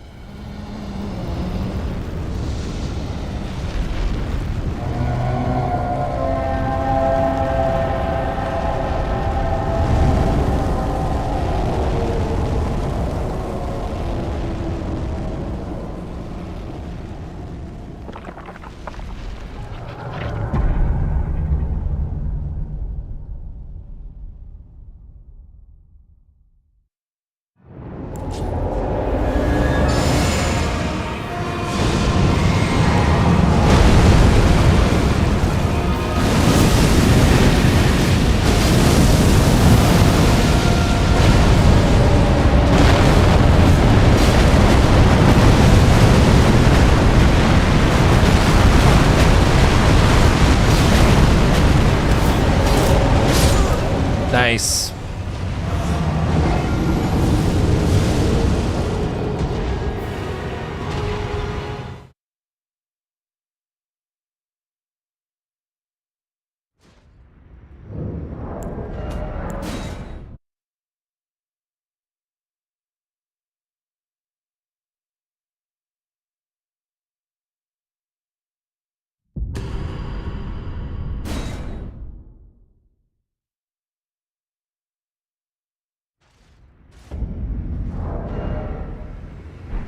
Okay, I have all my right talismans on.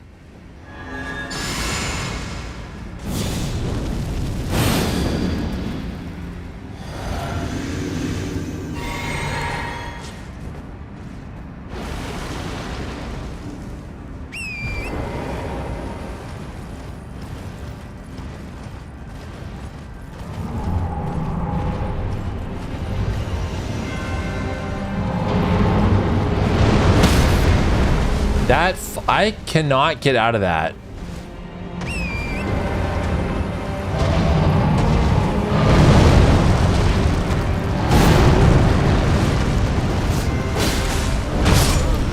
Nice.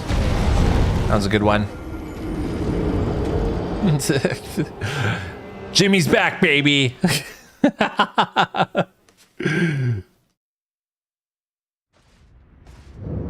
Why am I just like not getting the damage that I should be?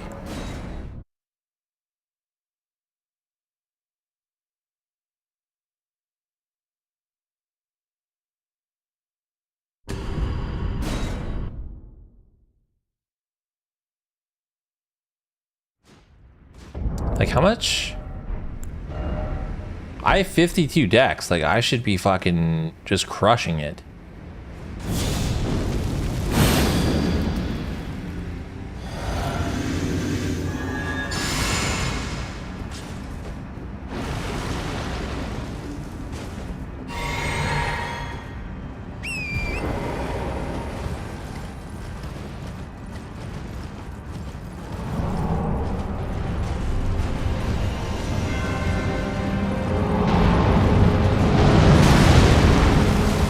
Cannot dodge that.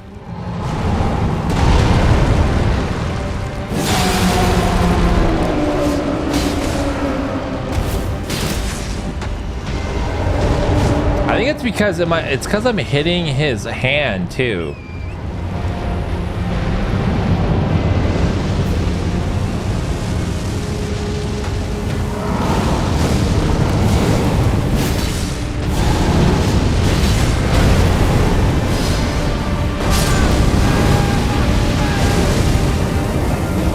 Stuff.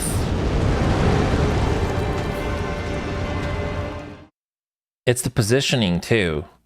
Because I don't want him up on that rock because for some reason I can't jump off of Torrent.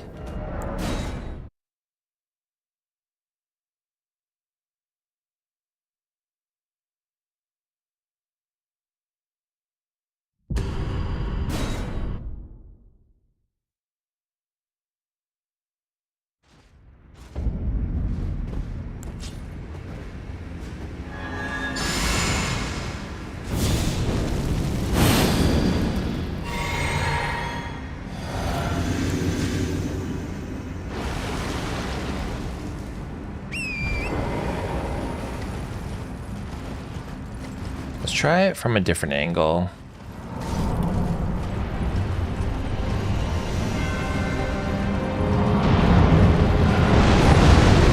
There we go. Let's get our stamina back.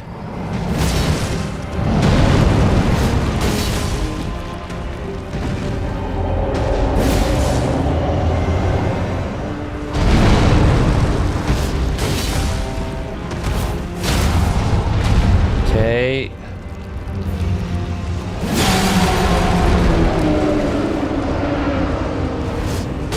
I'm really surprised it took that long to break that anklet off of him.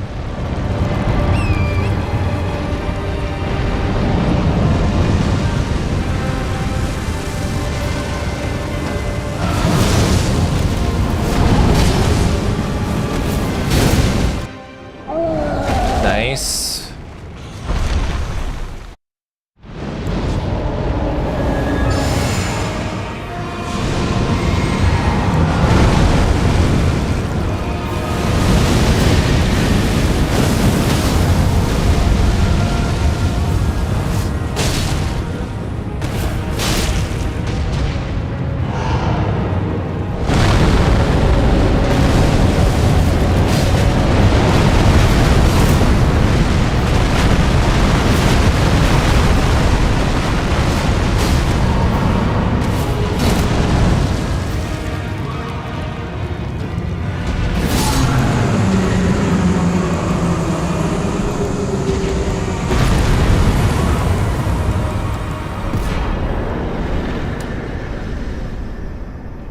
nice.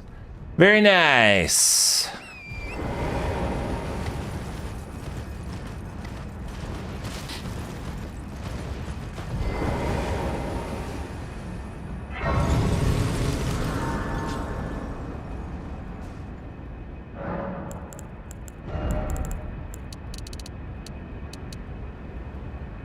Ooh, we can go to 55 decks.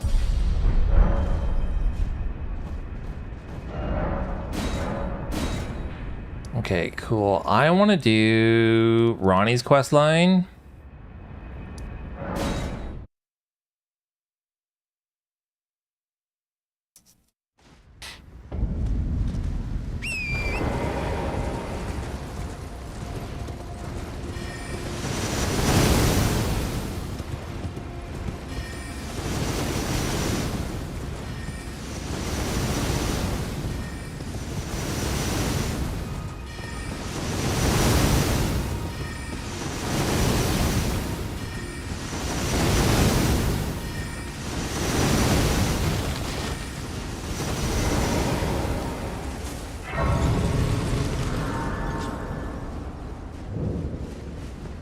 Caria Manor.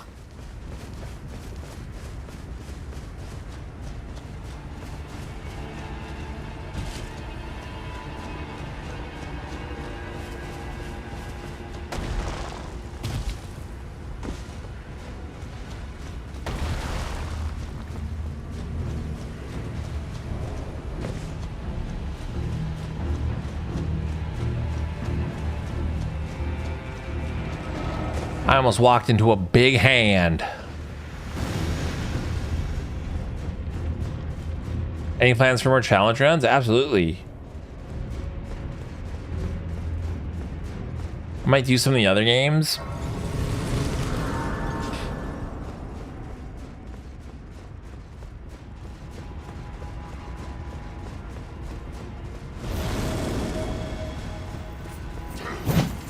I would like to do like a Holy Moonlight Sword challenge run for all of the games. I fucking hate PvP.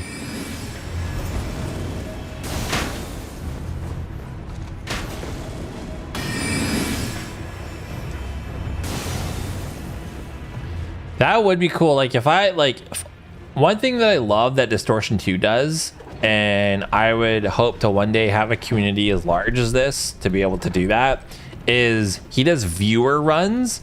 So what he does is he makes a private essentially game lobby, and then he gives all the people who watches the stream the code, and then he just runs to all the bosses and then summons viewers in and then gets them to defeat the boss.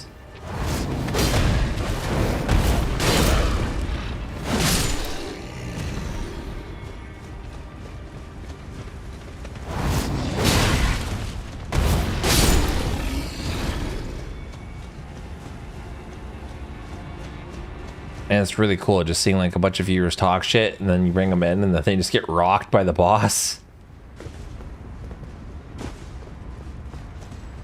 And the way he does it too is he goes to new game +7, so it's the hardest it could possibly be.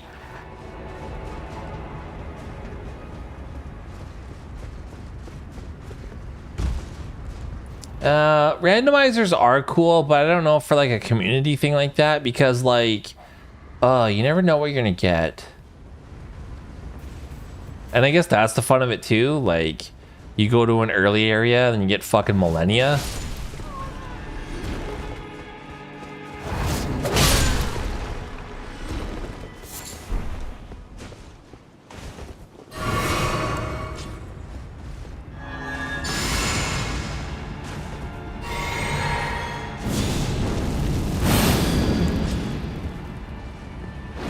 I don't think I need to put on this blood grease, but I will.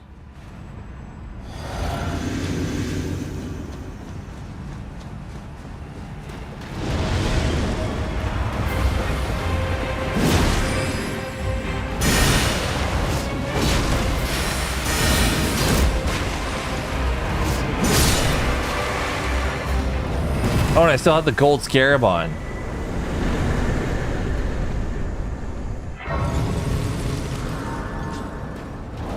The brutality. Oh yeah, with the fire giant.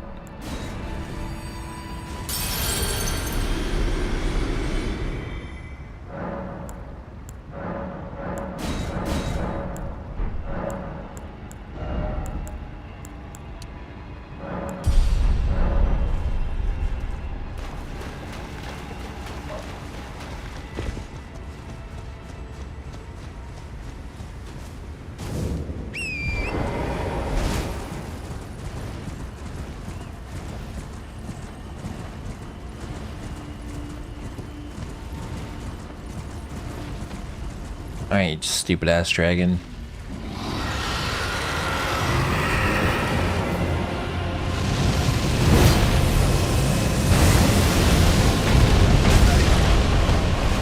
Is this because I called you stupid?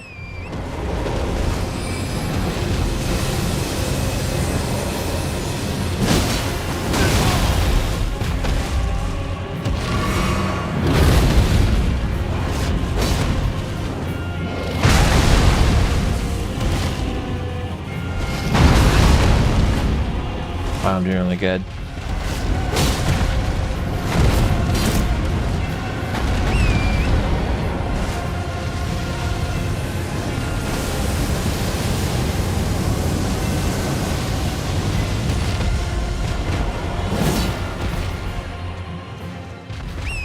That's cheating.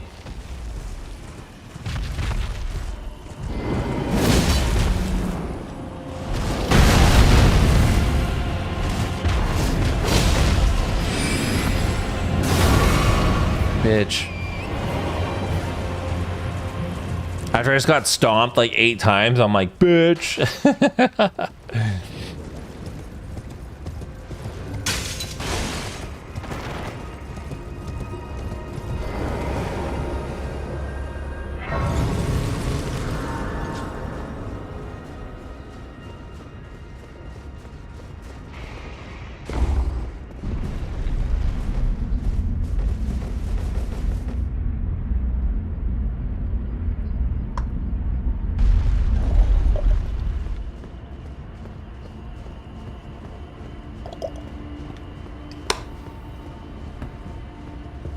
Oh, I believe it pleases, but Tani, I have no reason intrigue.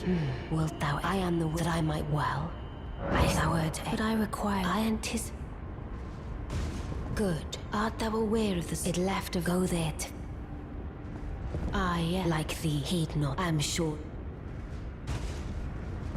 Yes. Like thee, heed not. I'm sure.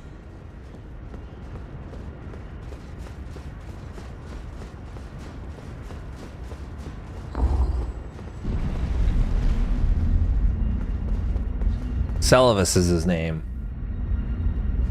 He's controlling that puppet lady that's at the Radon fight that just bows to you and is silent.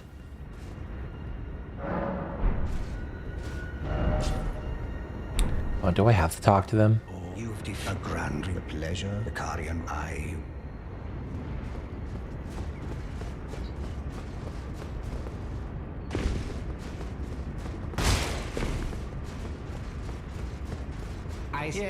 I don't. Yes. I reside in. I don't give a shit where you reside, bitch.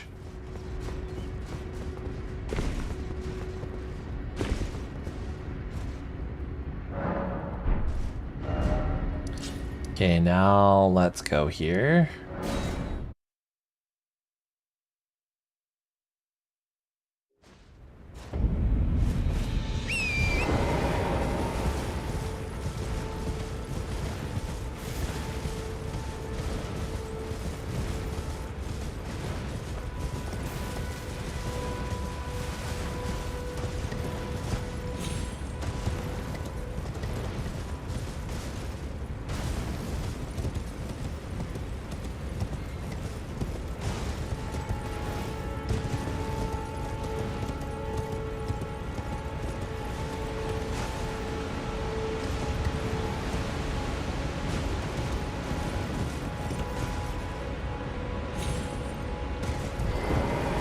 There were so many times that I've died dropping down there when I was first playing this game.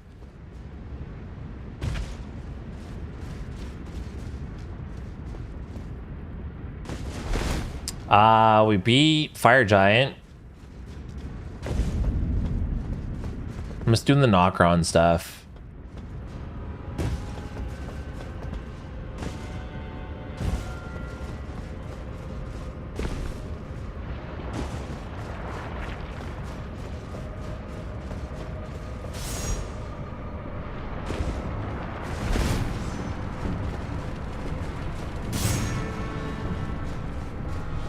Don't shoot me.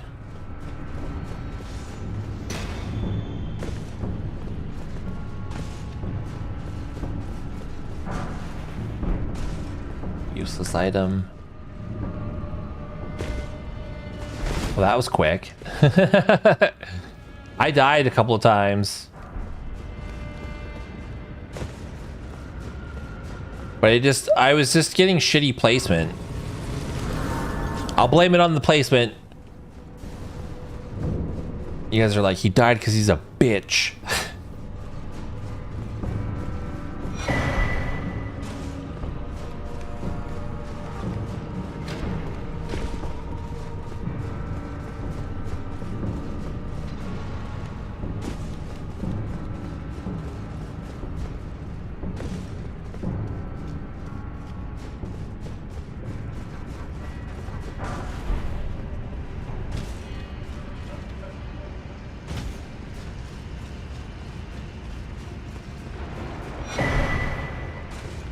The Lavaltier.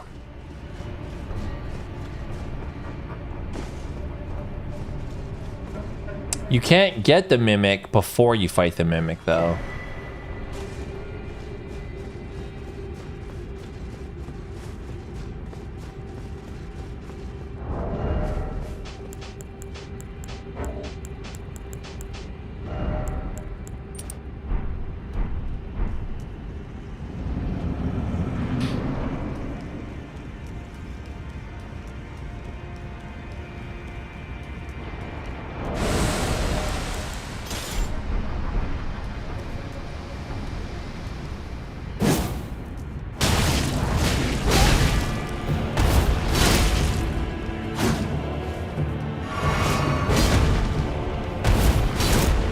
He's dunking on me.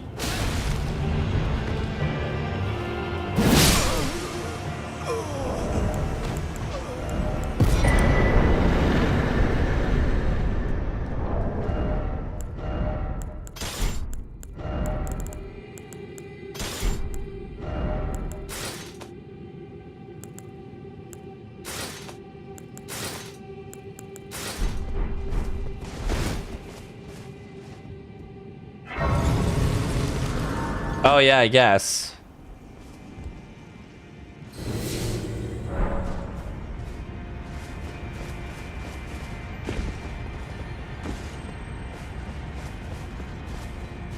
Wait, I forgot. It's kind of annoying to see.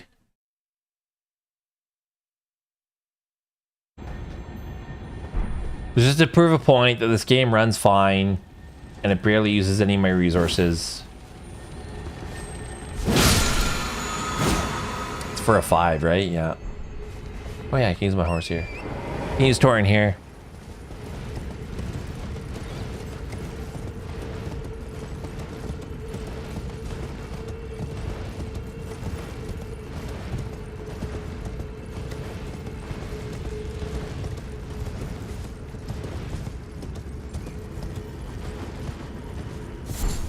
Alright, let's light all these bitches up.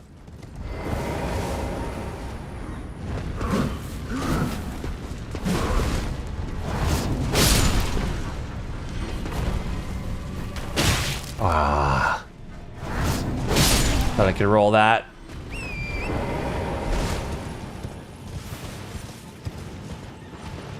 Because I think it's this this boss that gives you the remembrance. The other one that you can do the same things for, I don't think gives you a remembrance, if I recall correctly.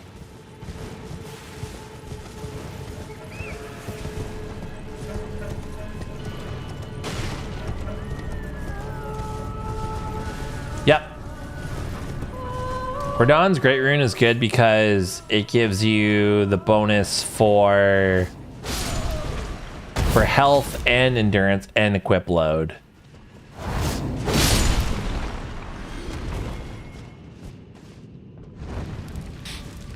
Rather than like Morgoth's where it just gives you a bunch of health.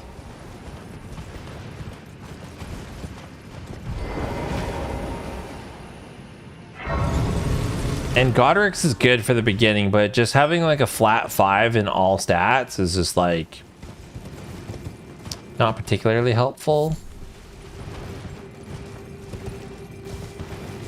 Man, these are fucking melted mushrooms.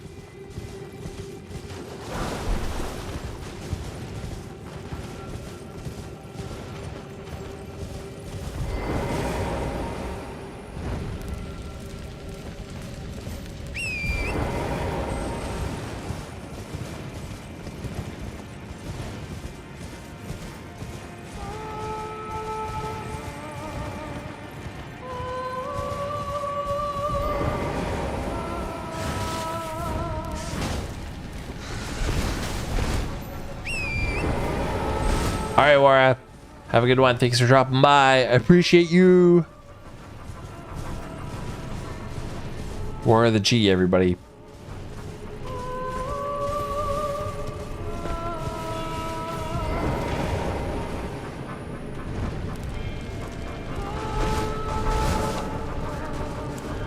Come on. Torrent. There we go.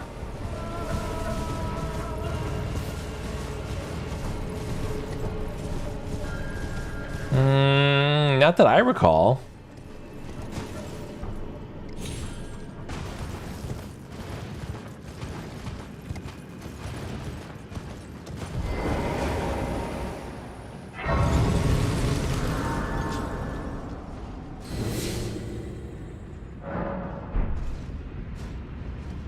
Okay, and then now, what do I want to do? Oh yeah.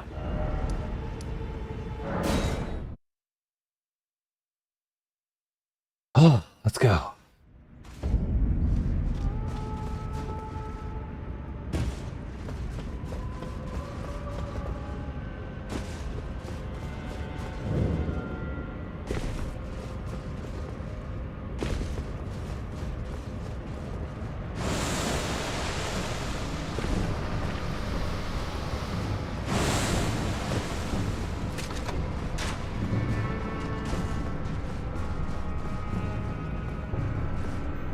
It's funny, a lot of those sounds are just, they're reused from so long ago in Souls games, but I love hearing them still.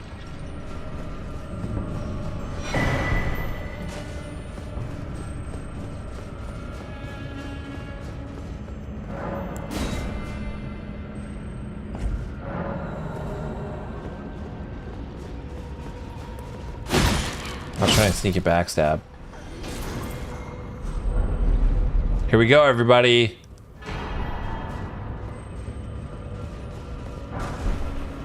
We got the mimicked here.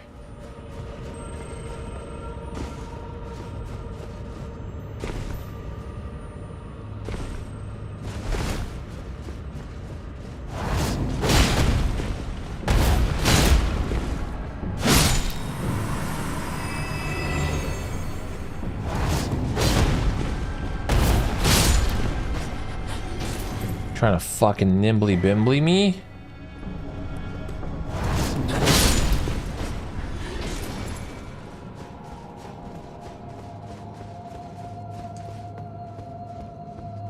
Isn't it a weapon? I feel like you can get the Finger Slayer blade. Oh yeah, I guess the item. No, I'm talking about the black assassin blade or whatever. All right, if we just hug the left wall here, we're not gonna activate the giant.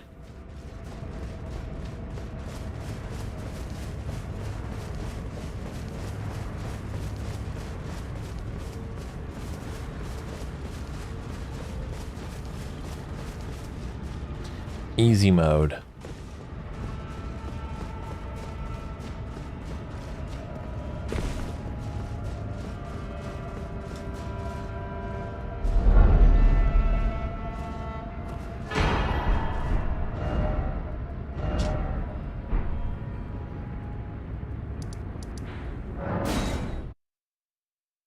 Back to Rani's lies.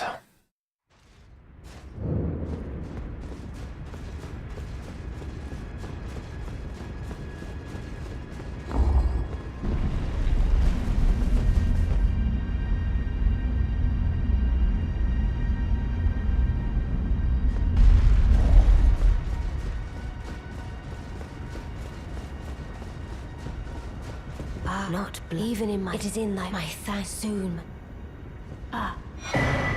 My strange. I am so. I must thank you, Mail. It was but.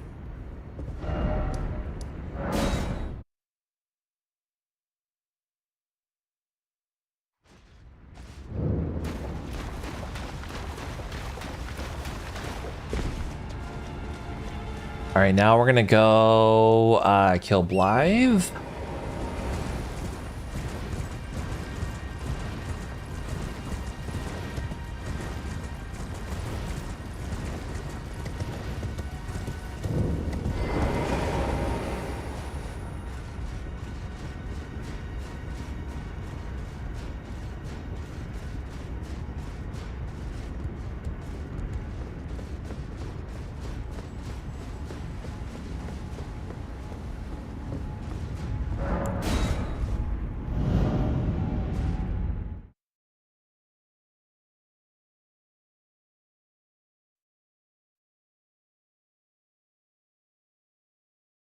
Did my game crash?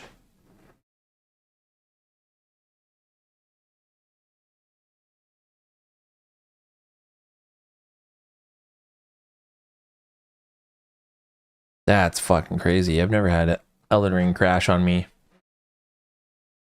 After all that shit I was just talking. Wow, what happened? Vic, how the hell are you, by the way?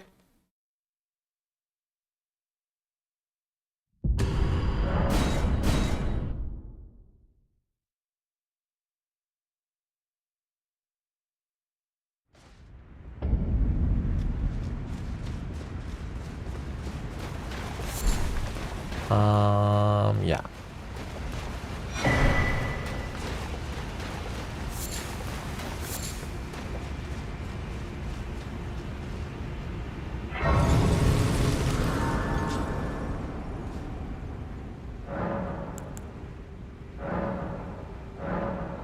Oh, or is it me? Fine. I hadn't expected. Now the form eliminate the name of I will not. Perform form eliminate the name of I will not.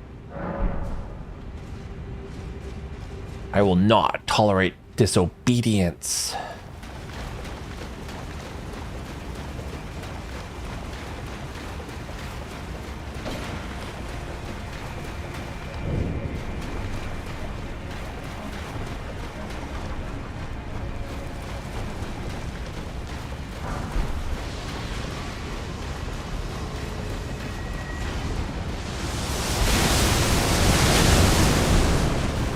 Oh, I picked that up. I don't need any fucking smithing stones.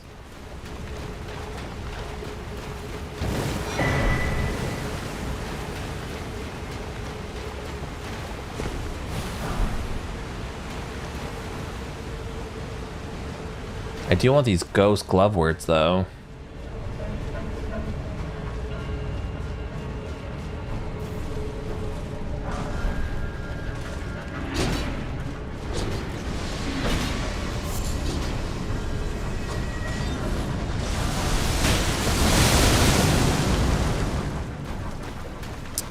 Bitch.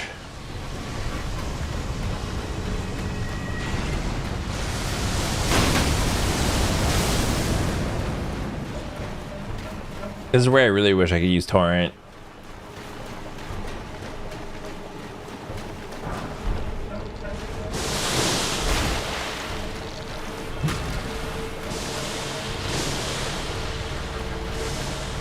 I feel like none of this is worth picking up. A rune and some fucking shield grease.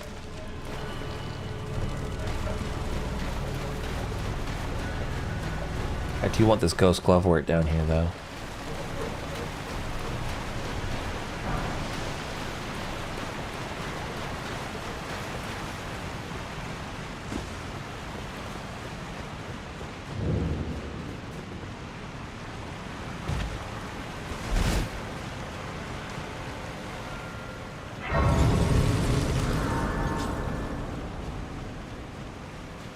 If you sit down there and let Ranni talk to you, she's gonna tell you how she was an Empyrean, just like Milena and Mikola, or Millennia and Mikola, and that she sacrificed her own body. She stole the fragment of the Black Blade, or the Rune of Death.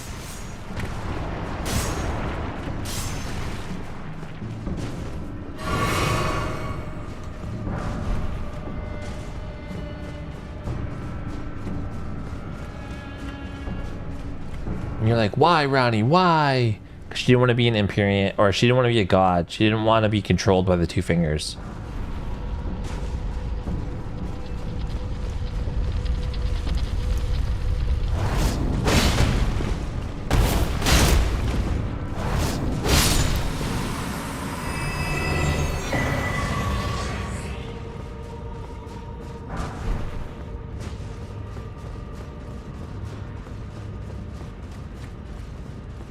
It's funny how much you can just run through this area. There is some shit you can pick up. Like back there was, I think, the Somber Smithing Stone Bell.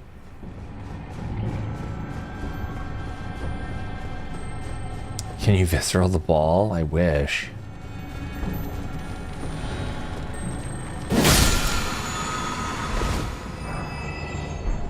Dude, I have so many Somber 6s. How many do I have? I have a 2, a 5. I have 2 6s. Okay, 7, 8. Slightly exaggerated.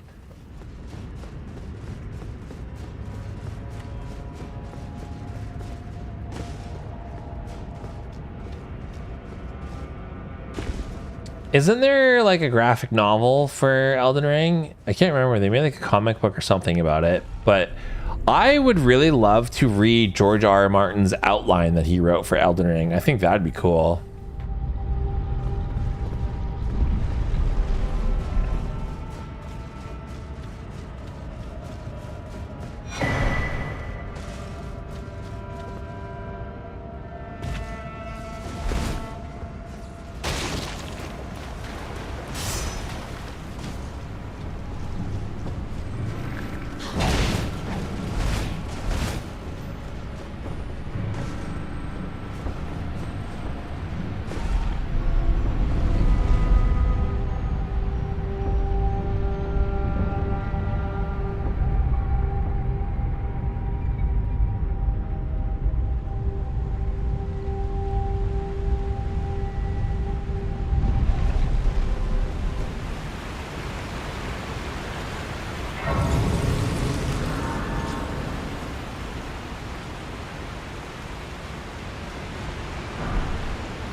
Three, 6, 7, 8. I don't have an 8.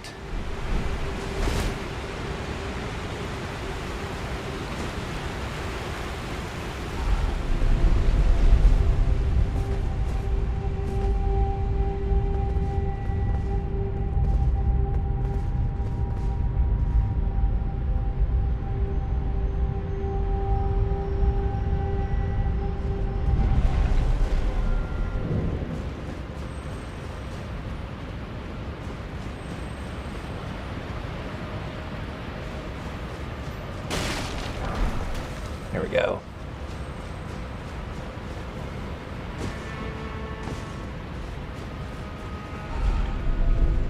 Well, Fatty Video does the best job at that, in my opinion. Like, all his videos are so good, and he puts a lot of effort into them. But I wish like Miyazaki would do interviews where like he would be like, okay, in my mind, this is what I thought of for that, or like this was my interpretation of this. So we get it straight from the source. I agree, but I think that is like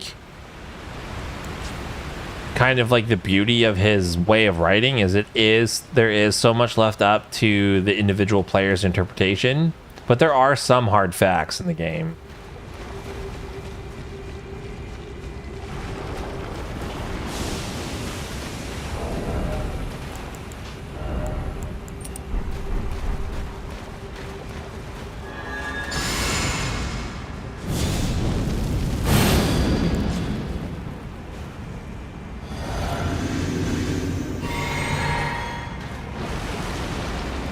was like, is he just gonna stand there? Thou art the last. Tell the two fingers that Rani the witch cometh. Rend thy flesh. Oh, With a fateful don't die. there to heal. Do the jump.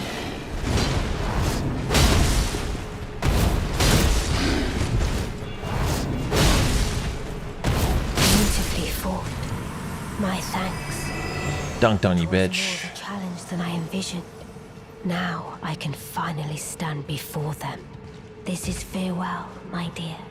Tell Blythe and E.G. I love them. Tell Blythe and E.G. I love them.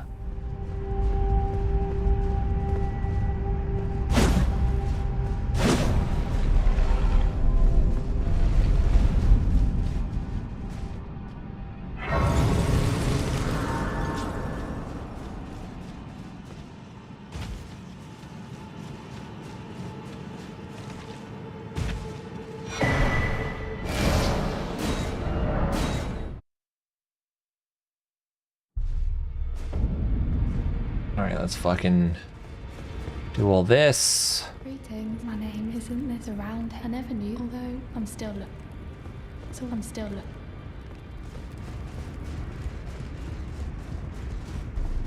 No.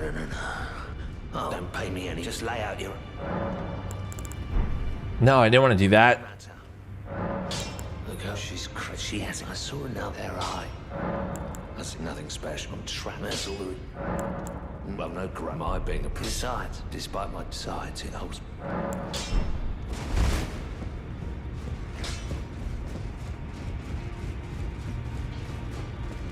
It's all a bit much. I'm still You're telling... I don't believe... If I do, I suppose I'll ask... Certainly, I know I can tell. If I suppose I'll ask my...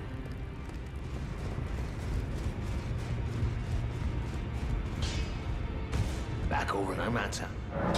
Look up. Are you out of your boots? Absurd. I don't...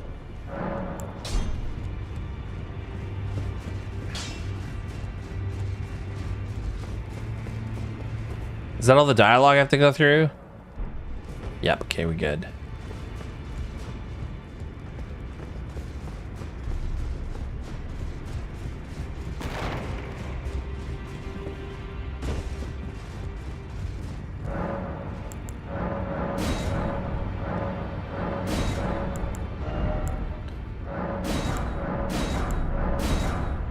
I already had some of those. Loser.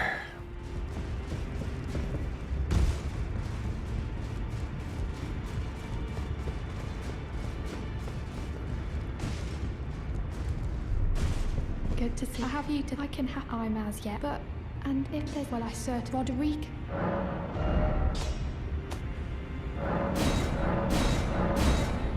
Damn, I don't have a 4?